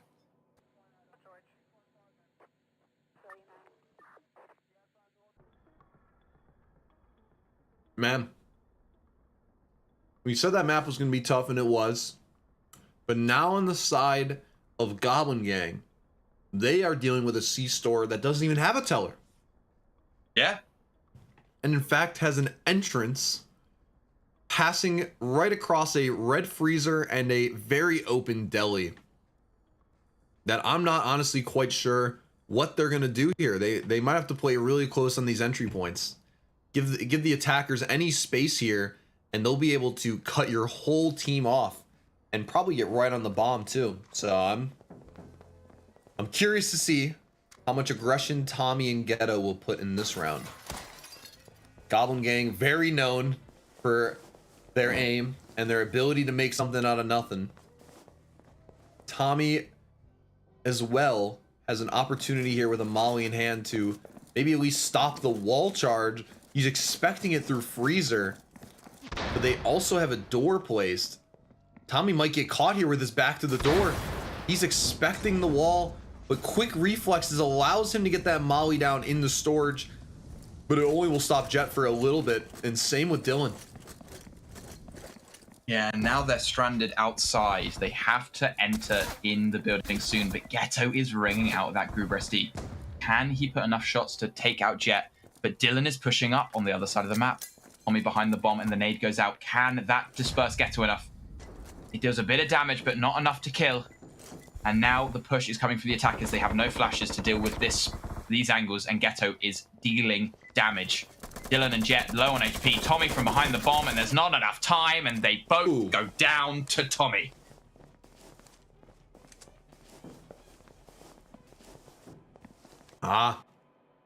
Commune not able to push the defenders out of their final two spots. As you mentioned in the round, utility was dispersed a little too quickly. They didn't have a flash, not even a nade for that final spot next to the bomb and entrance, or even on the bomb. And Jet trying to make something happen with the Saber, unfortunately gets crossed, and it puts Dylan in a position that that would have been insane if he somehow won that. Absolutely insane. But nonetheless, Goblin Gang has established another 2-round advantage, in which will allow Jetford to unlock the auto shotgun. We love the auto shotgun.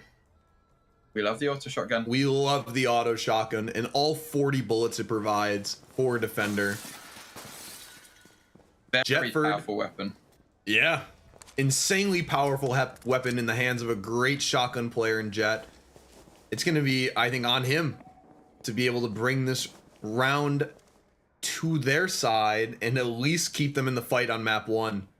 But Goblin Gang are not messing around. They have double charge here, flashing in to clear.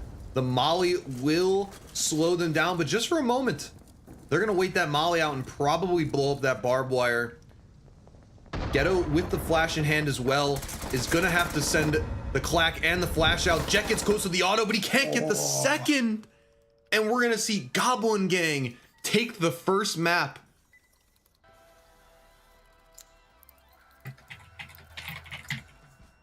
Very, very strong first map there for Goblin Gang. I mean, we saw them very dominant on those first initial rounds, and just really, really strong in the later rounds. You know, we saw Commune take the first couple of rounds, but once Goblin Gang had a hold on them, they weren't able to do much. Is this going to be the first time that, we see Commune go down in a historic way? Yeah, I'd like to think Jet and Dylan have a few more tricks up their sleeve. They've played a lot of these maps. They know a lot of the angles and timings and positions that can give them an advantage, as well as Goblin Gang. But as we saw initially, I mean, Tommy and Ghetto were not messing around. They were hitting a lot of shots. They were taking the fight to Commune. And unfortunately for Commune, they didn't really have an answer. At one point, they equalized at 2-2, but after that, it was Goblin Gang the rest of the way. Yeah, I mean, very dominant from both teams. We saw some very strong rounds. But it, just like you said, was Goblin Gang all the way. And I believe they are immediately requeuing, so we might see them go into the game almost instantaneously. But while we're here, and just before we get into the game, I've seen everyone's in. Before we get into the game, there's one thing I want to say. Due Process is 79 cent right now. Buy it now! I love Due Process. Ziggo loves Due Process. Everyone in the chat loves Due Process. Spam the I Heart DP emojis right now. As we get into this game, we love DP. I love DP. You're about to watch DP right now. And here we are. Operation Trumpet Donut. Looks far from a donut, I will say. But hey, there is a lot very of angles. Far from a donut. Very far from a donut, but there maybe looks more like Tetra Pizza. However, there's a lot. It was good. It was a good pizza, Hey, I'll have you know. I'm not judging by the shape. I bet you cooked it really well. And It was very yummy. yeah, there's nothing else to say there. Good Tetra Pizza, okay? You better agree, chat. Good Tetra Pizzas in the chat, please. Thank you. And here we are. Legros again for Jet. Not running the iconic tub of his. Dylan is always with a KR in hand. We have a lot of angles here on every entry point. A lot of windows, a lot of openings in the bricks. This is gonna be really challenging for Goblin Gang, especially having played this map before. I don't know how you can keep a head count on all of those different angles and I guess peak points onto them, but Yeah. they've at least dodged the initial fury of bullets. But that doesn't stop there. Jet actually hits a really nice shot onto Ghetto to deal a lot of damage, but he cannot get away in time. Dylan, with the flank here, might be able to catch at least one off guard, but I think Goblin Gang recognizing now that they may not have cleared that records room. It doesn't matter. Dylan gets one, but the defuse is finished by Tommy right as he swings out and collects the refrag. Goblin Gang once again have taken the first round, this time on map 2. And Tetra, I don't know. What do you thinking Commune's chances are of equalizing and maybe taking the second map? I don't know. It is seeming like a tough challenge right now. We've seen that, we've got, a lot of things going on, and I don't think Commune are adapting very well to how Goblin Gang are playing. I think Goblin Gang have very well adapted to the Commune strats, and not the other way around. I think we need to see some changes in their gameplay if they want to continue to win. But who knows? We've seen rounds change, in the blink of an eye. So could this be a good turning point for Commune? Who knows? We'll find out in potentially this round. Yeah, without a doubt. This round is carrying a lot of weight for both teams. Goblin Gang can establish another 2-0 on match and series point, in fact, which will put surely a lot of pressure on Commune, a lot of stress on them to lock in and try to tie this up, but also for Commune, a round here would at least make them, in their minds, believe that they are very close to Goblin Gang and can make this series very close. But that door charge doesn't catch one, and Ghetto somehow runs through the molly for 2. Oh my gosh! Ghetto, relax! Running through the Molotov. I said this last time, but quite like a phoenix. It's almost as if the rising phoenix can translate to 2v2s. But we see a wonderful round there from Ghetto. Good kills. Good overall plays. Just Commune weren't expecting it. And this is the thing. Goblin Gang are switching it up. They're not letting anyone know what is about to happen next, whereas Commune is sort of playing the same strats over and over again. Can they figure it out, or are we going to see a 5-0 potentially? Yeah, a 5-0 in the grand finals between these two teams would be shocking, Tetra. It would be very shocking. Yeah. If that does happen, though, I mean, it is safe to say that Goblin Gang would be just head and shoulders above the rest in the 2v2 circuit, I suppose, in Due Process League. And honestly, just seeing some of the messages in chat, 2v2 Due Process, certainly very hype games. Maybe very more should come for sure. Maybe I'm trying to manifest something here, but I don't know. 2v2s have been really exciting. They've been very exciting. And we are seeing clearly the two best teams here play in the grand finals, but Ghetto and Tommy have a chance now to extend their lead to a 3-0. Yeah. They're going to blow up this red door, and now they're going to have full and complete access to that bomb, but they got to be careful about Freezer. Yeah, Dylan is right around the corner there. Can he do anything? No, he can't, and it's down to Jet. Jet, can he take out Tommy? No, he can't. Once again, we're seeing that Commune are just not playing too well anymore. Tommy able to take down both. I think they've realized that that is actually an inaccessible freezer line. I hope they noticed at this point. I hope they have noticed at this point with all the time spent trying to go through it. But anywho. Yeah, Commune just caught completely by surprise there. I mean, Dylan is switching his weapon in freezer. Did not anticipate Tommy walking in there. And Jet just full on hip firing the AK. It's not a tub, my friend. That is a rifle. You got to ADS or at least brace that. And geez, we've talked about Commune starting off super well in their previous matches. Strong leads that have carried them to this point. But right now it has been anything but. Tommy and Ghetto are certainly flexing right now. They've got the aim, they've got the coordination, and they've got the element of surprise on their end. They have been switching it up round after round, keeping Commune on their heels, in fact. And I'm very worried now for Commune's chances. A Saber from Jetford is probably their best shot now of getting back into this map and maybe trying to force that third game, but we'll see if Tommy and Ghetto have something to say about it.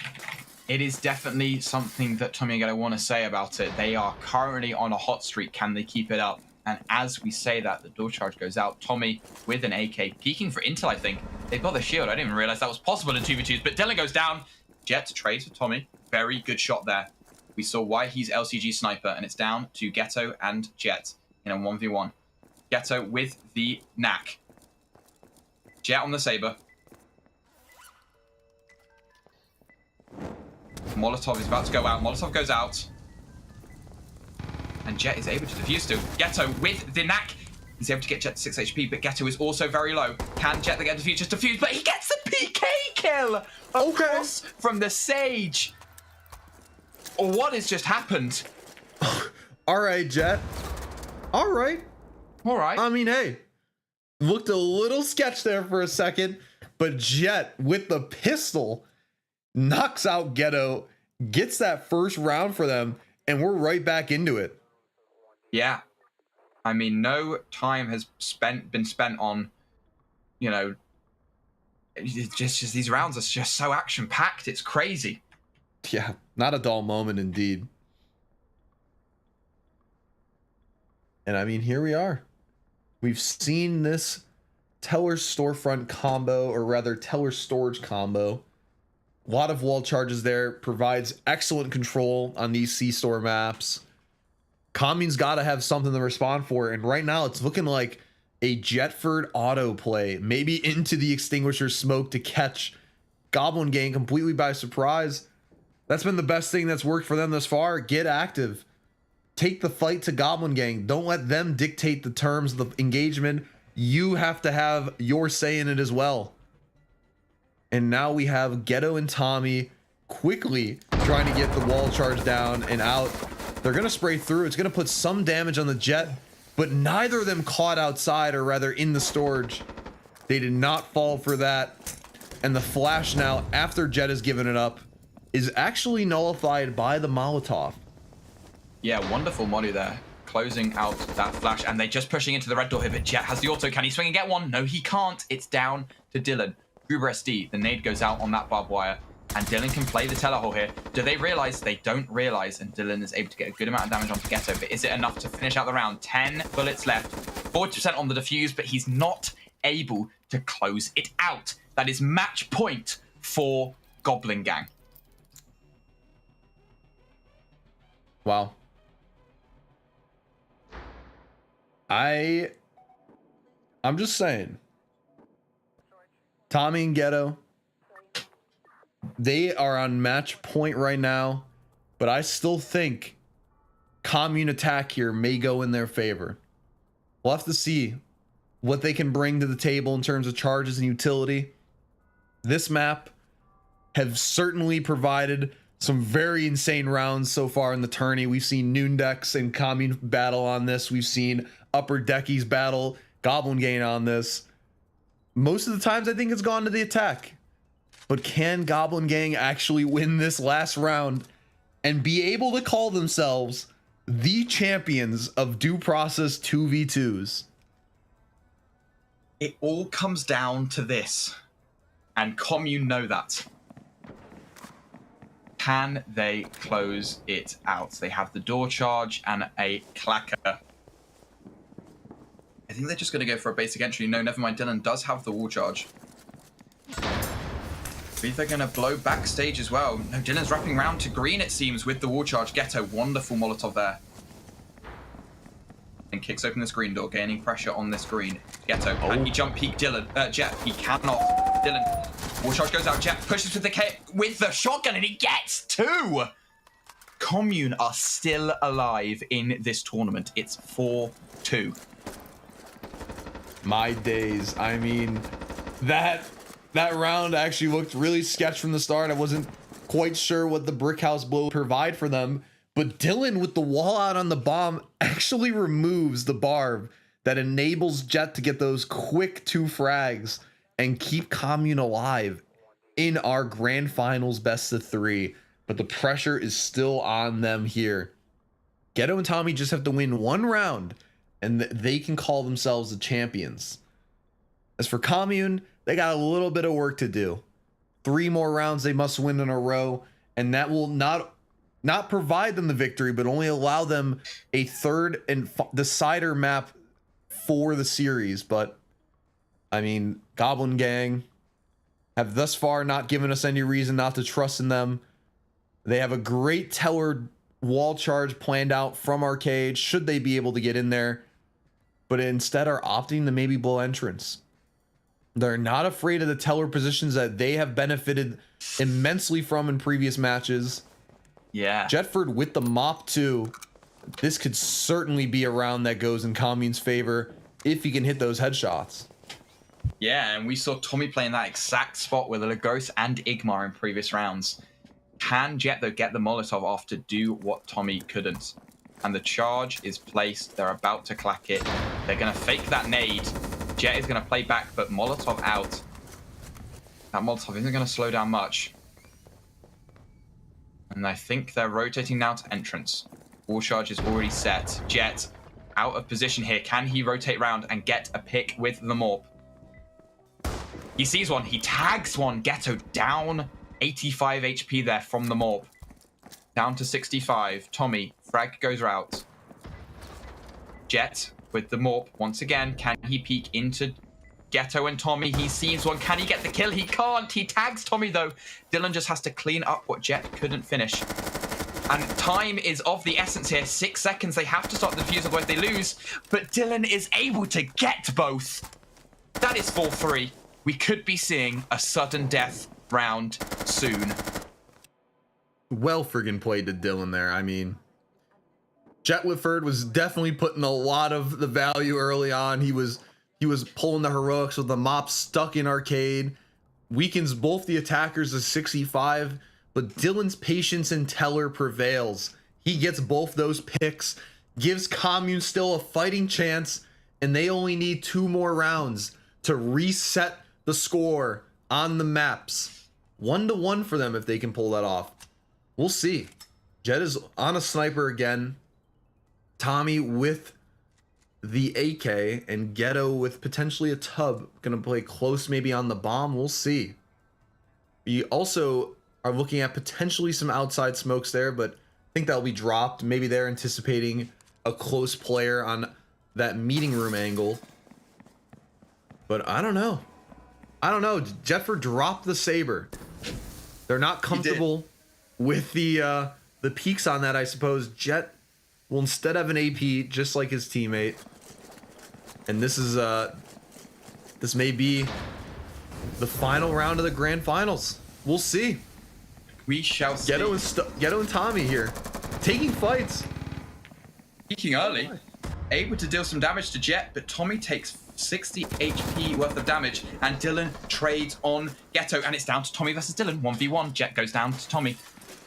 Tommy has this pillbox advantage and the map advantage. They're currently 1-0 up in this best of 3. This is all for the match. Dylan knows where Tommy is. Can he get the kill? He swings. He's not able to get it. That is 2-0 to Goblin Gang, and that is the series. Goblin Gang are the winners of the 2v2 tournament.